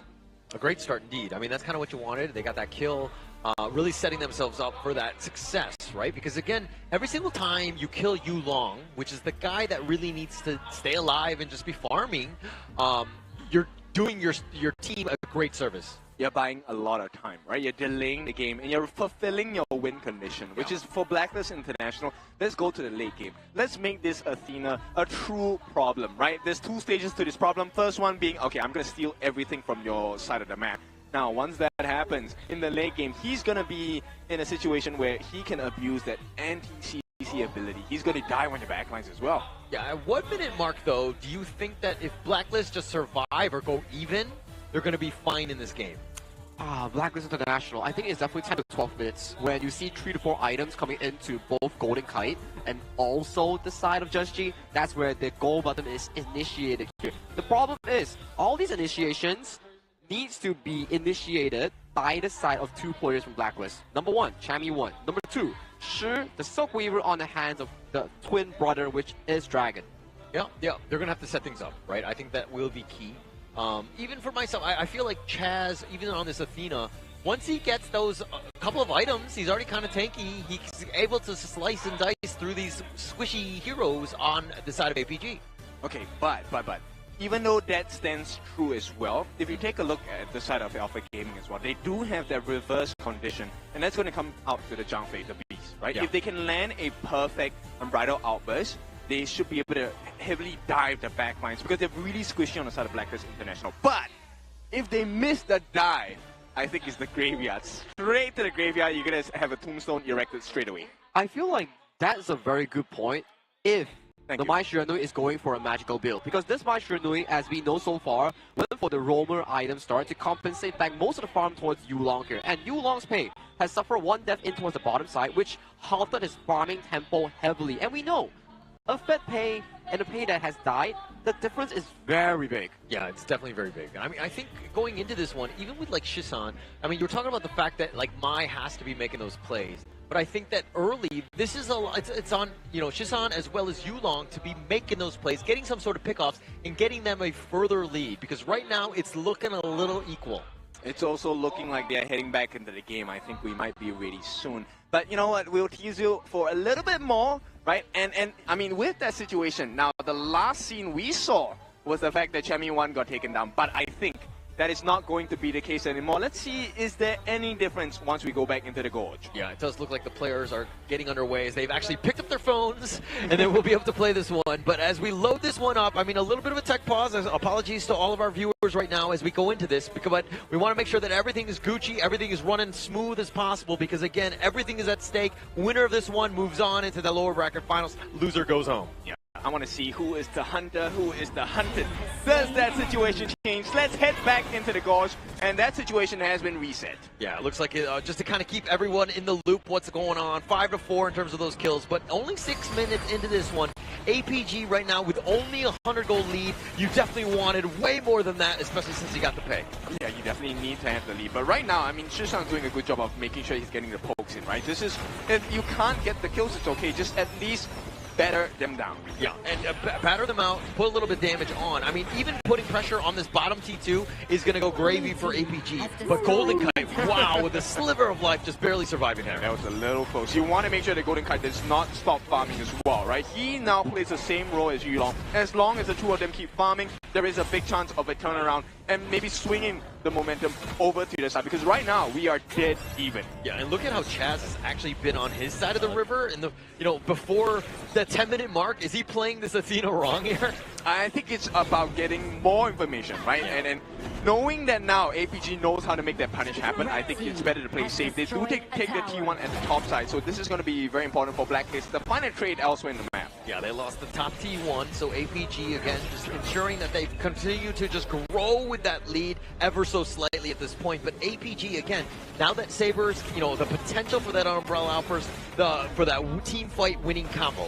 I think if we take a look at the patterns that have happened over the past few days, if we take out a mid laner in most team fights for Blacklist and APG, they kind of crumble. Yeah. So right now, Dragon as well as Susan, the two of them need to make sure that they're in a very good distance, not just to get aggression on, but to make sure that they are able to escape as well. Yeah, and look at this. I mean, this bottom T2 already taking a lot of damage, and this is the pressure that APG want to put on. Because once they have that map control, they're able to choke you out. It makes it very difficult to farm, and you, again, just grow that lead. Which shows you there's a very thin line between success for these both these teams, right? And now the fact that they have the smite as well, you have to make sure you get those camps. Chaz did use the smite, but it actually went into the hands of Sun for that last camp. So APG edging it out just by a little bit. We're not having the biggest of goal differences, but another T2 take. This could really spoil the market. Yeah, a lot of pressure here. I mean, that's going to be huge, but the Crimson is going to be used as well. The Umbrella Outburst, they find the pickoff onto him, and Joshi, just like that, gets picked off. Chaz is now running for his life. With that turtle shell, he will be fine, but they got what they wanted. Of course, the Crimson as well as Joshi. And you start to see the value of APG's composition stuns for days. With just Saber and Sun, you can definitely get that finishing blow. Yeah, finishing blow, but just start things off. Basilica Imprint onto Sion with that pullback. Not the real target that you're looking for, but if anything, they've defended the mid T2, but they're going to lose this Tyrant. That's fine. I think at this point for APG, okay, they're achieving their win condition, right? Which is to put the mental pressure on. Now, as the side of Chaz, you are going to be a little bit hesitant to step into the jungle on the side of APG, and that's going to buy you a lot more space, which means you amplify the farm and rotation thing on. Yeah, and they have a little bit of damage onto Saber. They're going to get the pushback onto him. They're doing as much as they can, but it looks like they're not going to get him. No, Chaz will find him and chases him down, but Golden Kite getting picked off. Dragon is going to try to flash away, but Yulon pounces on forward, gets that kill, and Chaz is down as well. It's a 3-for-1. Yeah, big wins for the side of APG. This time, T3 is opened up. They can put some healthy damage here. They might be even able to take it. Yeah, they're going to take this one easily. I mean, that siege, nope, they're okay. Okay, all right. They calculated it into the final shot by that siege catapult, and they'll happily take that as well as the mid T2. That's why they call professionals. So with that being said, APG now have a 5,000 goal lead. This is what 2 minutes of the game can do for you. Yeah, and APG right now, full control right now. This is not what you want to see if you're Blacklist. But again, we kind of talked about this. How are they going to able to weather the early game onslaught by APG? I mean, yeah, you have those T3 still alive, and Blacklist do have a chip and a chair into this game. But again, it's a situation now where you know, the 10 to 12 minute mark hasn't happened, as Saki was talking about in the pregame, of getting to that point where they're going to able to equalize. I feel like they may need even more time. Golden Kite, yes, is at level 12, 3 levels away, but he needs more gold to buy those items, right? He needs to be 6 slotted, and that really could change the situation, because right now Saber's able to soak in all the damage, but what happens when Golden Kite gets that 6 slotted state? Saber is going to melt. Yeah, it's just all about the time, and now the Tyrant, he will be tethered back in. He's going to be leashed on this one. I mean, Chaz has been spotting this out, and APG, again, just playing with it. They're like, okay, does someone want to go? Are they not? But Chaz is still in prime position. He might actually decide to dive over the wall for this, but he's going to be killed even before the Tyrant can be taken. Smart moves from the side of APG. Delay the Tyrant, Shadow Tyrant, by the way, and then get the life of Chaz before you complete the job. You don't want to put yourself at a risk where there is going to be a surprise steal from Chaz. Yeah, and now with this numbers advantage, the super minions in the top lane quickly dispersed by Golden Kite on this one, but it's all about the T3s here. Chaz will be spawning very shortly. Right, we'll see how much time can they buy. T3 is taken in the mid, in the top. This is not a lot of time left for the side of Blacklist. A big push could really seriously end the hopes of Blacklist International in this first game, number 1. Yeah, and actually APG doing a great job of understanding how to finish this game out. They've got a 6K net worth lead, doing the perfect siege, nobody dying, and then getting away, and then taking over your own jungle again for that one last route around, and just ensuring that you have that net worth to really take them over the hump. Which is why I view Saber as a huge issue for the side of Blacklist International, right? Ominous Premonition with the Succubus cloak as well, so he has both physical and magical defense. Now, this is not enough time for Blacklist International, because right now APG have gotten their hands on the Shadow Overlord, and I believe this is with the Primal Bond as well. So and on that difficulty, your base is in trouble. Yeah, definitely in trouble here. I mean, with this, the Vanguard in the bottom lane, this is going to be a tough one, right? I mean, APG will just slow siege this bottom T3, wait for that Shadow Vanguard to actually make an appearance. But Blacklist International right now looking to kind of initiate at some point. I mean, it's going to be difficult to get this done. The turtle shell, Chaz is going to be fine. Yeah, he's totally fine at this point, but the tower is not. T3 looking to be taken, and this is going to be an open base for the side of Blacklist International. Things are going to get more difficult from this point because the Shadow Vanguards and Overlord are here. Yeah, it's going to be quite difficult indeed. I mean, the stuns, they have all of their ults if they want to go for this one. Tokenfront is really not going to do too much on that one, but the Umbrella Outburst is going to be used, but the nice 3-man stun with the Rue Engine, pushing them back. They've gotten Justy, they got the first, the Jamie 1 is going to be killed as well as Chaz. They've got a 3-for-1 that's so far, but they're going to take the Crystal, and just like that, APG take game number 1. With an ace as well, with the cherry on top. So this is going to be a difficult situation for the side of Blacklist International. But what a performance by APG. They knew what the win conditions on Blacklist International was, and that was just time. The time really meant a lot. When I talk about the 10 to 12 minute marks coming in for the side of Blacklist, that is under the consideration if they can make the game into an even state or a 1 to 2,000 deficit here. But with the superior macro decisions and team fighting coming in from the side of Alpha Gaming, especially Shisan and also Saber, that was just beautiful plays here coming in from that 2 setup. Beautiful, right? And I mean, you were talking about the good macro plays, but it's very easy when you have a lead to kind of close things out. And APG understanding just how to play those heroes. They were able to do that damage, and just like in a flurry, you could just see them going in and taking out everybody. That's right, and to add that on, the difficulty is that Saber is very tanky as well, right? Really quick Dominance Premonition for the physical defense. It also has that really quick Succubus Cloak, so he has the magical armor as well.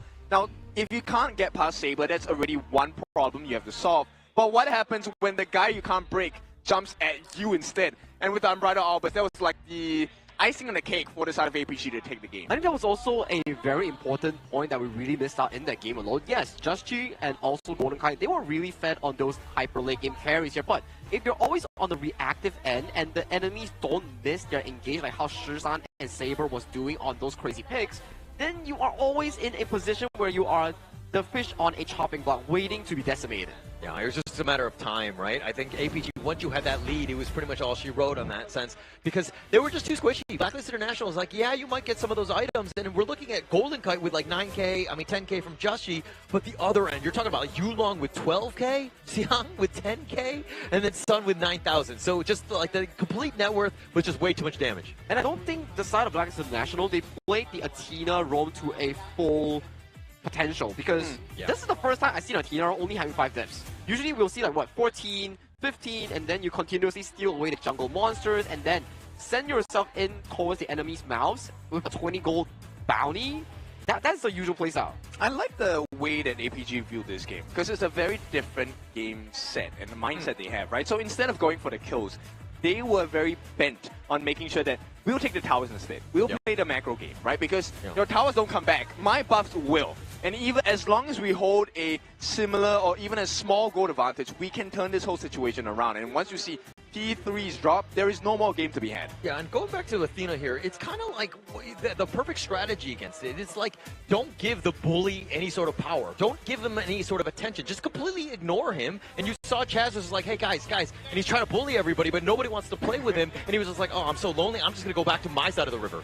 I'm very glad that the Athena roam has been having specific countermeasures here, which also elevates the competition to a different level. It means that teams are actively searching for a code breaking, how to really boil down this Athena strat itself. But this is the jungle head-to-head matchup here between both Blacklist Justchi and also Yulong. I see what you did there with the code breaking. Now with that, this code has been broken in game number 1. APG, of course, Yulong doing really well. 9-1 and 12. I mean, you expect this guy to be rich, but we also have to give props to Justchi here. 3-3-2, but he was close by 10.6k. Yeah, I mean, he was trying to keep on pace, but he's vulnerable, right? Once Yulong found him, he would pounce forward the amount of damage that he had, and he's, again, one of the better pays in terms of the KIC here, so very impressive there. Yeah, very impressive 9-1 and 2 performance here, and also a very strong invasion rate here, and also what better way to run up than another MVP title coming in from Yulong on the signature Tigress here in this game 1. This guy's not looking for wins. He's just farming the MVPs at this point. 9-1 and 2. I mean, the way that he played this game, the game plan he had for APG was really clear, right? We're going to ignore every problem that they give us, but we're going to give them more problems to solve. And once we have that comparison, Yulong with this pay really just feasted on the entirety of the jungle. Too fast, too furious, just in the hearts of the Blacklist lineup, just constantly. And he was forcing it down. This is the one where we talked about where like, oh, Yulong, he died a little bit early. This is going to be a travesty. He's just like, no, actually that's my only death of the entire game. And this is the perfect setup that we talk about here. Yes, Just G has a lot of gold, but how do you use the gold if you're under the ground? Exactly. The stun setups coming in from the side of APG is just insane, right? They're showing you that you can control the squishies, you can control the big burst damage people as well. This movement by Yulong, understanding that, hey, once you use your flash, only then will I start to chase you. Wow, Shusan just so clean on that Mind Shooter doing here. Every single fight, it's either the specific target on Just G or multiple members coming in from the Blacklist roster here. You don't give this man a Mind Shooter Nui, he's so scary. Yeah, so scary. One of the best on that one. And you saw Saber, I mean, he kind of zoned away. He technically missed the Umbrella Outburst, but then Shishan was there to help clean up, getting that 3-man stun in that perfect spot because you funneled them in a certain area and he made them pay. He indeed made them pay here, and we do see this side of the bottom here. Blacklist International lose out game number 1 against Alpha Gaming here. The third seed coming in from MKL, the tall mountain that they have to climb one at a time. Yeah, just one game though. All right, I think that going back to this one, you tried the Athena, you tried to throw a spanner in the works, so to speak, but hero-wise, you're fine, right? Continue to just like bounce back in game 2. Obviously, you need to expend a little bit more on to equalize in the series, but I think you're okay in the long term. So right now it's okay.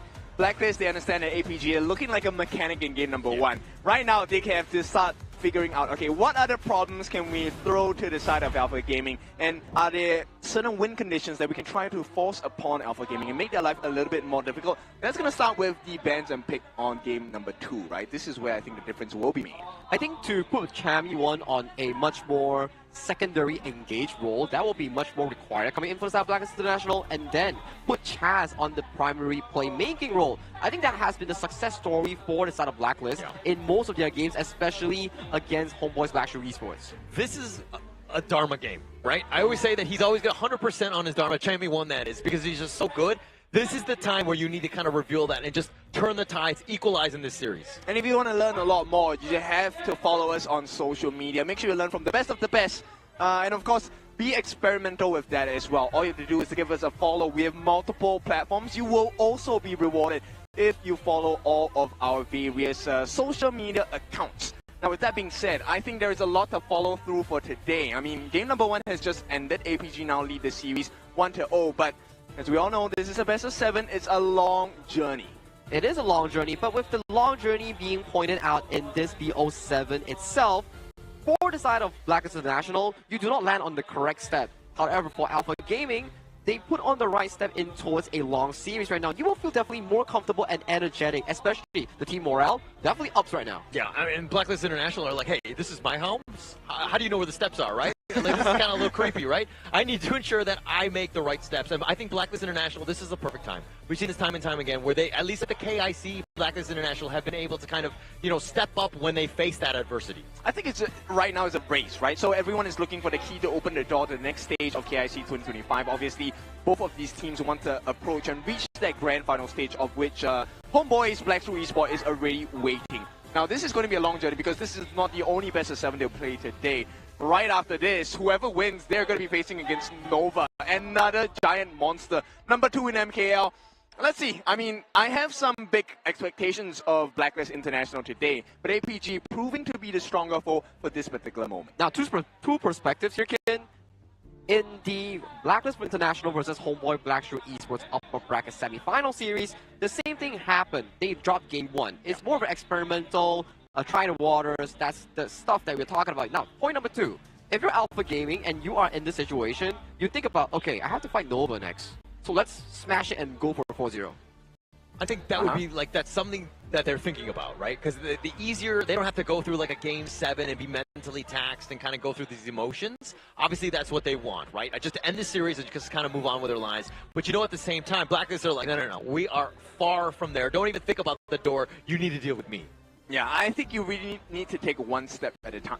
As a team, as a player as well, everything needs to have a process, right? You need to go through the process to be able to understand why certain things work, why certain things don't. At the same time, this is also a risk because both Nova and HBSC, they're watching. You know for a fact they're watching, and they're kind of learning as the game goes on. Nova, now they get to have a rest.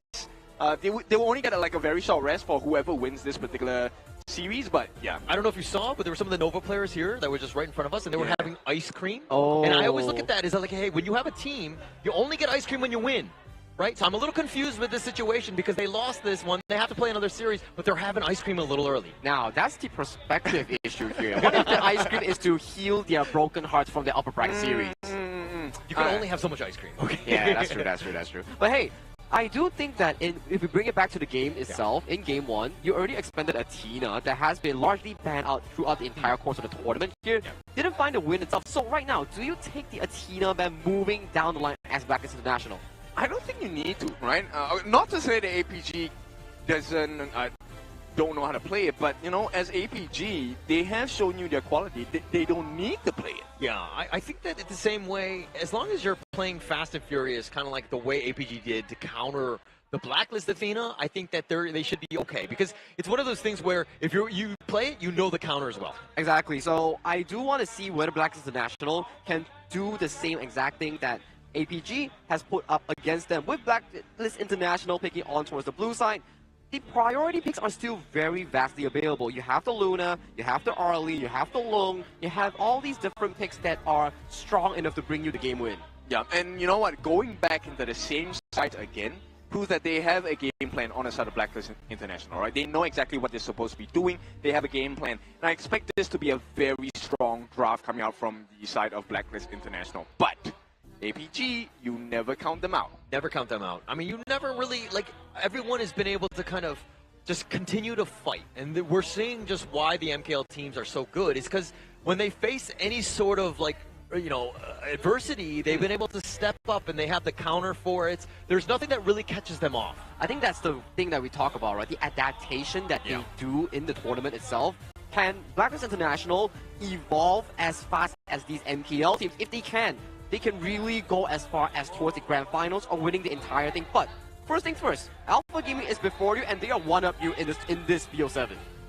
Okay, I want to see how that's going to happen, right? Because one-upping another person sounds easy. But to have to go through at least, I mean, this is like a 15-minute core workout. It's not as easy as it seems or it looks. Okay. That was very specific. I feel like you're really struggling with these 15-minute workouts. I truly am.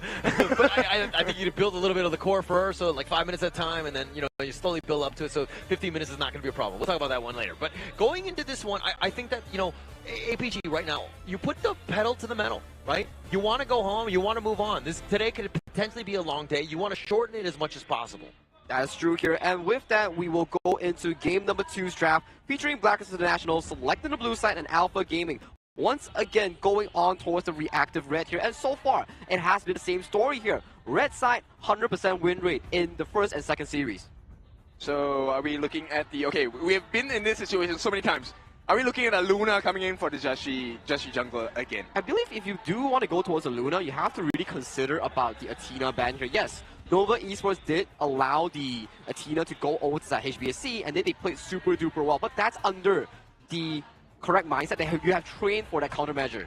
Yeah. Okay, they have. Yeah, I think that they're going to have to ban that one. They don't want to just deal with this. But, I mean, to kind of go back to game 1, the fact that they picked the Kongmin second part of the first phase, to me, was a bit of a mistake there, because I feel like you're giving away way too much information by revealing the jungler then.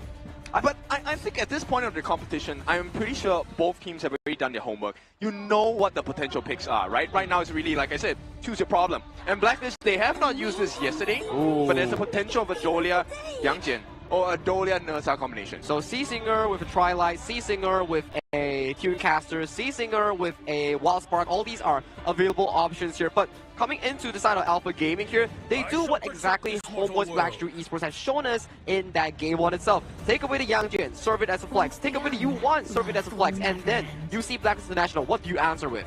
You can't answer with Nersa. There's no way, right? Because right now if you use that Wild Spark, he comes in, dives, all they have to do on Yuhuan is to make sure that she uses her ultimate to get the heal. But Blacklist say, you know what, Kinofu, we don't care what you say. We are going to give it a try. And for Alpha Gaming here, they have a correct angle here. You don't have to really flex the Yangjin or Yuan towards the jungle. Just lock in a strong jungler here in the early game and bully this weak Nutsa that has not the best of the early rotations here in the jungle. It almost seems like a bit of a bait when there we go.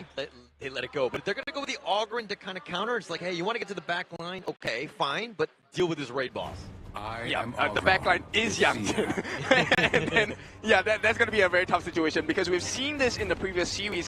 The Yangjin Tri-Line can really hurt your backline as well. And now you have to deal with a double whammy because you have the Ogren as a front-facing shield. He has lifesteal as well.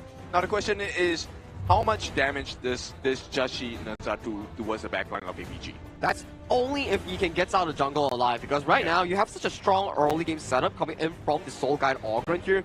Your main thing about the Nutsa is to get out of the early game with a smooth level 4, get that 2-3 item power spike, and then you start jumping on towards the enemy backline without taking too much of a risk for yourself here. But if your early game falters here, that's going to be a big issue for Just G on this wall spark. Yeah, it's going to have a hard time. I mean, APG, if they have an early, if they come up even or slightly behind, I even think they're going to be fine, right? This is a lineup that will scale. Even the Yangjian in the top lane can do a lot of damage. This is a scary lineup thus far. Okay, but I feel like they need to reinforce this entire lineup because they don't, number one, they don't really have stuns. Number two, they don't really have much tank. Yes, Nutsa are tanky, but it's one potential 1v5 here. They potentially can still look for the likes of the lane if they really want to round up with a secondary Dolia hero here. And to the side of Alpha Gaming here, they once again take away another Dolia combination here. The Nua, the Celestial, will be removed from the pool from the side of Blacklist. I mean, it's smart, right? It's another thing that, again, taking away that Annihilation and, as you rightly pointed out, the Celestial Melody, it's going to be huge for them. And this Dolia, it doesn't seem like we've gotten a whole lot of value. I mean, the Skyfall, yeah. The Autumn Storm, maybe. But, no, I mean, it doesn't seem like the typical classic Dolia lineups. And I'm not the biggest fan of this Scorchet Angel out here that's being drafted by Blacklist International here. Usually, when we say this, it's paired up with like a Liang or potential Diadea to have that primary lockdown for you to dish out all your full damage spell here. This will really test Dragon in that mid lane on how accurate he is on those skill shots. That's true. I mean, at this point, yeah, you need the tank shredder. And this is the same situation that Blacklist faced. Meaning, if Dragon takes a fall as the Angela, you have no more tank shred. That's a very difficult situation to fight your way out of. And Blacklist International right now, they have, I mean, this is the cards they've chosen. This is the difficult they've chosen. APG on the other hand, I mean, this is not a perfect draft, but it's looking pretty solid. For me, the execution coming in for the side of Alpha Gaming is definitely much more simple compared to the side of Blacklist International, which requires so much mechanical prowess, especially on these three members. The Charlotte on towards Chami, Angela on towards Dragon, and finally Arlie on towards Golden Kite.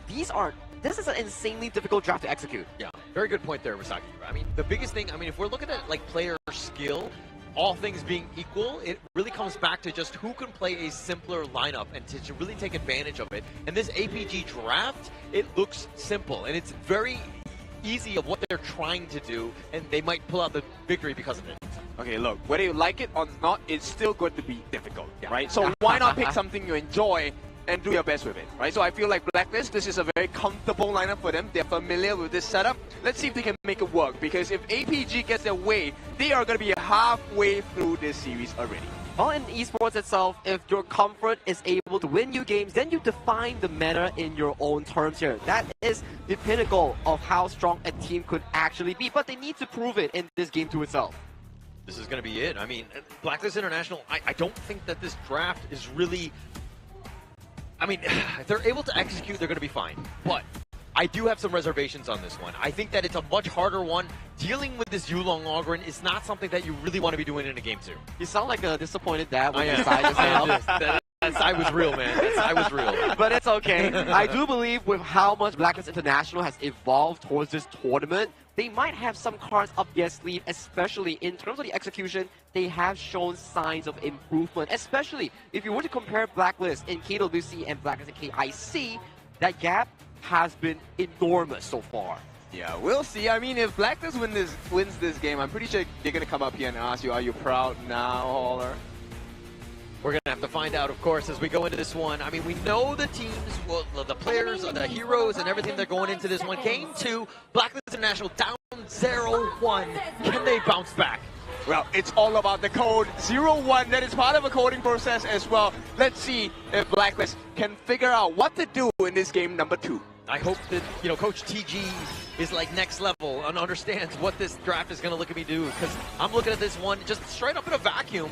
This is going to be a tough one. The Ogren, the Nua, all of these things, they make a lot of sense. Synergy is real as they do some damage on the Golden Kite. Yeah, this is not ideal, all right? You want to be able to funnel the farm into the hands of this RLE, the Parasola, of course. Golden Kite facing an unsurmountable difficulty at this point, and Yulong straight away goes in for the jungle steal. Yeah, might as well. You have that aggression. You were able to do it. You have the body, you know, the bodyguard, so to speak, just walking around, ensuring that you secure as much as possible, taking things away, and now Siang is on, running for his life. Okay, but this is exactly what they need to do. Come up with the response, right? They do have the smite onto Joshi, so this should be a straightforward one. As long as he doesn't get stopped, it will go in the hands of Joshi. So this is going to be a trade 1-for-1.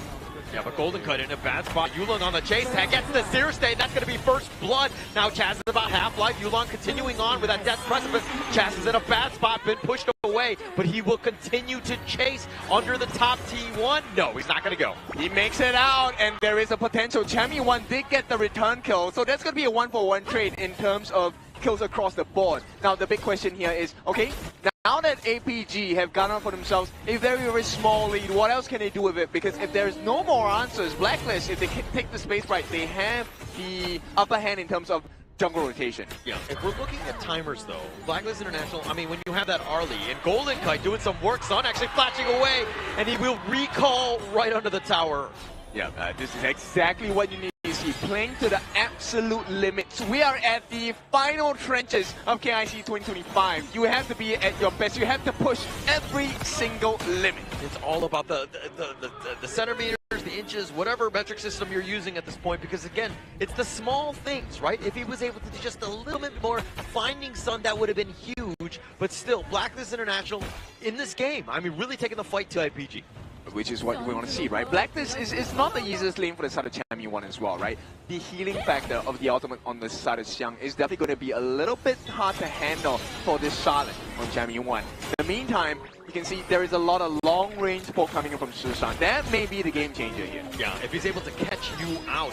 Now Xiang here, he's potentially looking to go. They have the numbers. He goes to the Hound, and he finds Jussie with that Annihilation. They have a lot of the damage, and Dragon is just going to be flashing back, but Blacklist coming out worse for wear. And you can start to see the game plan here. It's really just shredding you down, right? We want to make sure that we peel your health bars down. And Yulong, he doesn't have to be put in a risky situation. He just comes in, gets the cleanup with his Seer State, and then it's all about the gold advantage for the side of APG. And you're seeing the power of the synergy of this draft by APG. Well, most times, it's kind of like the Ogren is the be-all, end-all. But this one, Yangjian, the Nua, Concert, you have a lot of guys that can do damage. This is a good lineup. Now you've added an Ogren, which takes it to another level. Yep, they can close the gap. I think that's the scariest thing. They can close the gap really quickly. Once the Hound lands on you, Xiang jumps straight in your face. And if you're out of range, it doesn't matter. Shishan can touch you from almost anywhere on the map. Yeah, nobody wants to be touched from that far, right? So I think that going into this one, it will be key, right? Like, we need to look at Golden Kite, because this is the guy that come late game, Jussie, yeah, he can be diving in, but they're too tanky. You don't really want to be diving the back line unless you know that the fight is going to happen, and Golden Kite is in there with that damage. That's true, and the other person is going to be his twin brother. Dragon needs to be the shredder. He needs to find ways to get past the defenses of APG. Yeah, the Hart brothers need to really step up this game. I dare I say they need to kind of ensure that they blow in, but now the Tyrant has been stolen away by Jussie. They look to turn this around. Jussie is so low, he's going to be picked, but Yulong has been traded away, and now Blacklist International will be very happy with that one. Yep. Jungle for jungle, this is what they want, this is what they need. Blacklist International, they did fall in game 1, but game 2, looking like there is a little bit more strength coming in from the PKL number 1. Yeah, this is the fight back. This is the everything that Blacklist are looking to bring, right? They wanted to take the fight to APG and say, hey, you're on our turf, let's go. Yeah, and you know what? the curious thing is, Golden Kite and Sun, they are neck and neck in terms of EXP. They're just like, what, a quarter of a level difference right now. Very close indeed. But I mean, like again, we're gonna have to be eyeing in on Golden Kite because this is the Arlie. If he's able to make those plays, because if you're able to take down Xiang and Yulong, I mean, it's pretty much a one team fight at that stage. Yeah, and they need to be really careful because at the end of the day, you can kind of use the Maple Dance to negate the Annihilation coming out from Susan as well. So if you time your skills wrongly, Blacklist are going to punish you. Yeah, I'm not gonna lie, but I've never done that, right? I've never been able to time it properly, but my old man skills just not cool enough on that sense. But APG, on the other hand, like if they're able to kind of like stack their skills, the burst is essentially very real. Yeah, and this is very reliant on Joshi having the level advantage and the gold advantage as well, right? If nobody can deal with Joshi, then this fight instantly becomes so much easier for the side of Blacklist. They're gonna start but now Skyfall, he actually goes for the back line. Joshi taking a lot of damage though, needs to be careful. Yulong looking to just turn this around, and with Saber there, I think Blacklist are gonna just disengage. So smart. Look at what the result is. Chammy 1 now has all the space in the world, takes the T1 on the top.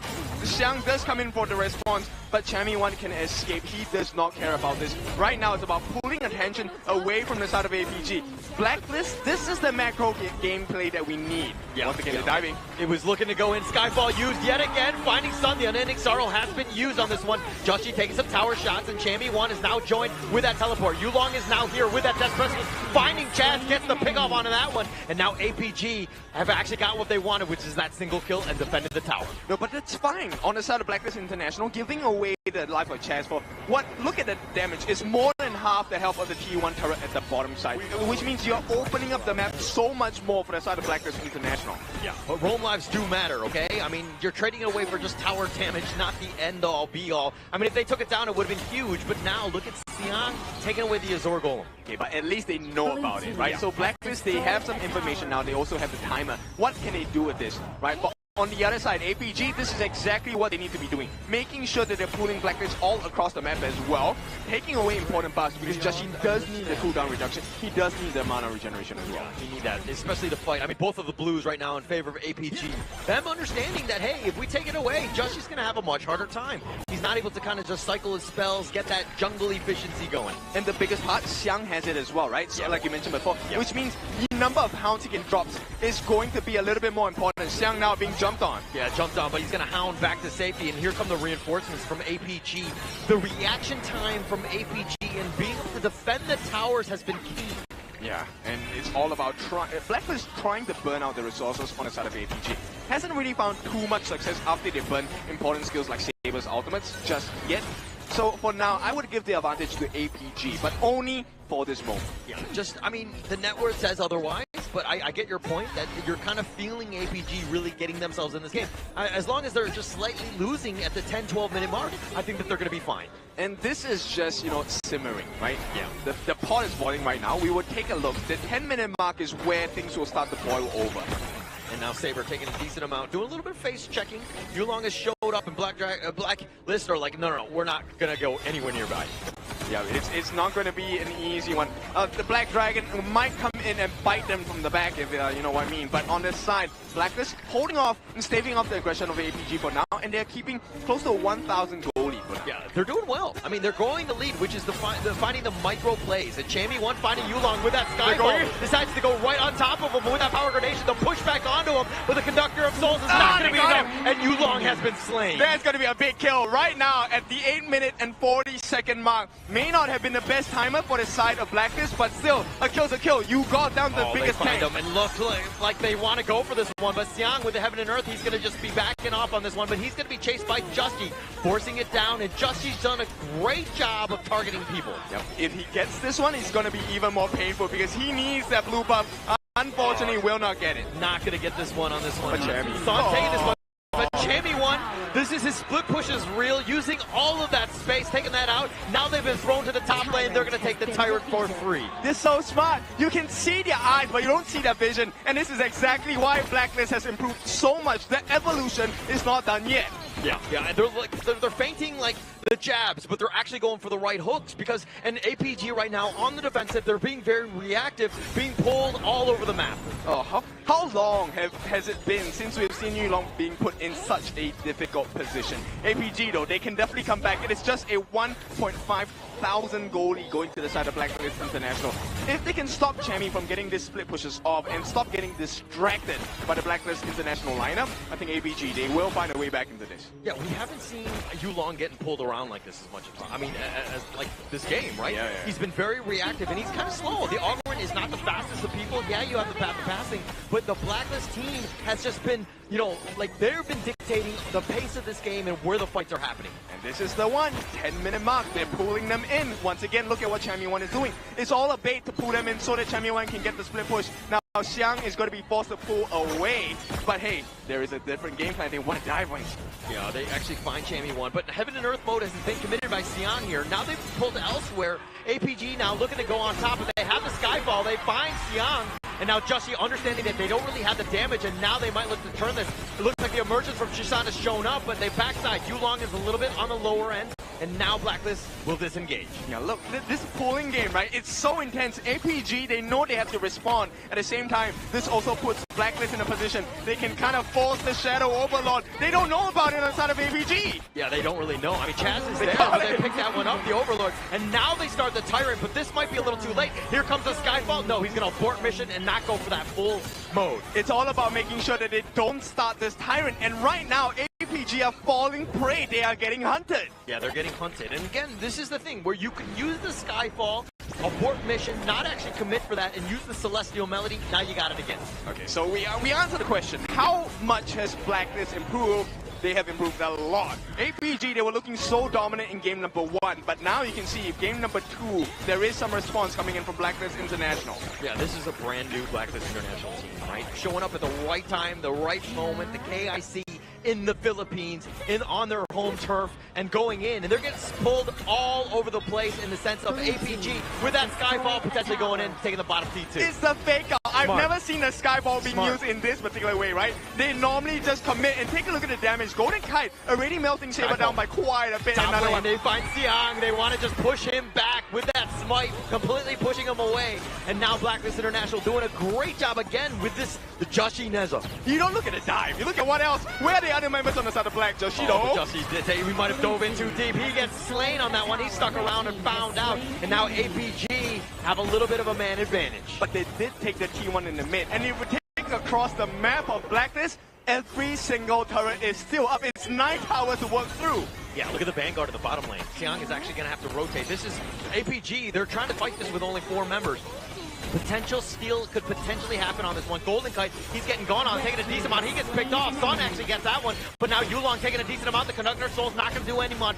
And Heaven and Earth mode, he actually goes out forward, finding 3 members. The Annihilation only on the Chammy. But Xiang taking a decent amount. He's being bounced around, and Chammy1 gets that pick. And now he flashes away, and 4 members of APG not able to chase him down. How are they doing it? This is so crazy. They're still maintaining the goalie. They gave away the Tyrant buff to the side of APG, but still they're making the map work against against APG. They make a pseudo dive once again. Blacklist International. Every attempt by APG to regain control of the game has been nulled. Yeah, it's been nullified in that sense. But Blacklist, the biggest thing is that Golden Kite died, right? He's the guy that will get you over the edge. Blacklist, the rest of them are all about just doing that damage, and you'll get to a state where you're able to close the game out, but Golden Kite must be there to get them over that eventual hump. We'll see how that is, because at the late game portion, for this side for APG, you have to pay attention to Shishan as well. Shishan is going to be the game changer, right? With his catch potential on the Matrix, he will be able to set up situations where the jungler Yulong, as well as APG clashing Xiang, should be able to find those openings on the side of Blacklist. But that's only if Joshi doesn't catch them first. Yeah. Easier said than done, because he can go anywhere, right? I mean, he has that Skyfall. He can get to wherever you need to go. But the biggest problem with this lineup from APG is that it's a death ball lineup. They want to be sticking together, all 5, just run it down mid. And Blacklist are like, well, they're pulling them all across. They're putting pressure on all 3 lanes. And now they find Joshi with doing a little bit of work, who's just trying to get back to safety. The emergence on forward, but they find Joshi yet again. they found the solution here. The backup from the side of Blacklist was not fast enough. And APG, I think they have found their pacing, they have found their footing here. They could potentially come back. Oh, but Golden Kite doing some work on a Yulong. With those heals, that's going to be enough. But the top T1 eventually taken down by Sun. That is the space that's been created. And the T3 as well. They're sacrificing this. They have to make this work on the side of APG. If the defense comes through, Blacklist get the T3 at the bottom for free. Yeah, I mean, the minions will just eventually take out, but the Overlord is going to be the big target here. Yulong got about half. And now Chaz looking to go over the wall on this one. The pullback, the Hound, he decides to go with the Heaven and Earth mode. Finding him, Golden Cut is in a bad spot. The Annihilation is doing a little bit of work, but not able to find the pick. Chaz is under the tower. He will survive Saber with not enough damage. Okay, just saving themselves by the skin of their teeth at this point. Blacklist has survived, but APG, they have a lot more left in the tank. They have a lot more at this point. I mean, Chaz is back in the fountain. He will be looking to join again. Joshi just trying to take his Crimson. That's going to be stolen away by Yulong with that smite. This puts a lot of pressure on Dragon. Dragon needs to make sure he gets those stuns as well as the ultimate Blazing Brilliance down. If he cannot find that move, APG are going to walk all over them. Yeah, I mean, you haven't seen too many of those Chaos Cinders, the Blazing Brilliance, the damage, the kills. I mean, he's 002 Dragon, that is, but his net worth is higher than Shisan. When those team fights happen and they group up, that's when you're going to see the impact. Yeah, and then look at the goal right now. APG have completely recovered. It is now back in their advantage. I mean, it's not the biggest goalie, but it's closing into 1,000. Yeah, and that's kind of what you want, right? It's got to be scarier for Blacklist, right? Because that lead going into the Ogren and the Concert U, this is a bit of a problem. Now Blacklist on the defensive have to figure this one out. The tether is going to be used by Yulong onto Joshi, but they take what they wanted, which is the bottom T2. Yeah, and they've done a fantastic job. APG looking for an opening. With the help of the Shadow Vanguards, they have managed to take down the T2s at the bottom. The Shadow Overlord now is making his way down. Yeah. Now they're going in. Skyball goes right onto Sun, tries to dive onto this, but he's been pushed back, he's been focused, and now that unending sorrow with those heals, and Yulong in the middle of everything. Chammy 1 is a little bit low. Joshi's just trying to attract attention to the top side, but Chammy 1 gets picked off. APG making him pay. Yep, they are 5 members strong. Shadow Overlord is making his way as well. T3 opened up for the side of APG. Blacklist, they have to defend. Yeah, not much you can do with Chammy down for about 30 seconds, but APG looking to close this game out. They will be up in front. Saber there, he's got those heals. Chaz is taking a decent amount. Xiang with that Heaven and Earth mode tries to hound on forward. He's going to get on back, and now they do the damage onto Joshi, who tries to stay alive, but he gets picked off, and they find Chaz, the conductor of Soul, slamming him down, and APG funneling the rest of them back into the fountain. They go for the crystal, and APG will take game number 2. Yep, they can't do it. And of course, APG wrestle their way to the front once again. Game number 2 goes safely into the hands of Alpha Gaming.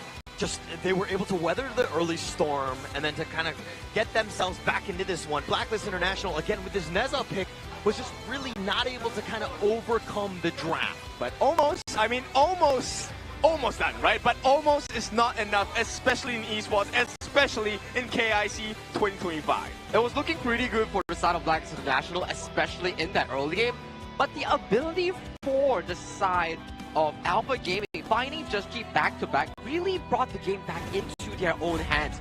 We saw a 2-3,000 goal lead thanks to the fact that Chammy 1 on the Charlotte was finding multiple engage angles and getting the neutralizing kills. But the key one, really, not to condemn Just G, but the side lane losing out 2 times off the Wild Spark kills, not the best one. Yeah, and it kind of goes back to, I mean, we're talking about how they were playing the macro game so well, they were pulling everybody, but at the end of the day, you do need some kills to get those towers in the mid lane, because once they grouped, that's where they all were. APG were just waiting. It was like a trap for them, and Blacklist eventually faltered. No, but that's where it's a double-edged sword as well. 2 possible situations as well, because the Nurta with his first skill is able to get the anti-heal down. And when you are in the middle of 5, that's the perfect position to get anti-heal on every single person. But you need to survive after you use that skill. Well, let's check out the end game screen here coming in from Blacklist International and Alpha Gaming's game 2 here. Aside from Yulong being this big beefy boy in front of the front line for the side of APG, Son and Shisan, the 2 consistent DPS dealers for the side of APG, very well played by both of them. Yeah, actually those 2 really just showed up when they needed to. I mean, Sun was, I mean, he had the most net worth, but that was the guy that just had enough to really take them over. Yulong was doing a lot of damage, and he was attracting them on. Xiang was there also doing quite a bit as well, but you needed Sun with that damage to follow up, and he was always there when you needed him. And I feel like to add on to the strength on the side of APG, I feel like Saber was that winning pick for the side of Alpha Gaming. without the heals, without the stuns coming in from range, this composition would not have worked. They managed to buy some time for the side of Xiang and Yulong. And look at the overall stats here coming in from all Alpha Gaming players here. Damage has been done consistently by all 5 members, and also the tanking department as well. This goes back to Kin's point, whereby the Yuhuan Tune caster pick provides you so much value in those long and existing team fights. If Just G gets caught out on that wall sprout, you don't have that hero reduction for the long term of the fight. Yeah, no long term at all. And you're kind of seeing that like the 12-minute mark when that gold graph just completely starts to dive in favor of APG as they figure it out. Because again, it's all about that team fight. Once they had those items and the healings was just too much from APG.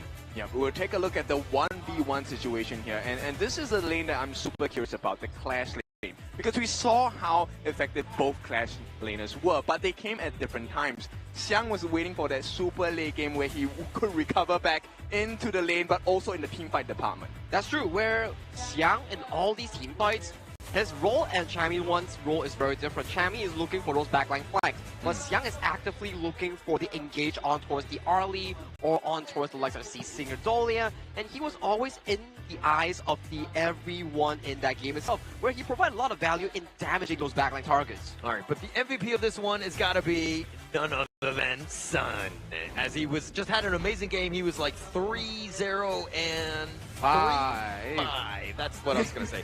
But 23% of the team's damage. But the goal that he just carried was always so efficient and just pushing towers when he needed to. For me, Sun has been a miracle of a substitute coming in for the side of Alpha Gaming, and he's been providing a lot of value due to how much experience this player has coming in from the year 2024 into this 2025 year. Yes, you can argue that out of the 2025, he has yet to qualify to any form of international events with his own team, but to be able to perform in the top 4 brackets back-to-back games, and especially be MVP of game number 2, definitely speaks a lot of volume for this player. I mean, this win brings a lot of feelings back for Sun, because the closest Sun ever got was 2nd place in an international competition, right? So with that being said, I want to see if this is going to be the start of APG's reign. I mean, if they take out PKL's number 1, this is a MKL finals here. Would you say you're proud of your son? Huh? I'll show myself out, guys. Get out of here! The stairs is on my right here. Please mind your step as well. But let's go back towards this game itself, on towards the highlights here. This was definitely one of the key turning points here. Just G being caught here set the game pace for the side of Alpha Gaming back towards square one, in towards equal state. Not just once. So he got caught, twice. And that was the start of the comeback for the side of Alpha Gaming, right? This was so difficult because you can see here, the moment you have to deal and put attention on Yulong and Xiang, you can't take them out. Who gets 3 times? Shishan gets 3 times, Sun gets 3 times, and that time is extended by the Helper Saber, get the redemption for the shields, get the Melody of Peace for the heals as well, and even with the unending sorrow. It comes back to this graph. I mean, the backliners are doing what they need to do, the damage and the control, while the frontliners are always just creating so much havoc, and they're so tanky and doing so much work that this APG lineup was very difficult to deal with.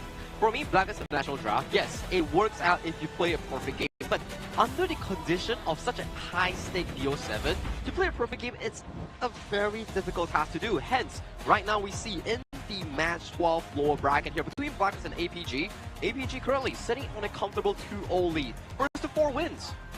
Gary, right? I think even the crowd, you can see they're starting to tense up a bit, understanding that they're in a bit of a hole. 0-2. I mean, it's not the end of the world. Blacklist International have ways to come back in, but right now it seems to be fully in control of APG in this series. I mean, halfway mark is a great achievement, but we do know that you need to last the distance. It's never about, hey, it looks good at the start. It's not how you start, it's how you finish. So we'll see how this is going to be like for Blacklist. There is some time to recover. I'm curious about what is left, though, in the hero pool for both ends. So at the very least, for the side of Blacklist International, some of these tier 1 picks are still available in the form of the Pei, in the form of the Ao Yin Long, in the form of the Guan Yu Dharma. All these are fresh picks that they can look to venture into. So if they do go over to the blue side, it still has a lot of value for them. Yeah, I think that they need to kind of take some notes and do a little bit of shift and get onto that red side, because it is, I believe, 100% win rate all day today. So they need to continue on with that streak. They need to just shift right now. Okay, they also have the home ground buff in the form of Lapu Lapu. He is here live in person. We've seen him with his cosplay. I mean, this guy has been on a tear. Not just on stage, but with the audience as well. You can hear them cheering all the way. Now, if you're free and you're around Manila, Philippines, come join us here in Ayala Malls, Manila Bay. Everything is happening here. Of course, if you want to catch the action, you can still do so. We're only technically halfway through, but that's only if APG wins 4-0, which I think is not going to happen. And even if APG really wins 4-0, we still have another lower bracket finals for us to watch here. But this is the updated global ban picture, and if you don't know, HOK functions under the GBP rule. For every hero that you use in the certain game that you have played, you can't use him anymore until Game 7. I mean, if we're looking at these heroes, it seems like the first game, the Blacklist, a bit of a wash. It was Athena strat, not really expensive. The second one, Dolia, but this seemed like not the typical Dolia lineup. It didn't fully utilize the power of the Celestial Melody. At the same time, I want to add on to that as well. Like, I feel like the mid lane for the side of Blacklist International has been very utility based, and I feel like Dragon is more like aggressive. I get the kills for you guys. I want to see the Mai come out from the side of Blacklist International. Flip side, we take a look at APG. Perfect job from the side of Susan. Beautiful. Able to pilot a knowledge gem Mai Shunui on the aggressive end, taking the least resource and going for the biggest engage, and playing on the reactive end, playing the Nua for the late game here. However, when we talk about Dragon, we can also talk about how he's able to be the funnel of the team itself. You want him to be on utility on the first 2 games, sure, but he's also capable of playing those carry heroes like you mentioned. Well, let's see if that's going to change, because right now they have swapped the sides. We're talking about the 100% win rate for the side of Blacklist and APG being on the red side on this particular day itself. So Blacklist, now they're going to test that theory. Do they get the 100% from being on the red side as well? The data don't lie. No. The data don't lie. Yeah, I mean, going into this one, I think it will be a bit. The biggest also piece to this is the fact that you're able to counter pick in the draft, which is really, I mean, at this level is kind of the slight edge you need. That is true here. And so far, I think if you were to look at the red side win rate, it's so far 7 games if you consider back to the HBSC Nova series, and also this series, 7 out of 7 right now. Okay, 7 out of 7. That's a nice number to have, right? Right now, another nice number to have for the side of APG is having the 3-0. They want to close the series out ASAP, because in their story right now, if they can close this fast, they still have the stamina to last against Nova in another best of 7.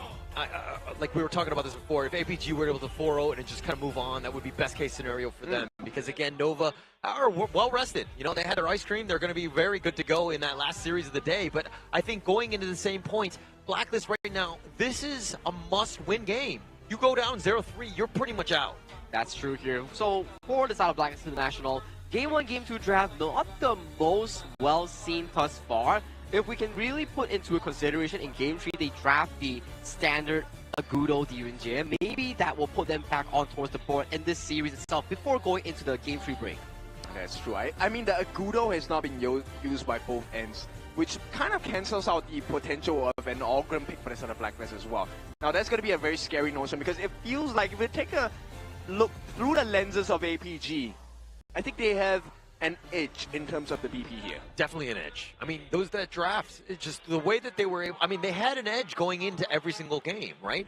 It seemed like the picks, they got a little cute, right? They tried to go with the Dolia, Neza, and they were trying to kind of catch you off, but they had answers. And APG have gotten the one-up every single time thus far. I think throughout the entire tournament thus far, the Dolia Neza has been systematically researched on how to exactly win against this team-up. Yes, it's really strong only if the matchup itself, the duo itself, doesn't get bothered in the early game. But what did Blacklist International suffer from? It was Yulong getting that first blood on towards the Parasolar on the hands of Golden Kite, and then converting that lead into a lot of jungle pressure, which pushed Just G into a more peculiar and difficult situation.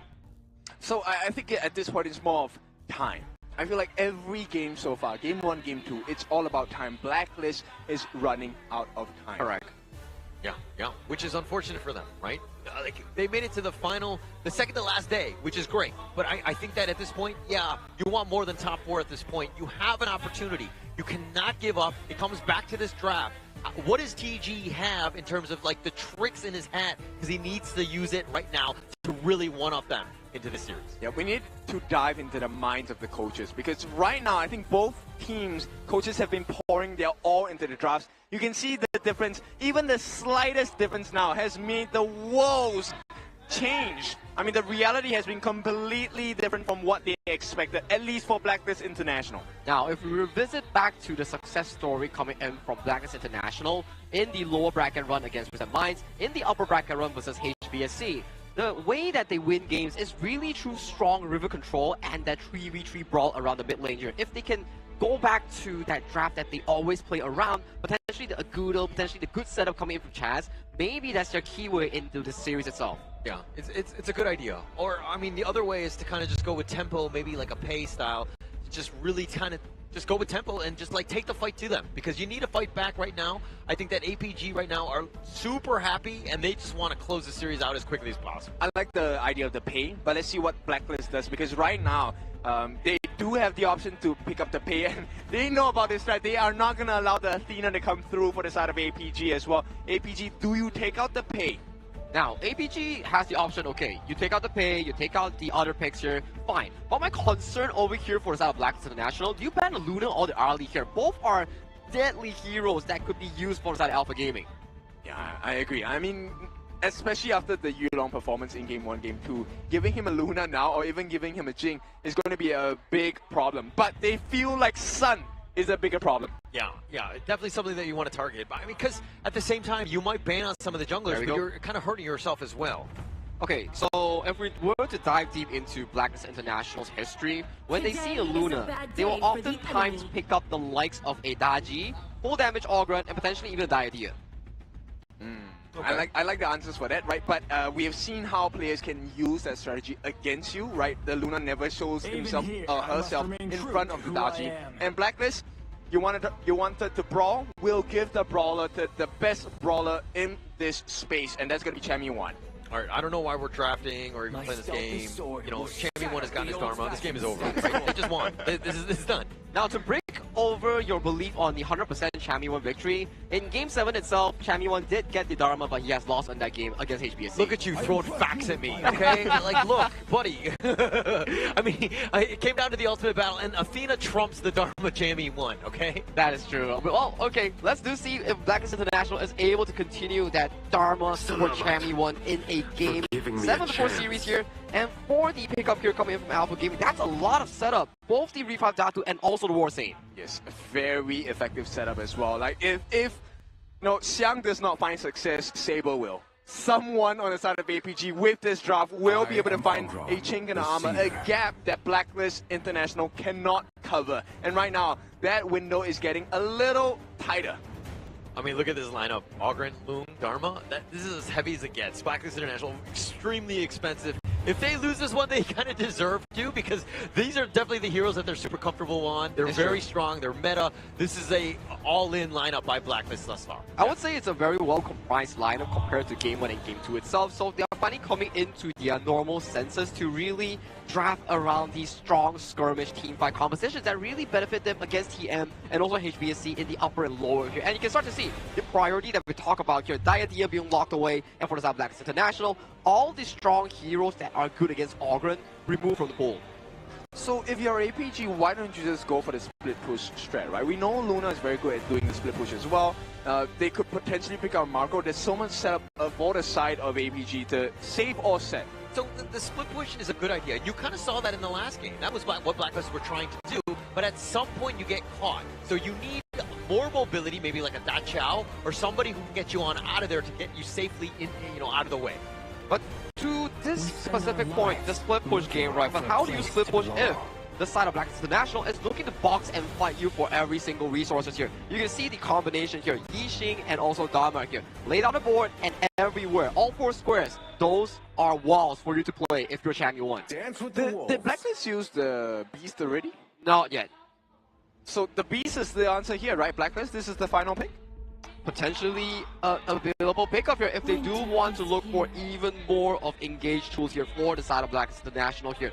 It really comes down to what Chaz wants to play. Does he want to go for the Beast for the double engage and also the board laying down for the multi-wombo combo? It will be lock-in, and this will be Blacklist International super combo draft. Look, this is the best possible draft, synergizing, bringing out the strengths of each individual pick on the side of Blacklist International. If they still lose this, I mean, it just means the APG, you know, Shushan is playing really well because the Princess Frost is going to do so much damage with the Frigid Prison as well. But, I mean, you know, APG, this is also a very strong drop. How many stuns do you need? Yes. Yes, everything, right? And, I mean, to your point, this is a typical, the best case scenario Blacklist International lineup. If they were ever looking like, hey, this is what I want to do, even in maybe like the ultimate battle, this is the style that they want to go because they're so comfortable on these heroes. That is true. And also, if you were to look at the two teams' playstyle, it's very similar in its own respective cases here.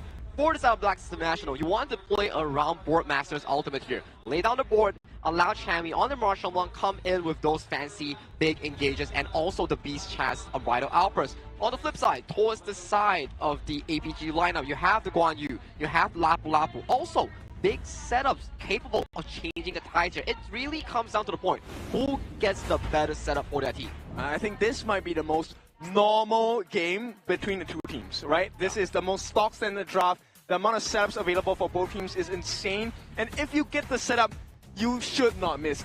There's no way to miss with this competition, right? Yeah, I mean, someone will find a way.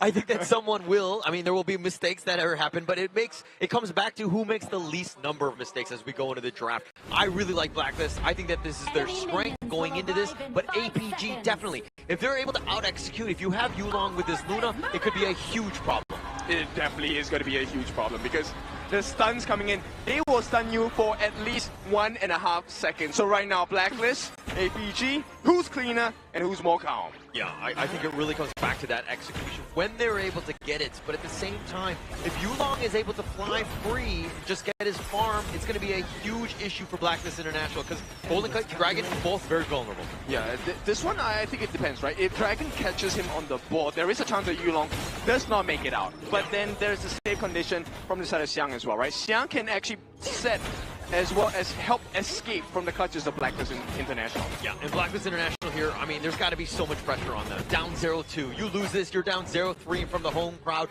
You do not want to be in that situation where your backs are on the line, your tournament lives at stake. Yeah, I feel like it's been a little quiet so far from the crowd. They need the support from the PKL fans. They need the support because we are in the home of PKL in Manila, Philippines. Yeah, I think if we were able to channel that energy right now into Blacklist, I mean, I think that would be great for them because they're going to need every ounce of it to really get themselves in. But the Crimson going to be taken away here by Joshi on that smite. And that was the first big attempt from the side of APG. If they have gotten that 4-man invasion successful, Joshi now would be buffless. His jungle will be open for contention, and the lanes will start looking very messy as well. Yeah, it would definitely be very messy. I mean, at the same time, Blacklist International, understanding that Joshi, this is the guy, right? You have Golden Kite who's going to be in the bottom lane, getting on his own farm, but the other one is that you ensure that Joshi has a good game. Yes, and this is very important because now the first point where we get to see who is the better team is when everyone has level 4. This is where the setups will be insane.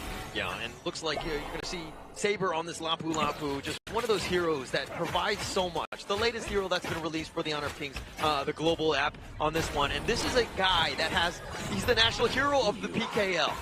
Okay, what a timing to hit that as well. Board laid down. What do they get against Saber? Yeah, they got Saber. The board is locked in on this one, but you don't really want to commit too much. Chaz not level 4 at this point, so you can't really get full value out of it. That's true. And right now, Chammy1 trying his best to handle Xiang, right? Xiang does not really have the best of HP points at this particular situation, which is ideal for Blacklist because you want to try and force out even more flashes, you want to try and force out even more mistakes. For now, Sun, he will not have, if they start at the 4-minute mark, flash. Yeah, and Chammy1 needs to do a better job of just containing Xiang, making sure that he's not able to do as much. Get vision on him, ensure that those Razor Cavalries are not team fight winning. I mean, at this point, the one person I really want to pay attention to on the side of Alpha Game is Shishan. Shishan, to me, not just because I play Princess Frost, but if you really land a multi-man Frigid Prison, it changes the whole fight. There is no way you win that. Yeah, and at the same time, Blacklist International need to do a good job of ensuring that they've got space, right? They're not grouped up, because that could be a potential problem, that Frigid Prison, but you have your own board umbrella uppers, which can make things very chaotic. They put it down. They've got that pour, the Stampede right on top, and they find Saber. He's in the wrong side of town, but the Frigid Prison right on point with that heroic charge. Oh, Chammy1 with the flash. Xiang looking for the attack, and he actually gets picked out. They make him pay, but Yulong is there. Jamie1 is somehow still alive. No, Shisan gets him in the end. But it's a 2-for-1, a big win for the side of Blacklist, a great way to start. And this is at the 3 minutes and 30-second mark, 30 seconds away from the first Tyrant of the game. Yulong looking a bit low, but he should be fine. Yeah, should be fine at this point, but I think that they're going to be very happy with that trade. Blacklist, I mean, Jamie1 going down for that one, but in the end, you get more picks off, and it's going to be great for Blacklist here. Yo, Sun is just insane, man. I have seen him steal so many of those fire peaks with every use of the channel. Oh, the raging control. They've got 3-man stun. Justy's just trying to get back to safety. The passive is not going to keep it alive. 2 members down from Blacklist. What a painful strike from the side of APG. 4 members now onto the Tyrant. And we talked about the setup. How many setups do you want? As many as you can. In Alpha Gaming, they're going to look for the punish here. The Raging Sea from Saber just provides so much. The Azure Golem going to be taken away. It looks like Golden Kite was there in the nick of time. Gets it. It's better in the hands of your teammates rather than going to the opponents, which means they have to give this T1 away. Right? You have managed to secure a little bit of security in that bottom side. Now with that APG, this is the marker of success for them. 1 more kill, 1 more T1. This map is going to look a lot darker. Saber here, ready for another engage. Going in, I mean, whenever that ult is on cooldown, the Raging Sea, you just saw what happened. Three-man stun, the lockup, and it's pretty much all she wrote. But now Chaz looking for the return. The Umbrella Opera is going to be completely whiffing on this one. The board has been set up. They get the Raging Sea, and now with that Razor Cavalry pushing back Justy, he's been stuck into the winner is here. He's going to be killed, and now he goes in forward. Golden Kite is trying to stay alive, but Dragon's already been picked. 2 members down for Blacklist. Dissected. This is a medical situation for the side of Blacklist. You have to call the doctor. The surgeons are at work right now. APG are looking so clean. Oh man, if Chaz was able to hit that Umbrella Outburst, I mean, that could have been like team fight winning on that one, but he completely whipped. Dragon tried to salvage it with the board, but even that wasn't great. And Blacklist International now on the defensive yet again. It's also about Shishan, right? Look at the Frigid Prison along with Winter is here. The setup is insane. One more time. Winter is here right on point with that Raging Sea. He has to get on his Dragon, and Golden Kite is on out. Chaz is going to survive as well. Yep, but they buy some time, but not some health. This is exactly what they need to do on the side of Alpha Gaming, and they're doing this to the T.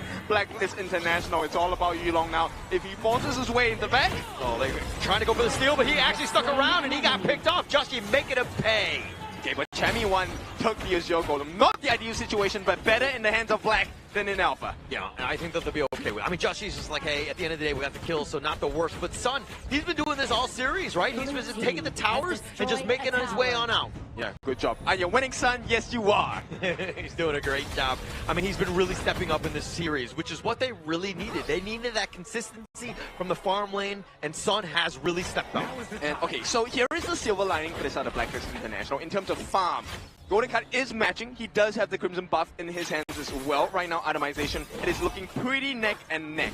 Now, the only question is, who's going to deal with Shushan? Yeah, I don't think they've been able to find him. I mean, look at how the lineup of Blacklist International works. They're very linear. They're kind of just stock standard coming at you. Yeah, you have the path of passing, but they know what's coming. There's no jump in. Yeah, there is no entry, right? That's the big problem. And if you choose a dive, you're potentially putting yourself in a very unsafe situation where Xiang will then make you go deeper in the depths of APG's side of the map. Yeah, look at Saber, all that vision, he's just so tanky, and this Crimson is going to be a potentially under siege. The Umbrella Outburst only onto 1, and Jamie1 looking to go with that true, the 3-man stunned with that 4, but they're turning this around. The winner is here, zoning them away. Jamie1 is going the wrong way with that formlessness, but he's going to be picked off. Xiang is so low, Chaz is low as well, and Dragon just barely, no, he's going to be picked off. Sun with that damage. They can't do it, they can't do it, they have to run now. Right now it's just Chaz as well as Golden Kite. If the two of them fall, this is a guaranteed win for the side of APG. But what a setup. Shishan, how many times will you break the heart of PKL? Yeah, this Princess Frost pick has been just so much value. He's always been able to stay alive, and actually with those Winter is here, the Frigid Prison, but DJ can break it down. So look, it was looking so great for them for that setup, but look at that Frigid Prison, along with the combination with Xiang on that Razor Cavalry, pushing them right into the smaller circle available. I mean, that circle looked too big for Blacklist. Yeah, just way too much at that point. I mean, this has been an APG game, and you're seeing exactly why, how they've been able to just dismantle you through the skills, and that team fight has just been next level by APG. I mean, we had a conversation with the MKL players, and they did say APG is that, dark horse. They have the potential to be the champions, and right now they're showing you they definitely can. Yeah, they're definitely finding their groove. This is a team that's really starting to level up each game, each series, and you're seeing the strengths. Blacklist International was looking very good in this series, but in this one thus far, they've looked very pedestrian. Yeah, I mean, at this point, it's really just making sure your combinations work. Chance has been finding those ultimates, but they need to find Shishan with them as well. Shishan has been the one turning the fights for the side of APG. Yeah, but it's one thing for Chaz to actually set that up, but now that winner's here, the zone away, they find Joshi, the Leaping Savior on back, the Soaring Great Dragon trying to push him away, but they turn their attention on the top T2 instead. All right, this is macro play coming in. Once again, Shishan playing really safe. He is out of vision. Every single time he's out of vision, you can expect there is going to be a surprise with Blacklist that they will not enjoy. His positioning is flawless. Like, the way he's moving around the map, always in the backline, never a danger. He's able to cycle his spells, and you really don't need a whole lot of items when you're just constantly just CCing everybody. And yeah, talking about, oh, maybe he's out of range. No, he will never be, because Xiang actually pushes them into the circle itself. Yeah, and that's been the biggest thing. This combination has been on point. The winner is here with that Razor Cavalry. Time and time again, you're seeing the team fights that have been shifting in favor of APG because of those skills. Yeah, we'll see the defense put up by Blacklist on the side of the T2 at the right-hand side of the map. Blacklist, they're on the side. Jamie 1 is trying to fight this one, but he's in a bad spot. He's going to have to flash, but Saber catches him down. Yulong gets that kill, though, and now Blacklist International down a member. I mean, they've burned just Saber's ultimate. That's the only usage they had. Jamie 1 committed ultimate, committed his flash as well. This is 2 minutes of unfounded strength for the side of Blacklist. Yeah, and he's really not hitting that hard. This Monk is just not there yet. I mean, it's only 10 minutes into the game. He was trying to make a solo play, but he got caught out. I think at this point, you got to be like, hey, calm down. We need to play as a team. I mean, 10-minute mark. This is a immediate take on to the Shadow Tyrant. APG now in perfect fighting form. Not only that, they're hitting level 15 soon. That is where your max level achieved. Yeah, Yulong level 14 versus Jushi's 13, outscaling at this point. Joshi right now just fighting for scraps, whatever he can find on this Blacklist side. But now they're huddled in their base, just trying to defend the T3s at this stage. There's very little value, right? Because Sun is 14, Golden Kite cannot get the burst down. And take a look how quickly they take that T3 at the bottom side. Blacklist, this is potentially the last stand for game number 3 here. They need to do something. Yeah, they need to do something, but I mean, you just saw how much damage, and the Sun is doing some serious work. Yulong is there for that potential jump in. You have so much CC from Xiang and Saber that, like, you really can't crack into this lineup. Yeah, there's no answers here. If you deal with Xiang, you have to make sure that you watch out for Yulong. And then once you deal with the two of them, there's Shishan as well as Saber. So many problems, and Blacklist can't solve one of them. Yeah, cannot at all. I mean, the winner is here, just the zone. They did a little chip damage on that top T3. They'll chip off some of that paint. They will walk on out. We'll see at this point. I mean, for Blacklist to win, one potential is to try and last the Tempest Dragon, but that is 8.5 minutes. That is extremely long. That feels like an eternity for Blacklist International. I think it would be a mistake for APG if they didn't close this game out in 8.5 minutes, right? I think that they have everything, all the tools, all the net worth, everything that you would want to really close this game out, and it's just a matter of time. If Blacklist were able to get there, that would be huge. Yeah, this is not supposed to happen, right? Yeah. So if you take a look at the goal difference, Xiang has a 2k net worth lead against Xiaomi 1. There is a 1k goal lead between Yulong as well as Joshi. Same situation for Sun and Golden Kite. Every single thing points that Blacklist does not survive this game. Yeah, it does not survive, especially, I mean, surviving another 8 more minutes, which I don't think APG are definitely going to be doing, but now they need to continue to slow siege. Take out this top T3, the bottom lane is pushing as well. Yeah, but they don't know Chance.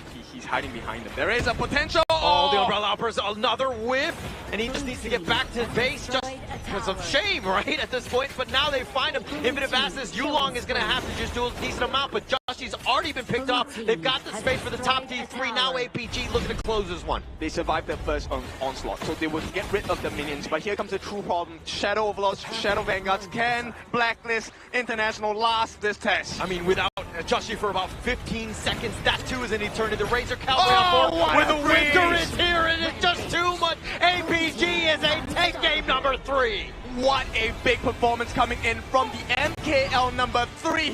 Killer moves coming in from Shishan. Killer moves coming in from the entirety of this number 3 seed of MKL. Do you feel the breeze? Because I am feeling Shishan's Princess from all the way on the spectator seat here. My goodness, frigid prisons after frigid prisons. This is no Liang Princess Frost. This is a single Princess Frost performance coming in from Shisan. You're telling me this is the number 3rd seed from MKR. I mean, how crazy is that? The combinations they pulled off in this particular game has been insane. Absolutely insane. I mean, it comes back to this draft. Shisan just next level with those frigid prisons, the winners, everything. Just so much control that Blacklist could never really take any sort of team fight. And it's not like individual plays. It's a team play. Like the frigid prison being maximized by the fact that Xiang is catching all of them in one fell swoop. Like, it's just everything. I mean, stuns of the stuns. How do you play this game? I don't know, because it's looking so stressful coming in from the side of Blacklist International. We were talking about it during the pre-game draft. We were saying like, hey, whoever gets the perfect engage first, aside from these big knockouts, big boards, will win the fight. But who would have thought that Shisan on a Princess Frost, that spell 2 on Princess Frost is one of the hardest to actually land in the game. He was hitting like what, multiple members in every single fight? That was absurd. It's hard for you. I agree. Shisan, I mean, he made it look so easy. I'm sorry, that's hard for me too.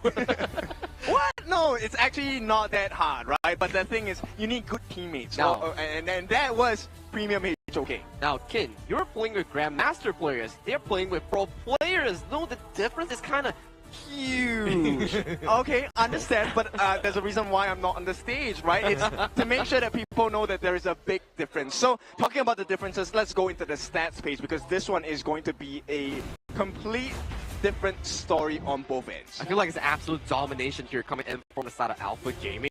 Yes, we have the Yulong Sander doing the usual Yulong things, but this game, Xiang, Shisan, Saber, this trio has been phenomenal. Like what? The first one we saw was Saber finding a 3-man knockup in towards the bottom river, and then Shisan Xiang combination here, finding these multiple man frigid charges into the push coming in from the War Sim Razor Cavalry. Oh, okay. I found out the winning condition. Why APG is so strong? Because they always have S.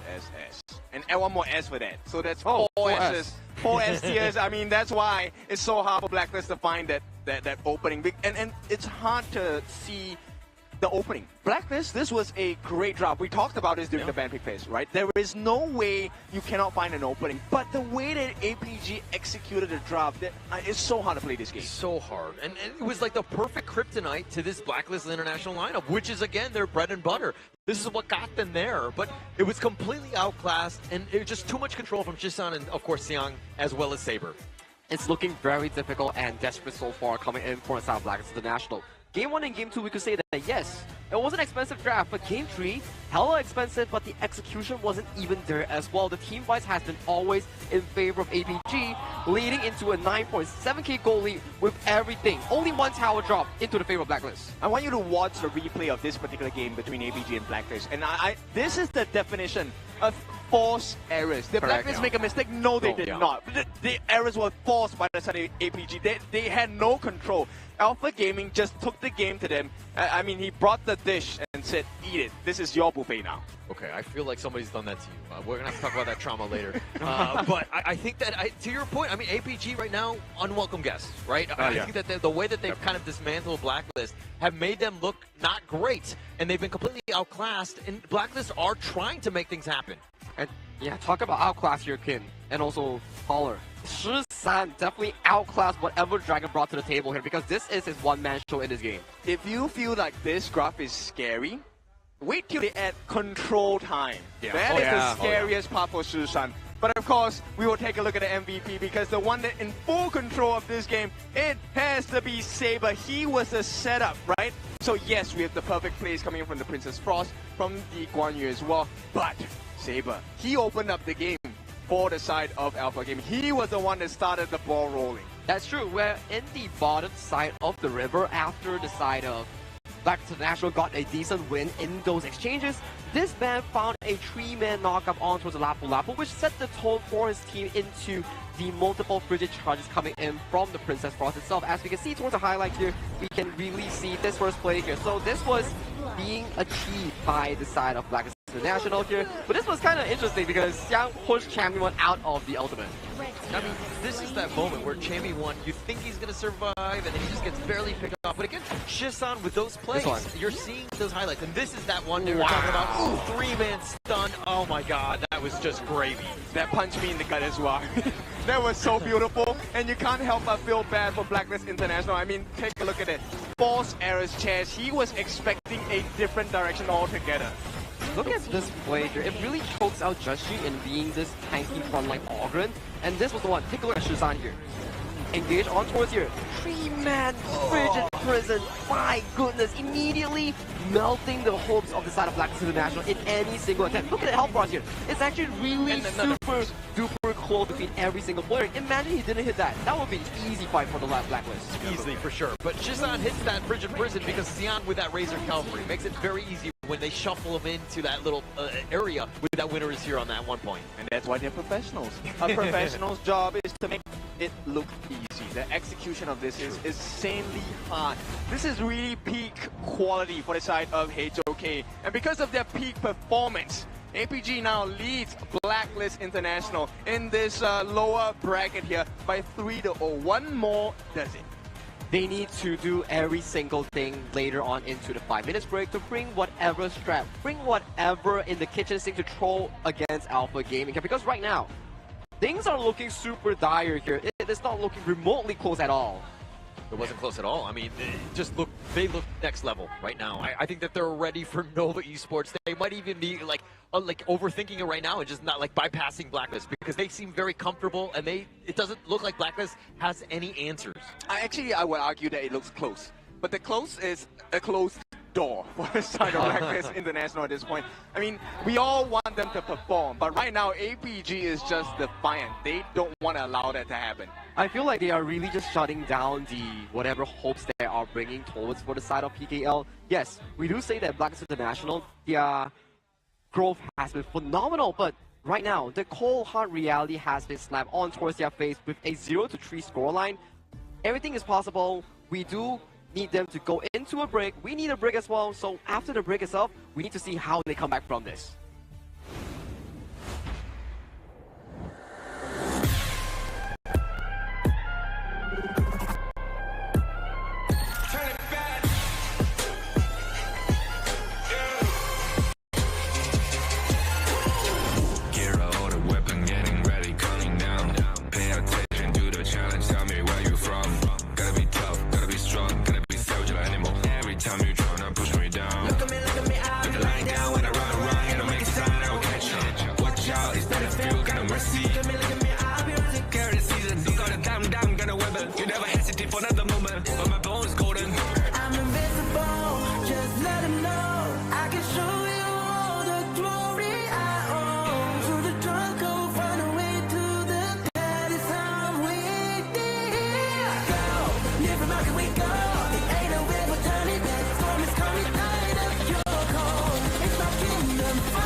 Kings, it's an honor showtime.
Kings, it's an honor showtime.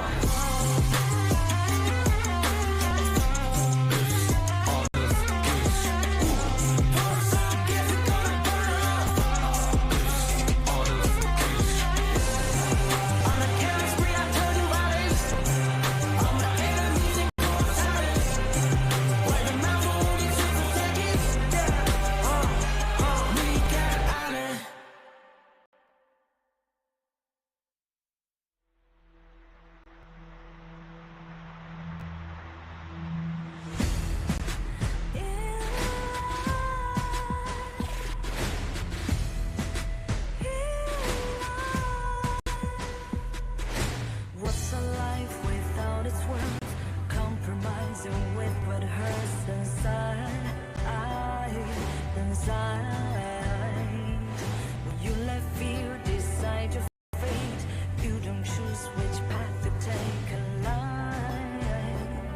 In life, I'm finally letting go of everything that still holds me. I'm against the loss, but I won't give up, 'cause it's my time to shine. Standing in the spotlight, and no one let me down. Destiny is calling I'm not afraid to fight for everything I love. Victory's on my side.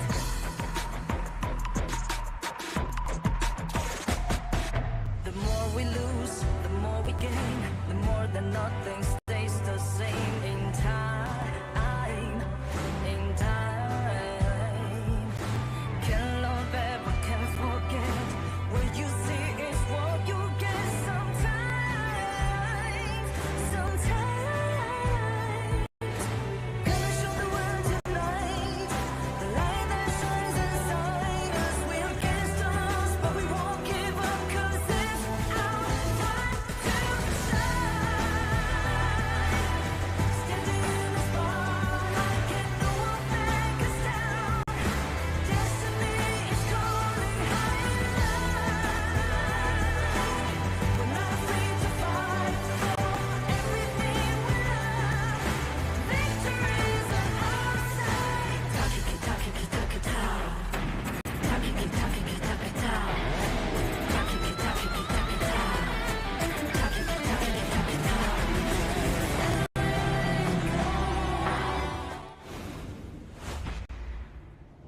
Hello and welcome back to the Honor of Kings International Championship 2025 here in Manila, Philippines. And right now we are at the Ayala Mall here at Manila Bay. And so far, bad news for the side of Filipino fans because Blacklist International 0-3 down against Alpha Gaming in an elimination match for the lower bracket finals. Well, it is not over until you win. So let's see how it is, because 3-0, we have seen this situation before.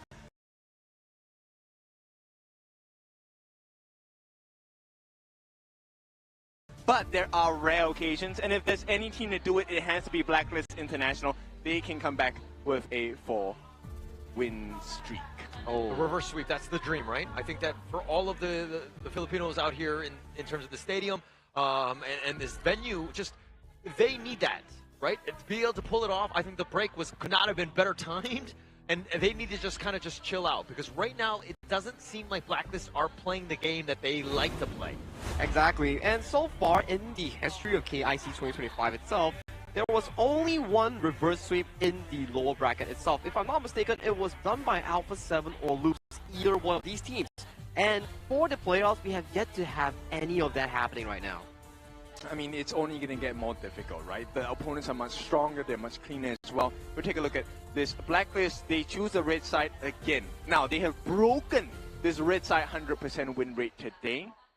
Does it continue? Yeah, I mean, it's like, it was a good one. I mean, it went, we had a 100% day thus far, and then all of a sudden at the very end, just being able to kind of crack that one. I think APG are like, it doesn't matter what side we're on. That's just a myth at the end of the day. With the momentum that has been shown for the side of Alpha Gaming, MKL's third seed so far, they're looking to be an absolute monster here. And if they can close this series in a 4-0 fashion, they will get a decent break time to go and fight for that lower bracket final spot and be the second team to their grand finals. But this is the dream, right? For the side of Alpha Gaming, this is exactly the scenario Correct. we want to create, because Nova had to go through a very difficult journey. It's a 4-1 game series for them on the first series of the day. Right now, if APG cleans this up, and these games have been really quick, they can essentially play the fatigue game with Nova as well. Yeah, they could. I mean, at the same time, I think that Nova are like, hey, well, let's extend the game, the series as long as possible, tire them out a little bit, right? Because it would definitely help them, right? Going into the next series, which is not going to be great for them. But at the same time, Blacklist, they need to just get that one game, get a little momentum. It's difficult, right? Because right now there's so much pressure on towards their shoulders. And with back-to-back 3 losses against one of the I would say their comfort compositions, things are not looking good for them. I am looking to see what kind of draft that they can bring up to the table to really reel themselves into this best of 7. Okay, so the non-meta does not work. The meta did not work because APG knows exactly what needs to be done. So why not just revert back to the super weird, super off meta? Well, you got to kind of get a little bit of a balance. I think that more so for the draft to kind of outdraft them, right? To counter pick properly. Because right now, some of the games that you saw, and we saw that with the global ban pick, like the Nizza pick was like completely random. It didn't really have a whole lot of synergy going up against the lineup of APG, and they've been penalized with these kinds of weird drafts already. The weird drafts really didn't make a lot of sense in that game 1 perspective itself, but we do categorize that as the test the water sort of draft. But coming to game 2, the Nizza Dolia was systematically debunked by the side of Alpha Gaming here, and game number 3, it was really, they lost the big team fights, they lost in terms of execution here. So game number 4, how do they formulate a decent enough draft to really control the map, take the advantage away from Alpha Gaming? Because we saw signs of life as well for the side of Blacklist International when they drafted the Nizza Dolia. They didn't lose because of execution. They lost because of the fact that they were careless in the side lane approach. Yeah, definitely careless. I mean, they got caught out a couple too many times. Like, you saw Saber with those massive stuns. Like, you can't just face check brushes and then just, like, group up, right? Because you know that you could be vulnerable.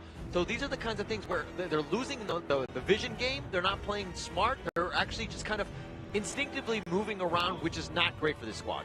All right, so APG, they're going to start off the picks and bans here. The picks obviously going into the Aoi and the Dragon Boy here low. Now, normally we'll be taking a look at the Hoi, the DRNG, go for a tank build, right? And then you try to pad it up. So we're looking at DRNG as a direct response.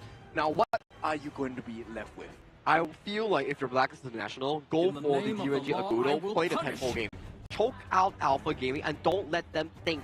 This is the PKL playstyle. If they can really force out and make you fight them and then reel you into the river for a brawl, that's the ideal situation. The reference back to how Alpha Gaming lost to Boom yesterday. Yeah, they're going to be smart with this one in terms of that Mai, but APG are like, okay, you want to go fast, furious, gank and potential, we're going to go tanky, right? We're going to go with this Dune and let Yulong kind of just be this tanky dude that's going to be so annoying to deal with. Yeah, like, can you punch a wall? Can you break the wall? That's the big question now, because there truly is a big hurdle for Blacklist International to try and triumph and go past, because at this point, 3-0 already. This is series point. And APG, they're going for the double D's combination. One of our favorites, Dun and Dolia. Dun and Dolia being secured for the side of Alpha Gaming here. A very consistent, I would say, jungle roam synergy. You go for the unruly blade in and then you bail it out again. A very in and out sort of composition here. And to test the waters here once again in the 3-0 fashion, Blacklist International going back to their regional specific hero, the national hero, Lapu Lapu, locked in for them. Yeah, and he's here in person as well. I mean, there are many different versions, but I feel like this guy is the best version out there. He is live here at Ayala Mall's Manila Bay. And let's see what other setups can they do. Blacklist, they know about this. The big burst composition in the mid, not allowed. No Shangguan, no Kongming, no double ults. Yeah, no double ults, but they have a decent amount of a CC already. But they need some way to go to deal with the Dune, who will be diving potentially for that back line onto the Mai and the DRNG. To kind of scale things up. I think that for the Clash laners, you're probably looking for like a Mayin, something of that sort, or maybe like a Byron. Oh, that could sound really nice here for the side of Blacklist International here, but they do save the final pick for the side of their Clash nature, meaning Chami 1 gets the direct access into that 1v1 matchup. With the lock of the Musashi here, it does give you a lot of comfort because it simultaneously counters out the Flaming Palm coming in from the Lone and also reduces the healing coming in from the Dune. I think APG now are in a very nice position, right? All they have to do is to get a secondary dive, and I think their competition is complete, right? The mid lane, doesn't matter who they pick at this point. The difficulty for Blacklist is, you know that Joshi will dive with the duel to the death. He needs someone else to back him up with the damage, right?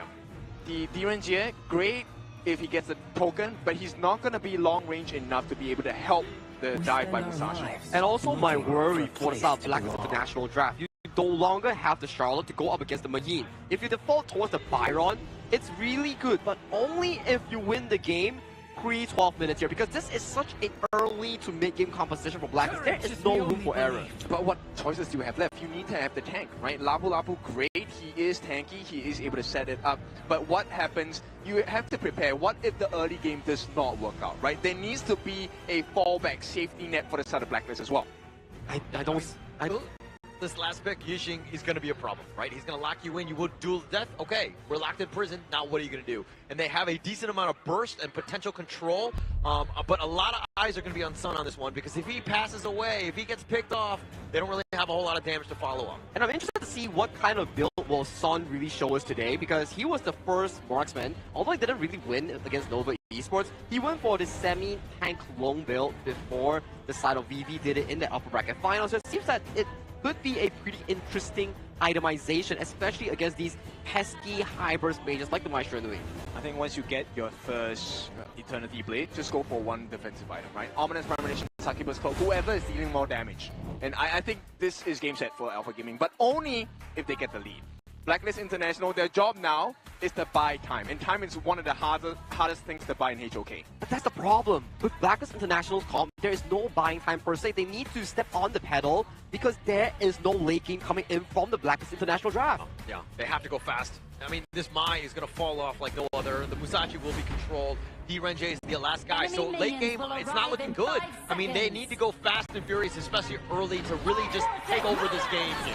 Right, we'll see. The fans are cheering them on. They need all the help they can get. Potential last game. This is game series for Blacklist International. The last hope for PKL. I mean, top four, they made it there thus far, which is great for them, and they want to continue on. But again, this is a mountain to climb, being down 0-3 against Alpha Gaming, who have looked on another level. Yep, this is not about money, this is not about titles, this is about the glory and to represent your nation in the biggest competition of HOK Global Esports. Yeah, but at the same time, if you're like, hey, this is the elimination game, we're on the backside, we're going to just call up the national hero Lapu Lapu and give ourselves a chance. We're going to go out with, you know, fist throwing everything at it. I mean, raging seas, right? That's the ultimate on the side of Lapu Lapu. This has to be the most rageful sea. If Blacklist is able to get the win here, the fans will erupt. Yeah, first 5-10 minutes is going to be key for Blacklist to really set the tone on this one. Dragon, how much impact is he going to have? Are they going to be able to get some ganks to really get this kind of the snowball going? Because again, it's all about momentum in this game, and getting it in, especially with an early game lineup, you need to strike first. Yeah, exactly. And this is going to be very dependent on the number of Kachosins that Dragon can get in before the actual fight starts, right? You need to, you know, soften them up. And this is not a very soft lineup from the side of Alpha Gaming. Oh, hang on, maybe this is the chance. Oh, they do a decent amount of damage on the Saber, who's limping away, but in the top lane, there's a little bit of action. And Dragon goes in with the Ruins and finding it, but they're not able to get the taking liberties. Is going to dome them away, and Yulong is just too tanky at this stage. Same time, at the bottom side, Golden Kite and Chance are taking quite a bit of damage because of the heals coming out by Saber as well. This is not an easy fight in the farm lane. Everything against the likes of Blacklist International, they have to hang on. Yeah, they definitely have to hang on. This is not a good, easy lineup. I mean, the draft, I'm giving a slight edge to APG, even in terms of the laning, maybe except for the Chammy one versus CI one, because Byron is just a beast, but this is going to be a very tough game for Blacklist. It's a very tight game, and timing is of the essence, right? And I feel the fact that Joshi has this Musashi, right, the Sword Master, is actually very apt, because in the duel to the death, you only have that short amount of time where you're in peril, where you cannot get heals. You need to get the finishing blow then, which means execution needs to be absolutely perfect from the side of Blacklist, or they will lose this. So that's where Dragon and Chammy won, setting it up. I mean, Golden Kite like tenderizing, taking some of the damage away, and Joshi going in with that duel to death to really clean up. It cannot be that initial initiator. Yeah, and this one, in HOK, truly the better team wins. Rarely about individual efforts. It all comes down to how much team play do you get. Can you get that synergy you're looking for? Oh, now you're talking about team play. Now you want to talk about coordination. Well, you know, in our ranked games, you never want to talk, huh? I'm going to carry the game. All by yourself. But he misses the Rageous Seed. They find Saber, who's taking a decent amount. He's going to give up first blood, and that's a great rotation by Dragon. Exactly what you need, because it's Dragon who gets the first blood. That's the Maestro with the Fire Ninja. You need that early game, and Blacklist gets the great they have to get another kill. They find Xiang in in the top lane as well. Blacklist International are doing a great job early. Okay, that's exactly the MO right now. They need to do more. I mean, I may feel like I'm being greedy at this point, but Blacklist, they need more than just first 2 kills. They need the turrets, they need the objectives. Yeah, so that's the thing, is that you get the kills, they get the nice little revenge onto Shisan. He's going to take liberties on back, they're going to look to trade. But it's one thing to get the kills, but you got to convert it into those objectives as you were talking about. Exactly, and it's not going to be easy because if you take a look at the lineup on the side of Alpha Gaming, they have a lot of sustain. Shisan, his passive, allows him to stay alive for one more moment, and that could be the difference maker in those 5v5 skirmishes. Right now, Blacklist, they have the slight advantage. Can they turn it into a neutral 4-minute objective of the Tyrant? Now, both of the roams, though, are going to meet in the middle in terms of these Pirates. They're going to take the Crimson first for APG, ensuring that Yulong picks this off. This is going to be the next big fight as the Tyrant gets pulled around. Chaz is still there, but the rest of Blacklist not going to be following up. I don't think Blacklist have other plans in mind, right? It's really about making sure they get the steals as well. Looking for the T1 on the top. The macro game is more important because the Tyrant buff will expire. Yeah, and it looks like Siang just dealing with the minions. The top lane is a little under siege at this point, but they take out the Azure Golem. Just he's stuck in a box. He will be looking to just run on out of this. The wind slash is on point, but they find Yulong in not the greatest of spots. Nice little raking save, nice little play with that Storm Strike, but they pulled around by the taking liberties. They've already got Yulong though. They got the biggest target, and right now Blacklist International, they come alive. The fans are here as well. They are looking for the win. Blacklist, they just need to take it. K1 goes in and gets the strike, and Shisan is down. They turn this around, and the mid T1 is down as well. And this is where no response comes out of APG, not because they don't want to, but because they cannot. You can't. I mean, because Blacklist are Golden Kite. He gets pulled around. He's all by himself. The legal immunity, the flash away by Golden Kite, and the great Houdini gets away. He actually makes it out. Blacklist International, they needed a miracle, and a miracle has been delivered, at least at this 5.5-minute mark. He gets that pick off on a Golden Kite, Siang that in, and the dynamic of this game completely shifts in favor of APG because, again, you need Golden Kite to close this game out. Exactly. The fact that his timing has not been spot, has not been delayed too much, that is a big win. He also has the Crimson buff in hand. He's able to deal a lot more damage. And I mean, is Lapu just the answer?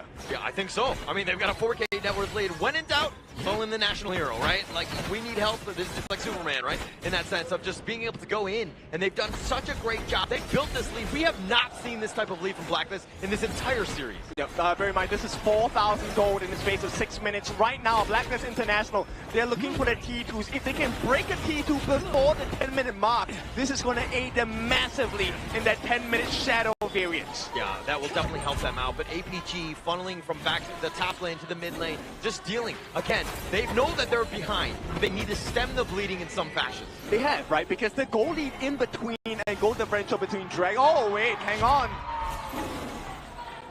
Next, you get it. All right, so they get the first overlord of the game as well. So with that being said, Blacklist, they make the trade in terms of neutral objectives. It's all about making sure that you have the goal lead. Right now, Shisan is training by 1,000 gold against Dragon. The dream scenario for this Fire Ninja. Yeah, this is a great way to get back in. The bottom T2 has been taken out. You're seeing the impact. Pre-10 minutes, how Dragon is literally running from lane to lane, putting that pressure on, and they've gotten the first bottom T2 already. I mean, the fans are making a big difference. I was confused for a moment. I was, what are they cheering for? And that was actually the first overlord in the game. So now, APG feeling not just the brutal strength of Blacklist members, but the Blacklist 6th member, the fans. Yeah, they're definitely feeling that one. I mean, you can feel it in the floors, right? Like the energy that they're kind of putting out here. And Blacklist International looking to take the top T2. They don't need minions for that. They'll take that one out. That's exactly what they need. Now, it's just the T2 in the mid left. This gorge is extremely dark on the sidelines, which means Blacklist, they can open up potential catches. Chance is going to be responsible for this one. Growing that lead even more. 5.4 in favor of Blacklist here, and they're looking to contest. They have 4 members of APG, and all they want is their goal, but now they're going for the duel to death. tries to go in, just domes them away, stuck in the border or not, doesn't really matter. Right, the Raging Seas used as a defensive measure, or rather offensive one, to make sure that there is a deterrent. So they will manage to stave off the aggression from the side of APG, make life a little bit more difficult. It's a 5,000 goalie now, Blacklist in a prime position to be able to have control of this game even tighter. Yeah, the Lapu Lapu here is just so much fun. I mean, so much control, everything that you want from a tanky roamer to add into the hero pool here. And Chaz has provided a lot of value. I mean, he's got a 500 gold lead over Saber, which is not the like end-all be-all, especially when it comes to the roam. I mean, the biggest difference maker here is the fact that, look, Dragon, with all the success that he found, the first item he rushed was the Venomous Stop. You need that against a Dun. Of course. Goalie and That's Dun, sustain, use. right? Yeah. Plus you have Saber as well, right? And that pool, that healing and that sustain, you need some way to kind of stop that. But now Blacklist International looking to go for the right angle. They're going to just focus their attention on this mid T2 instead. It's all about this macro game. How much have we missed this macro game from Blacklist International? With 1 minute left before the Shadow variants come out, Blacklist wants to engage, add more to their strength. Yeah, Yulong potentially going for the steal, not able to find anything. The Crimson has just spawned at this point. And now Blacklist looking to go for this one, tries to go for it, but the smite is going to be on point. Yulong with that wind slash doing some decent work. He gets to unruly blade on out. The flash forward by Dragon tries to get the pullback. The duelist death on it too. They find it, but the Blood Rage is keeping Justy alive. Wants to go for the backline, finds Saber. They try to get to Yulong. They've got 2 members down, and it looks like Blacklist International with all 5 members continuing on with that push. Yep, recovery complete, and the Crystal is in sight. T3 in the middle to be taken down first. And right now, Blacklist, they cut deep. Yeah, did you want a bounce back game by Blacklist International? Because I think they were like, okay, we're going to bring it this one. Game 4 has been completely in control of Blacklist. The way that they've been able to control the game, taking that T3 pre-10 minutes. And why were they so calm? Because they knew exactly what the game plan was. Look at what they're doing now. This is a specialty that I enjoy from Blacklist. It is going to be the double shadow objectives. At the same time, the killing blow that Blacklist has done to many other teams in KIC 2025. And right now, the game is on. Yeah, taking both at the same time. I mean, that's how far up they are. 8.6K. And it's only growing. You might as well take everything at this point. And now APG on the defensive, trying to find ways to get back into this one. I mean, this is going to be a long and obvious climb for the side of APG. Yeah, it's definitely going to be tough for him. I mean, at the same time, Blacklist International are not making any mistakes for APG to get back into this series. Yeah, definitely not, right? And the biggest difference here is the ability to set up from the side of Blacklist, right? Dragon has been getting those absolute nice catches, but it's Chance who has been making sure those Raging Seas have been super on point. Yeah, he's been really setting it up. But I mean, also Dragon with those Ruin Engines, right? With those pushbacks, the nice little 1-2 combination has been so tough. And now with this bottom T3 about to be under siege, looking to just go down by Golden Kite, he had that serious damage on this one. But the top lane, also, they want to go greedy. They might as well take everything. They make it look easy at this point. The true challenge is the T3 at the top. Shadow Overlord approaches from the skies. And this T3 looking like it is going to be gone. It's an empty base for the side of Alpha Gaming. Yeah, the Doctor just ordered super elite minions, and I think that Blacklist will be very happy with this push. APG on the defensive, of course. They have to find a way to just salvage this, but they decide to go in. The Raging Sea is going to be found out, and they find Yulong. The board has got him locked in, but it doesn't really matter too much. The Infinite Vast is on aggressively stunned. He's going to be picked up. The double kill goes the way of Golden Cut, and it looks like Blacklist International will get on the board and take game number 4. Welcome back into the series. Blacklist International, what a game. Superior competition here. Blacklist International drafting a full early to make your aggression draft, but their execution was just so darn clean right now. They are back on towards the board in game number 4. In style as well. Take a look at this room on the side of Blacklist International. They're not phased. This is a phase and room where they know there is a potential to come back. There is, and with that, it sparks hope not just for the side of Blacklist International, it also sparks hope for the PKL fans and for all the fans right now that are sitting here in Ayala Mall at the Manila Bay. Yeah, slowly but surely. Slowly but surely. It was that one baby step, and that's all they really needed to get themselves at least a point onto that one. They could not go down 0-4, and not without fighting and they show that fighting spirit that you saw right there, but can they do this 3 more times in a row? I mean, look, Blacklist International is a team of multipliers. Give them one chance, they will always come back. I mean, how much growth have they had since the first time they stepped into HOK? It's been phenomenal so far, right? 18 months. That's how much time they've had. But right now, they're duking it out with one of the strongest teams across the MKL, the strongest region in HOK Global Esports as well.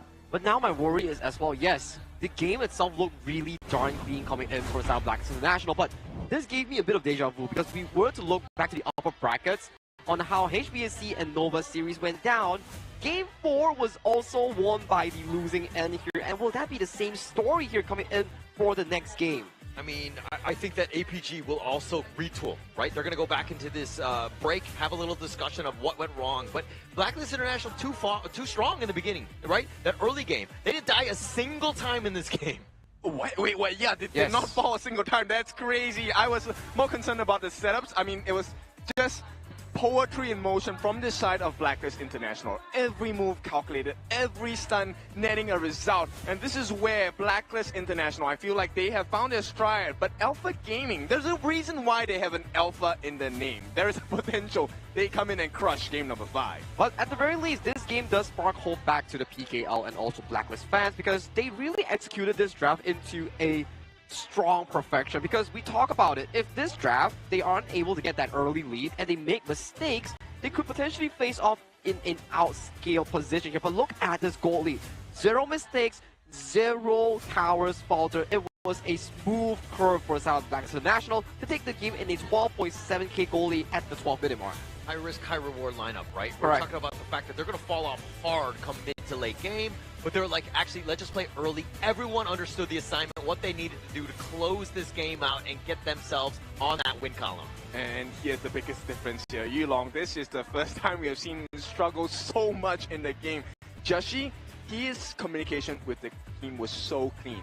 Every single time the board laid down by the side of Shushan in the mid, the question really then turned into, wait, hang on, who's the one being caught here? It felt like APG was the one being caught, even though they threw the net. And Dundolia today didn't have much of a great win rate so far. In the first series that we saw, they lost. In the second series that we see today, it lost as well. So this combination of the double Ds, not the greatest so far in this tournament. Yeah, it just hasn't, I mean, teams have been able to solve it. It's been, that combination's been around for so long, and yes, it has value, but this is a situation where you know that, like Chaz, on this Lapu, when your tournament lives at stake, he needs to show up, and he's got it with his 008, but the amount of control, not a stat that's being shown, was really the game changer. I'll borrow a line from PKL Casas here. It's Chaz with the jazz. I really like that whenever they brought that up, because he really put the music, put the symphony, put the flow into the side of Blacklist International. It brings a lot of vibe towards it as well, and we were looking like, hey, Game 4 Lapu when you're at the brink of elimination here in Philippines, and with a Lapu cosplayer here in the stage, the storyline just hits up so well. Yeah, and actually, going back to the Lapu cosplayer, that was the first time I saw him sitting down. Maybe he should sit down a little bit more.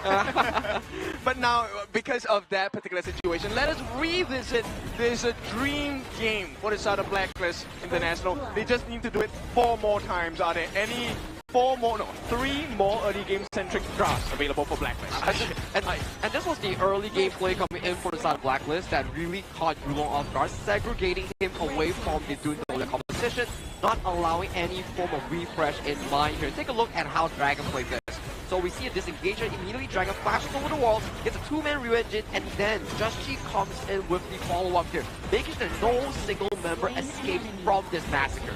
This play was so precarious in the bottom. I thought Joshi was going to be killed, but the blood rage was just enough, and then they turned this. And you were talking about the boards, like whose board is it? It looks like it's Blacklist at this point. Yes, it is, and this is where the value of Joshi's ultimate was so big, right? Because once you get to the Imperial state, it's so hard to be able to sustain the fight. That was the win condition for the double D combination. You needed to be able to get more health, you needed to be able to get more shields, but with the Imperial states, you can't get more shields, you don't get more life, you don't get the heals. Yeah, you don't get much at all. I mean, that's why Blacklist were able to take that game, get themselves into the win column. Yes, it's still a bit of a mountain to climb, but that one is definitely going to help them as they're only down 2 games at this stage. It puts them back onto the board at the very least in this series, and you gotta give them props because at the stressful environment of being down 0-3, you still pull up a what?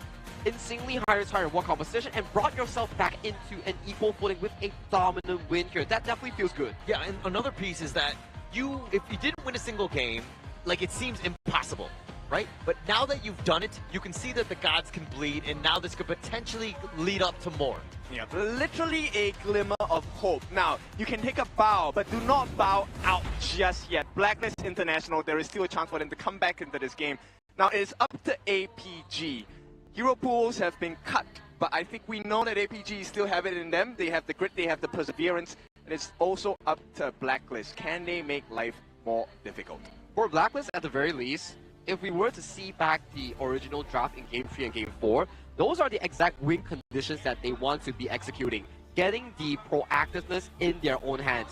In Game 3, wasn't the best execution, but you can see the proactiveness was always in their hands. You have the board, you have Chami 1. In Game 4 itself, similar, you have Dragon on the Mai Nui, you have Justji on the Musashi here. That's why, if Blacklist International has the initiative, that's where they can get the game going for themselves. So I'm looking forward for Blacklist to come back into the series with those picks itself. Yeah, and getting themselves back in, obviously an early game lineup helped. Ken, you were talking about the fact that how many more early game lineups can they find?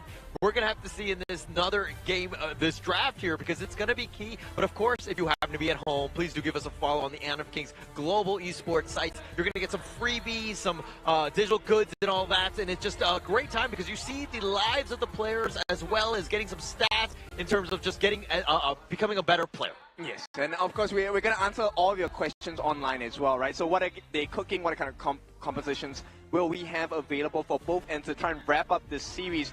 Of course, the wrapping up is going to be a little quicker for the side of Alpha Gaming. All they need is just one more game. Blacklist, they have to do this 3 times, but 3 times in a row. So let's see if they're going to be able to do that. And let's deep dive into the global ban picks here, ladies and gentlemen. These are the 20 heroes defaultly banned away from these teams. So for Blacklist International here, I think the most expensive so far in terms of the role has to be the Marksman and also the Clash Lane. Yeah, for sure. And right now, I think based on the available picks, actually there is quite a lot of early game centric. The pay is still available for the side of Blacklist. Yeah, still have options. I mean, even I would say the jungle side for APG was kind of committed quite a bit. So it seems like there are definitely options in terms of what they want to go. You want early? Pay is like the best answer, but you know APG are looking to ban that. You know what? Actually, I would go against it. I would say APG are okay with giving that pick to Blacklist, and in fact, counter pick with the Ukyo Tachibana. Yeah. Oh. Yeah, that could be the potential as well. That is definitely something Alpha Gaming actually thrives in doing here. So potentially the case here, but after such a demanding game coming in from Justji, I do want to remove the side of Justji getting his hands on such a strong early game tempo jungle here. Maybe that's some of the consideration that they are going with coming into this game 5. So far, we have been seeing like what? Justji being locked away from the Luna, Justji being locked away from the likes of the Pei. There's still the Jing, there's still the Fade. Have you seen Justji play Jing before in this tournament? Who knows what better time to whip it out and now if you have the potential to perform on it, right? Best time to surprise your opponents is when they don't expect it. Well, for now, all these are just speculations that we can really bring out on the pick and bans itself. With 1 minute on towards the timer here, and this time, Alpha Gaming is going over to the red side here. When we talk about red side, blue side, in the first few games of the BO7, blue side has a lot of advantages, but as we dwindle down into the BO7 series, that's where the value of red side starts to show because there's no longer priority picks. It comes down to more of these reactive red counters. Yeah, it's all about the counters at this point. And I think that going into this one, let's see exactly how they're going to play this. Because, you know, TG has done an interesting job in this series thus far. I think that he's done a better job throughout the KIC. But this one, it just seems like he's getting a little too cute, especially early. Yes, they're not out of this one, and they have a lot of heroes available. But let's see how deep they want to go. I think this is also a test of their mental strength, right? Yeah. Look, nobody likes to lose. Right. I hate to lose. But it's also important to understand why you lose. And we will see which team learns faster. For now, based on the stats, APG have learned this game, or this series, a little quicker than Blacklist. But it looks like Blacklist International is wisening up. Well, they are slowly decoding the MKL teams. If they can repeat the same success that they have against the side of Alpha Gaming from the past game, potentially we might see an ultimate battle, but that is still so far away. They need, what, 2 more back-to-back victories?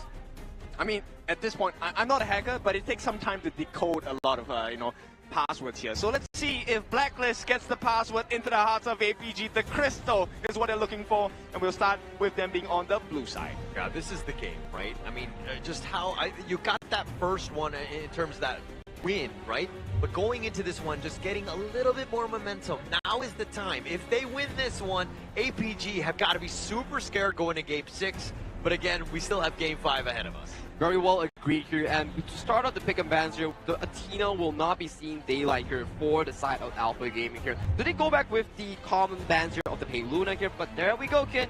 You are on to something here.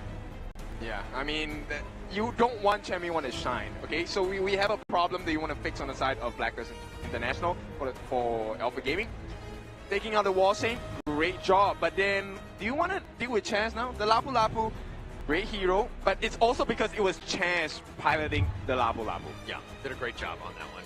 The amount of control that they had, that's kind of what you expected from Chaz. But going into this one, I think that you still want to go, like, probably want to secure the farm laners, because it looks like they're really targeting that role, at least for now. Now, I see the script that's being brought up by you here, Holler.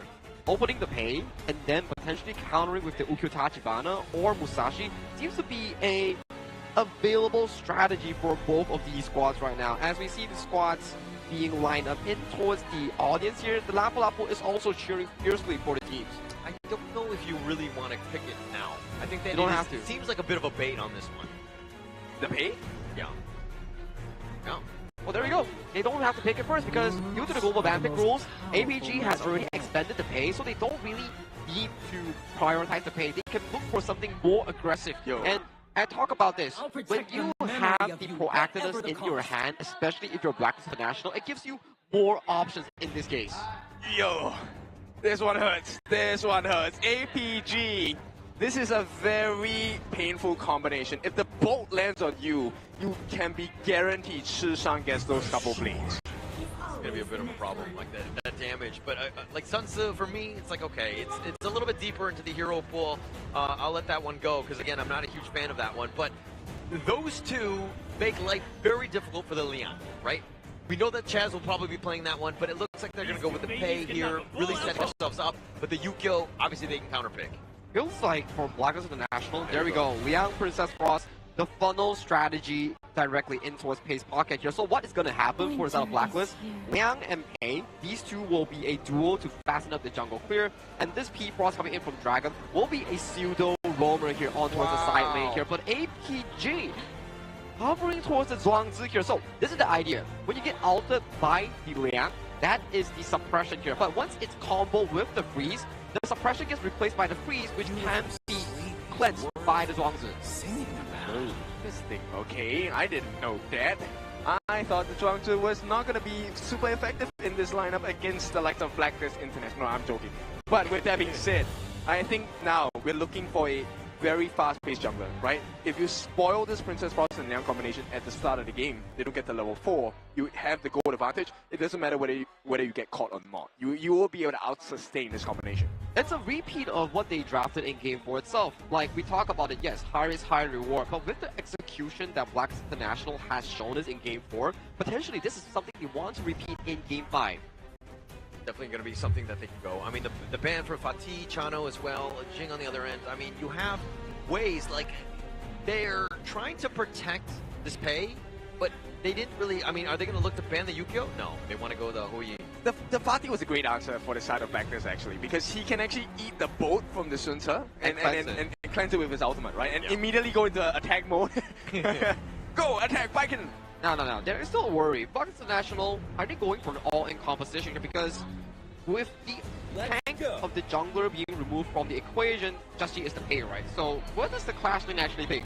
You don't really have much of a front line to begin with in this end stage of the draft in Game 5. I am looking at...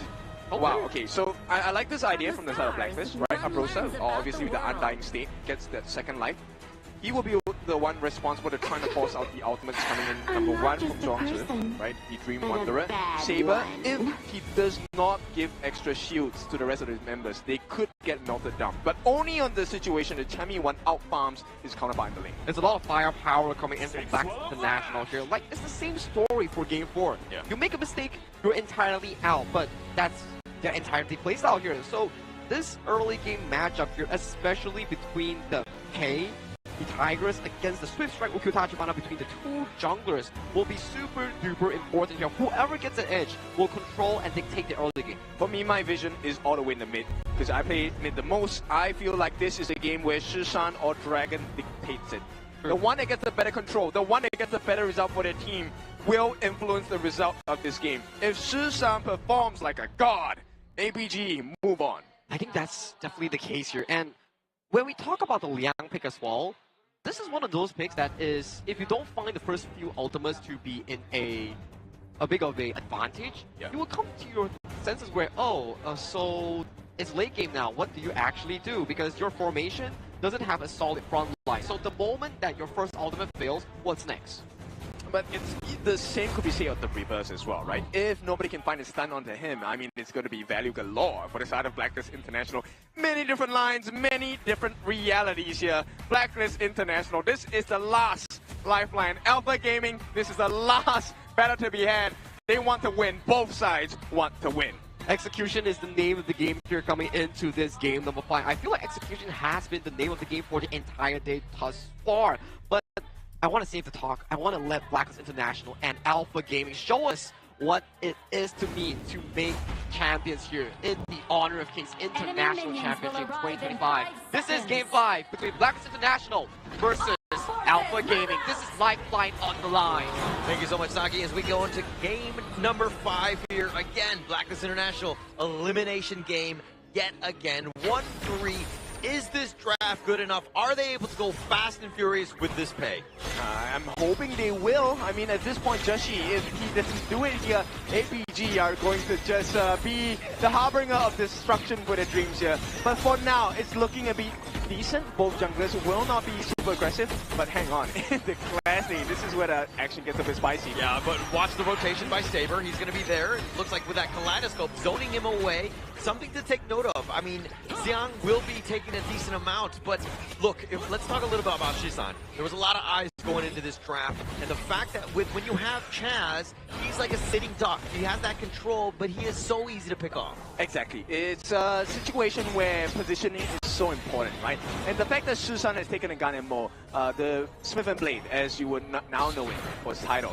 I think Shisan really is going to be a big game changer. You can steal the neutral objectives, and here we go. Yeah, they're looking to go for this one, and now with that little stun, they find him. A Champion 1 is so low, and they have the damage. First blood making a double kill, going the way of Yulong. Big win for the side of APG, and this is the success they wanted. Now for them, one more blow would do it. They will kill off this gold advantage that Blacklist have. What a great rotation there, making them pay. And that's a great start for APG, who didn't have a great one in the last game. And now things are looking to turn. Dragon is showing up, and Saber actually is going to cancel the recall, finds him, and he just gets on out. I mean, it's fine. He does have his passive, right? Which means he's going to cleanse himself every 7 seconds. But the real issue here is Blacklist, because of this rotational speed from this side of APG, they need to be really wary about their positions, especially for Golden Kai. He cannot be shut down. Flash already used. Yeah, used on that one, just staying alive. That's the biggest thing. And Yulong already making some serious headway in terms of these gank attempts. You're forcing things out and you're putting the pressure on, although you're not really farming when you're doing it. Talking about the farm, this is where, you know, Joshi, we talked about this the other day. Joshi as a pay, he needs to keep farming. If he can't do so, Yulong is going to outskill him. And for every death that either Joshi or Yulong has, this one hurts much more. Yeah, and here's the set sail, trying to find Champion 1, but he gets over the wall. He actually gets boated, but now with that recall, he's going to be coming back, but he's going to be killed a secondary time. He's a Gemini. Easy. This one is going to be straightforward for the side of APG and Alpha Gaming, showing you that they have the advantage right now in their palms. Yeah, that Final Frenzy is just not enough. I mean, the reinforcements are on the way, but they're a little too slow. And now in the top lane, the Space Sprite is getting gone on this one. They find 3 members of Blacklist, and with that barrier there and that control, but the shields are going to be on point. He's looking to turn this, but Siak is going to be picked off. Yulong is looking to show up. He's got the heavily hack, gets the 2-man stun, killing out Chaz on this one. And Yulong doing some serious work, but he's stuck in the frigid prison, and he gets pinged. Oh! He turns it around, and he says, I'm not dead yet. Yulong continuing on, gets another! No way, he survives, gets the kill! go. And now APG, everything for the formula of success happening that way. He's going to use his ultimate for the life steal as well. And APG, dominant display in this 3.5 minute mark. I mean, completely turning that team fight around. He was low. I thought he was dead, but it was not going to be that way. He says, I will choose when I die and break it down here. I mean, this is where the value of being tanky works out, right? Eating the Liang ultimate from Chance, this is where the final value comes in. And with the burst damage potential, this is why this is such a huge counter, because not only does he survive the initial bursts from Joshi, because of the save coming from his teammates and the continual attempt to slow him down, he gets a reset on his ultimate, or the cooldown done. He gets a life steal, gets the kill, and now they have a massive goal lead. Yeah, they actually tried to funnel the farm or the kill into Chammy 1, and they actually backed off Joshi in that. So, and that was just enough for Yulong to just barely get away. This is a situation when you have that moment to go for that kill, you got to go all in, and you got to make sure that you secure it. I mean, this is something that we don't get to see, but it's the cooldown on the normal skill 1, skill 2. That really came into play for the side of Blacklist International. And APG, I know they're calculating the cooldown timers on this skill. Right now, though, Blacklist International, they may be losing in gold, but they can play the map a little better. T1 on the top is virtually non-existent. Yeah, non-existent at this point. I mean, that will be taken down, but this mid T1 is under siege as well. APG with 4 members looks like they're going to turn their attention onto the Tyrant. Oh, the Fever Barrage, he goes forward. That was a very aggressive one by Sun, but APG not able to really find anything. I think it was more like a bait, right? Because Shusan actually had his ultimate available. Yulong at that point had his ultimate available as well. So right now, as we've already seen especially in the previous game, setup is so important for both these teams. You need your stuns, you need your suppressions at the right time, and on the right target as well. Yeah, of course, you got to stack it, and that's where Chaz, when the chaos is happening, finding the right guy. You get Yulong, you get Sun, you have an opportunity, but you gotta also worry about the butterfly effect from Saber. It's not just Chance, right? It's just Dragon and Shishan, the 2 mid laners. They will change the fight. Shishan, if he has a Dream Gate, he steals every single objective. He gets the one-shot burst on the select members on the side of Blacklist International, and they end this series as it is. Yeah, I like it how you're manifesting dreams for Shishan, right? Let's manifest some dreams for Blacklist, right? What do they need to do to get the perfect situation to get themselves back into this game? Force a flash from the different members on the side of APG, slow them down with your first skill, and then hopefully there is a stun coming in from the side of Chance's first skill. Get a multi-man lockdown with your second skill. Ultimate, done deal. Alright, look, I said manifest 1 dream, okay? Not manifest 30 dreams. That's a very difficult task, but it looks like Joshi picking up the Overlord here. Never stop dreaming. That is the start of a potential dream start for a comeback for the side of Blacklist International. All they need to do is to land those skills. But, like I said, Shishan, his range is so much longer. I have been in this matchup so many times. You need to beware of that freshly forged couple bleeds. It's got to be scary, right? Because he could just literally burst you 0 to 100 in a second on this one. But now APG, even with this angle, Shishan, he knows that how powerful of a position that is. I mean, take a look at the level difference. Shishan's level 9. And every time you have a level advantage with a tower. Got it, Mo? Yep. Easy kills. You have extra damage. There's no way you don't get the kills. Yeah, so at the same time, Blacklist International need to find a way. Obviously, the vision game is going to be key for them to find out where Shishan is so they don't get sliced and diced. We will see how that's going to work out, because at this point, Sun, they haven't really forced him to use his Purify at any point of time in this game. And that's a cause of concern for Blacklist International fans, because if you can't force him... Oh, they get the first Golden Kite. Blink and you might miss it. And again, Shishan with those blades. What did I tell you? Got it, Mo. This is one of the biggest answers. And look, Sun's pick is also something that's very scary for 2 reasons. Number 1, if you do not put him in a very uncomfortable situation where the Purify needs to be used, he's going to have full confidence. He has the back of the team. Fever Barrage will be a win condition. But at the same time, even if he doesn't get the team fight, he can split push like a monster. Yeah, and that's going to be a bit of a problem here. But APG don't need a split push. They just going to want a death ball, taking the mid T2 down. And Blacklist International, no answer. I mean, this is what you need to do as a Garden mode. Look, Savant's Wrath already. I have to point you in the direction that this is Shishan staring Blacklist in the face and telling them that the answer is no. Yeah. I mean, they are the gatekeepers in that sense. And Jason is one of them. He's holding the door. Like, he's the one that controls who comes in, even to their own side of the map, right? So they fully control this one. Looks like they're going to take this Tyrant for free. It's a free one. It is definitely a freebie. There's no way you come and get a steal from Joshi as well, because that is such a risky play. You're already looking at your entire team struggling to keep up with the pacing of APG. If you lose your life here, there is a 4v5 situation with an over-level Shusan with so many items on hand. There's no way you win that. Yeah, you can't win that. And you're squishy. That's another big problem with this lineup. I mean, everyone on the side, I mean, Chammy 1, yeah, you have that secondary life, but everyone is vulnerable to Shisan at this point. It was such a great pick. Yeah, I mean, Saber as well. I think this Zhuangzi pick, Dream Wanderer, has been a... I mean, okay, I hate to say this is a dream on the side of Alpha Gaming, because it nullifies the impact, the chairs, and you need to land that first skill, you need the barrier so that you get the stuns, and then you can potentially set up a free freeze for the side of Dragon. But that is not possible because right now they have the goal lead, they have the EXP lead, and they have the map control as well, so everything in favor APG. This is looking like a great game for them. Yeah, looking very good. I mean, this draft has just been the perfect counter. Everything that they want to do, Blacklist International are having a hard time even playing just this game. Yeah, and it's not something where, hey, maybe there is a potential comeback situation. You have not found a solution to burn the Purify. Now you have to find a way to burn out Saber's ultimate, the butterfly effect. And while in the midst of all this, you have to watch about the position of Shusan, because at any point in time, those couple of blades come in and you're dead. You're going to make a try. But this one, immediately, Howling Wind, put to waste. Yeah, pulled to waste at this point. No sort of catch. I mean, it's very linear of the approach, right? And we haven't really seen too many of the control stuns into those kills, because the way APG are controlling the game and just owning the map, it's so tough for Blacklist here. Okay, stun steal, and then you have the stun ultimate with the frigid charge. Look now, Chammy 1's taking a lot. They have the control, but it's not enough. The Fever Barrage is on it too, and they find him. And the final frenzy is going to be popped in for Chammy 1, but he's going the wrong way. They've gotten Golden Kite as well as Dragon. It looks like they will find Chammy 1 as well. And this is all APG at this stage.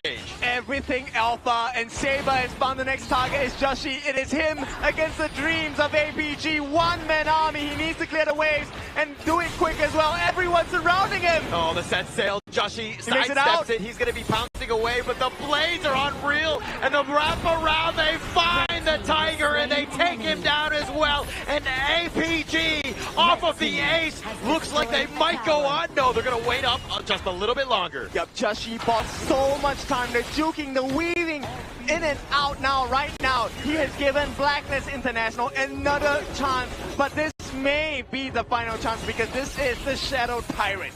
Not much more time, not many opportunities for Blacklist to come in, and they did this last game where they took both of the big neutrals. APG's like, we can do it too in this game. And I mean, this is looking like the final chapter for PKL's #1 seed, Blacklist International. At this point, you would require more than a miracle to turn this whole game around. I mean, they're just sticking around. They're waiting for somebody to potentially show up. This is a Hail Mary play, if anything. They need to recall because they have so many of the lanes that are pushing in the top and the mid lane. Yeah, I mean, if there's any person to make this change, like we said, it's the mid lane, it's Dragon. He needs to hit some crazy freeze of some sort. The Frigid Prism needs to be the game changer here. They need to lock up as many people on the side of APG as possible. I mean, they need to try, but the winner is here. Just look at the zone, not hitting everything, but they've been kind of pushed away.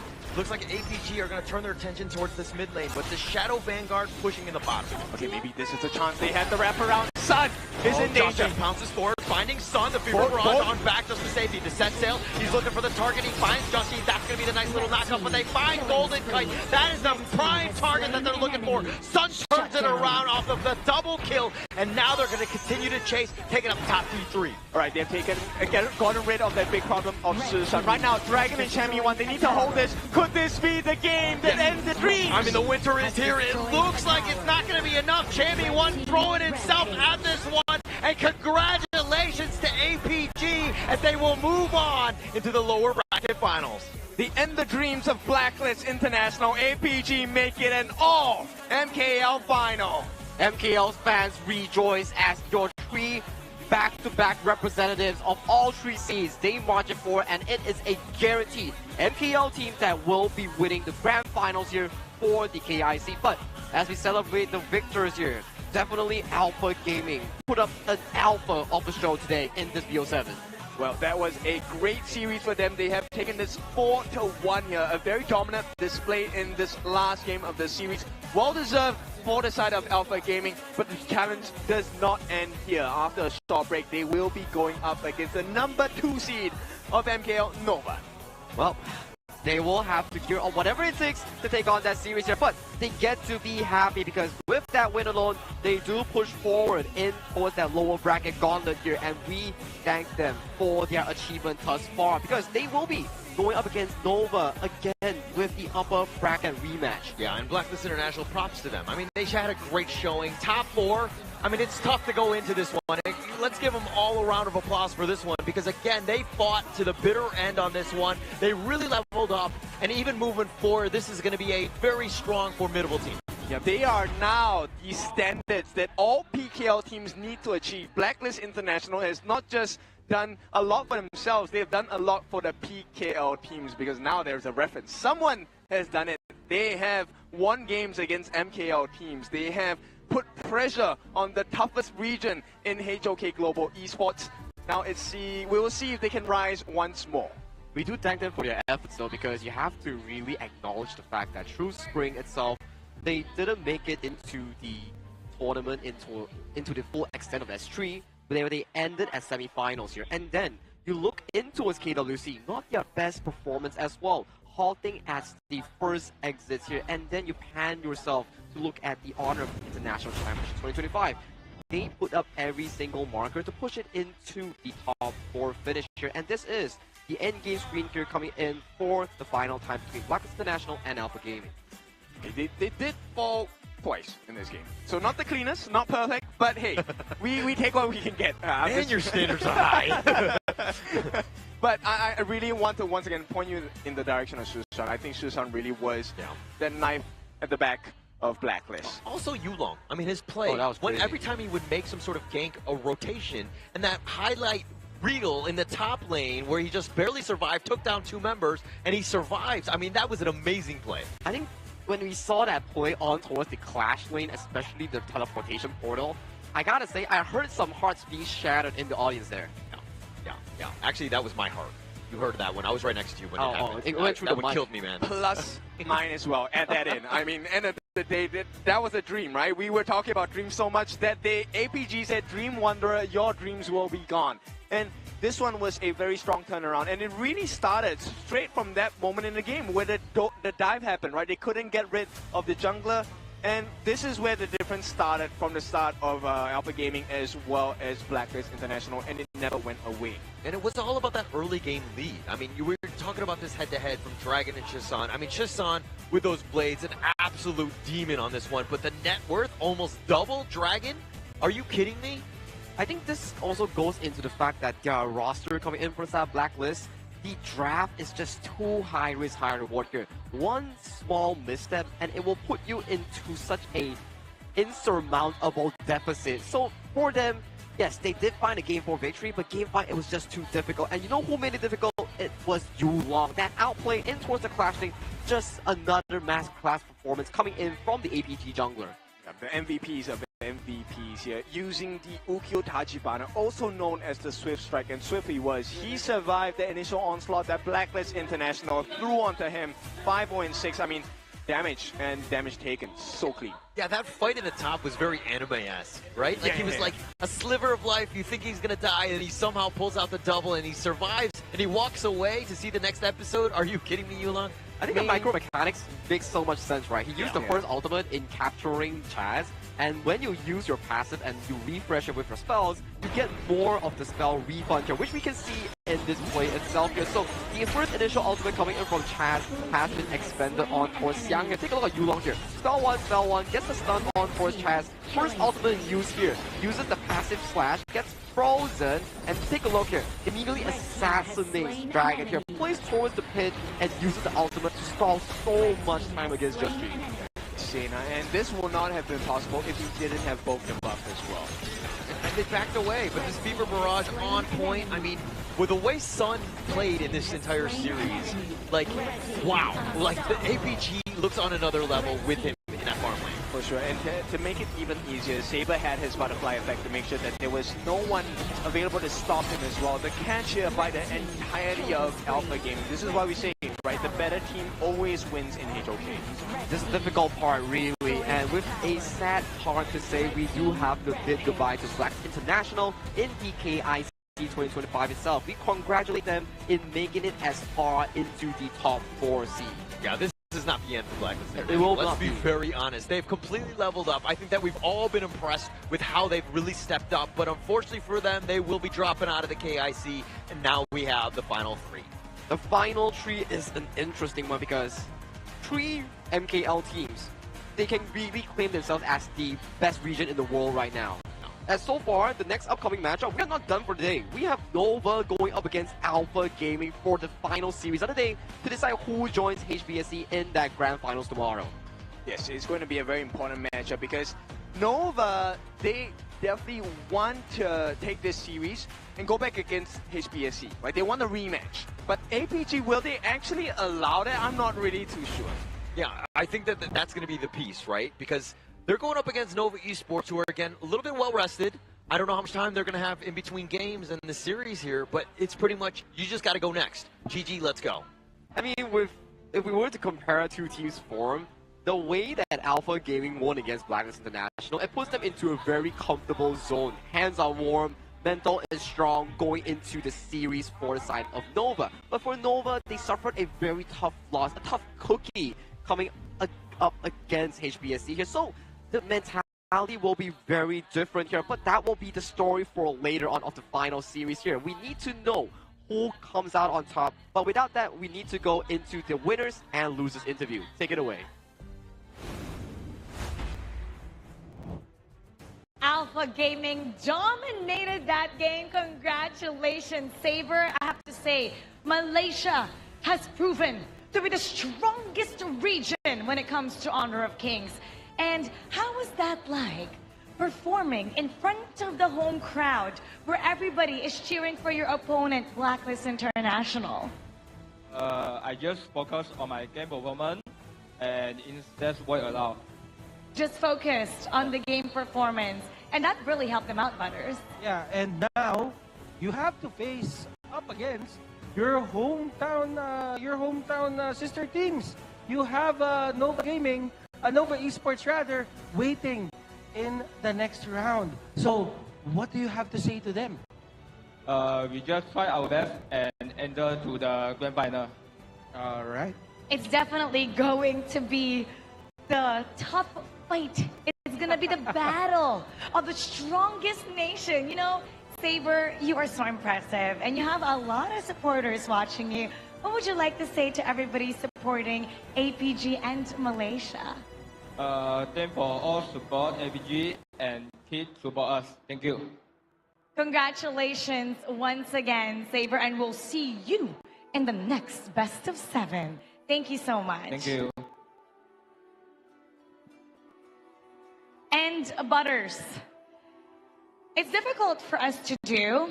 Definitely. And it's happened here, but things like this happen in every journey. There must be a champion and there must be somebody who will fall. Let us give respect and welcome Chami 1 and Jushji of Blacklist International.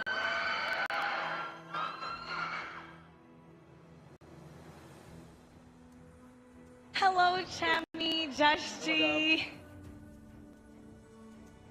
Yeah, thank you for such a wonderful performance. You represented the country well. So now, let's just ask a few questions. How was the journey from last year to now? What we've achieved in KIC 2025? Can you run us through the things that you have, encountered in the journey, in your HOK journey so far? First of all, natutuwa kami kasi sobrang laki ng improvement namin as a team and sobrang nakaka-enjoy kasi nakakalaban na namin yung mga Malaysian toe-to-toe. And sana next year, mas maganda pa maipakita namin against Malaysian teams. They're really happy because they recognize that they have improved and they saw that they can go up against Malaysia toe-to-toe against the strongest region, and they hope that they can come back stronger for the next year. Now, Josh G, in this entire journey that you guys have had, what was the biggest learning? And what is it that you want to learn?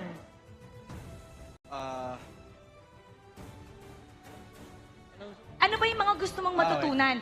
Yung pinaka magandang natutunan nyo sa journey na to, lalo na sa KIC, at ang mas gusto nyo pang matutunan para sa Blacklist International? Siguro yung ano lang, madam, yung overall nung game. Kasi feeling ko medyo bitin pa kami talaga. Tapos compare sa mga Malaysian teams, kasi sobrang pulido na nila, ganun. Pero yun, siguro dahil ang tagal na rin kasi nila naglalaro talaga. And ayun, proud din naman ako sa team ko kasi kahit like mag-almost 2 years pa lang kami naglalaro, kaya namin may pagsabayan sa mga Malaysian teams. What he wants to learn is more about the game, right? He wants to learn more about the game because he recognizes that Malaysia, they still have a long way to go. And they want to learn more. And now he's really happy because going up against them, he could see that they could go toe-to-toe. And he's proud of the achievement and the growth that they have. Malaysia is playing perfectly, and they still have room to grow. Thank you so much. And top 2 team, top 2 country, second best country in KIC 2025, Philippines. Now, it's time for your messages to your families, the fans. What do you want to tell them? First of all, thank you sa mga fans na pumunta sa amin para i-support yung Philippines. And sana patuloy nyo kaming supportahan sa mga next namin tournament. Mabawi kami. Ayun, thank you guys sa pagpunta. Babuyan natin yan next year. They will make it up to everybody next year. You know, Chami 1, Josh 3, regardless what happens, we're still proud of you. You once lifted the trophy and proven that you could become champions. You've inspired fans and you've made your region proud. This is not the end of your story. We know that you have many more stories to write. Thank you for giving us the honor. And everybody, let's give him the honor and give him a big round of applause. For the last time, when I say Blacklist, you say break the code. Blacklist! Blacklist! One more time with all your heart. Blacklist! Agents, thank you so much for your support. Blacklist, we are still so proud of you. Thank you. We have one more best of 7 to go. It's gonna be the fight of the strongest region in Honor of Kings. We'll be right back after this break.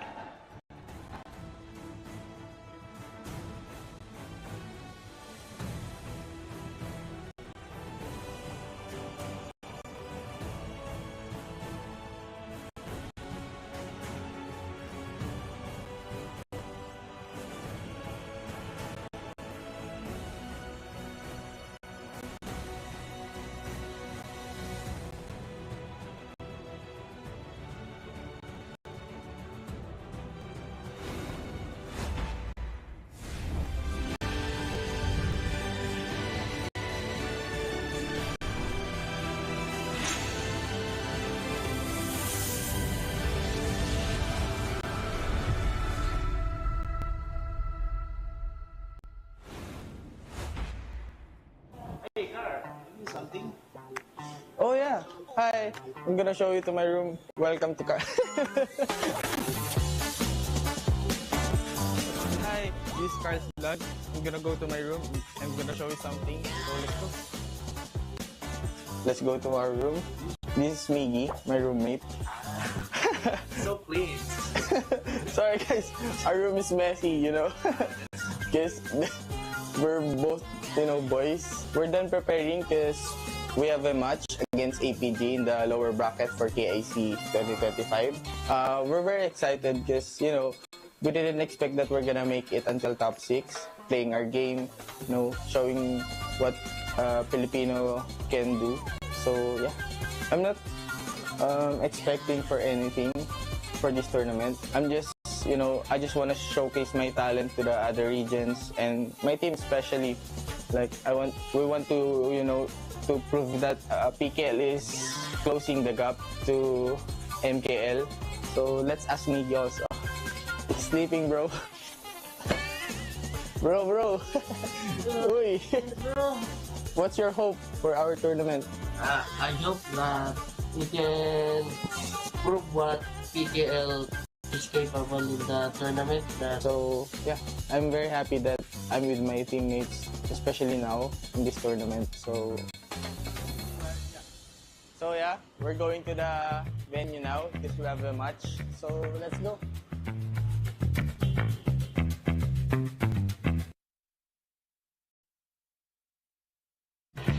So now we're arrived at the venue. We're gonna go to the waiting area, playroom, while waiting our game. So hi guys, we're here in the carnival. So we're gonna try this Luban's Barrage. So let's go. Hello po, boss. Hello po. So paano po yan laruin? Nasimula sir, targets here. Siyempre gagamitin po natin yung Lubans, yan, iba rin po nito. Nanalo na ba kayo? Yes! Ay, so, nanalo na sila. Go Carl, go! Kaya mo yan! Let's go Carl! Baliktad! So 1.9 kuya. Meron pa. Sayang. Isa pa. Meron pa. 4 bullets more. So ayun, tapos na tayo dito kay Luban. Tatanungin natin kung ano yung experience nila. Ikaw kuya, ano yung experience mo dito? Ayun, yung pagbaril mo sa Honor of Kings na badge. Yun lang. Masaya naman. Oo, masaya naman. Ikaw kuya? Ayun, katulad nyo, masaya and syempre, thrill. Nakaka-enjoy po. Nakaka-enjoy. So, ayun guys, tapos na tayo dito. Nag-enjoy naman ata sila. So, ayun. Thank you po. Salamat po. Thank you po. Ingat po kayo. Thank you po. Ingat po. Salamat po. Thank you po. So, we're done with Luban's Barrage. For now, we're gonna try Yixing's Boardmaster. So, let's go. Hello po. Hello po. So paano po siya laruin? So, dito po sa Yixing's Boardmaster, para lang po siyang color game. Okay. If familiar po kayo. So, bibigay ko po ito sa inyo. Then, pili lang po kayo ng isa.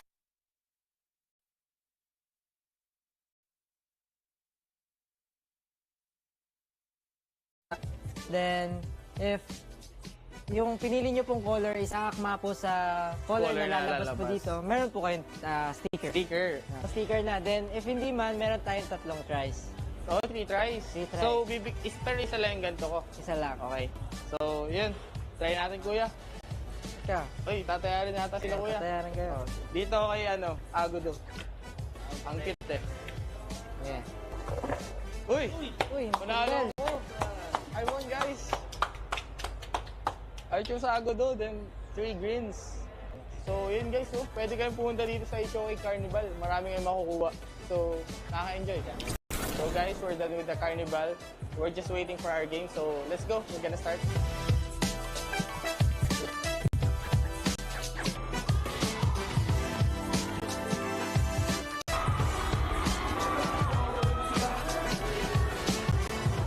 Depende. Isip tayo ng basketball first team, basta huwag tayo maniligo sa dapat.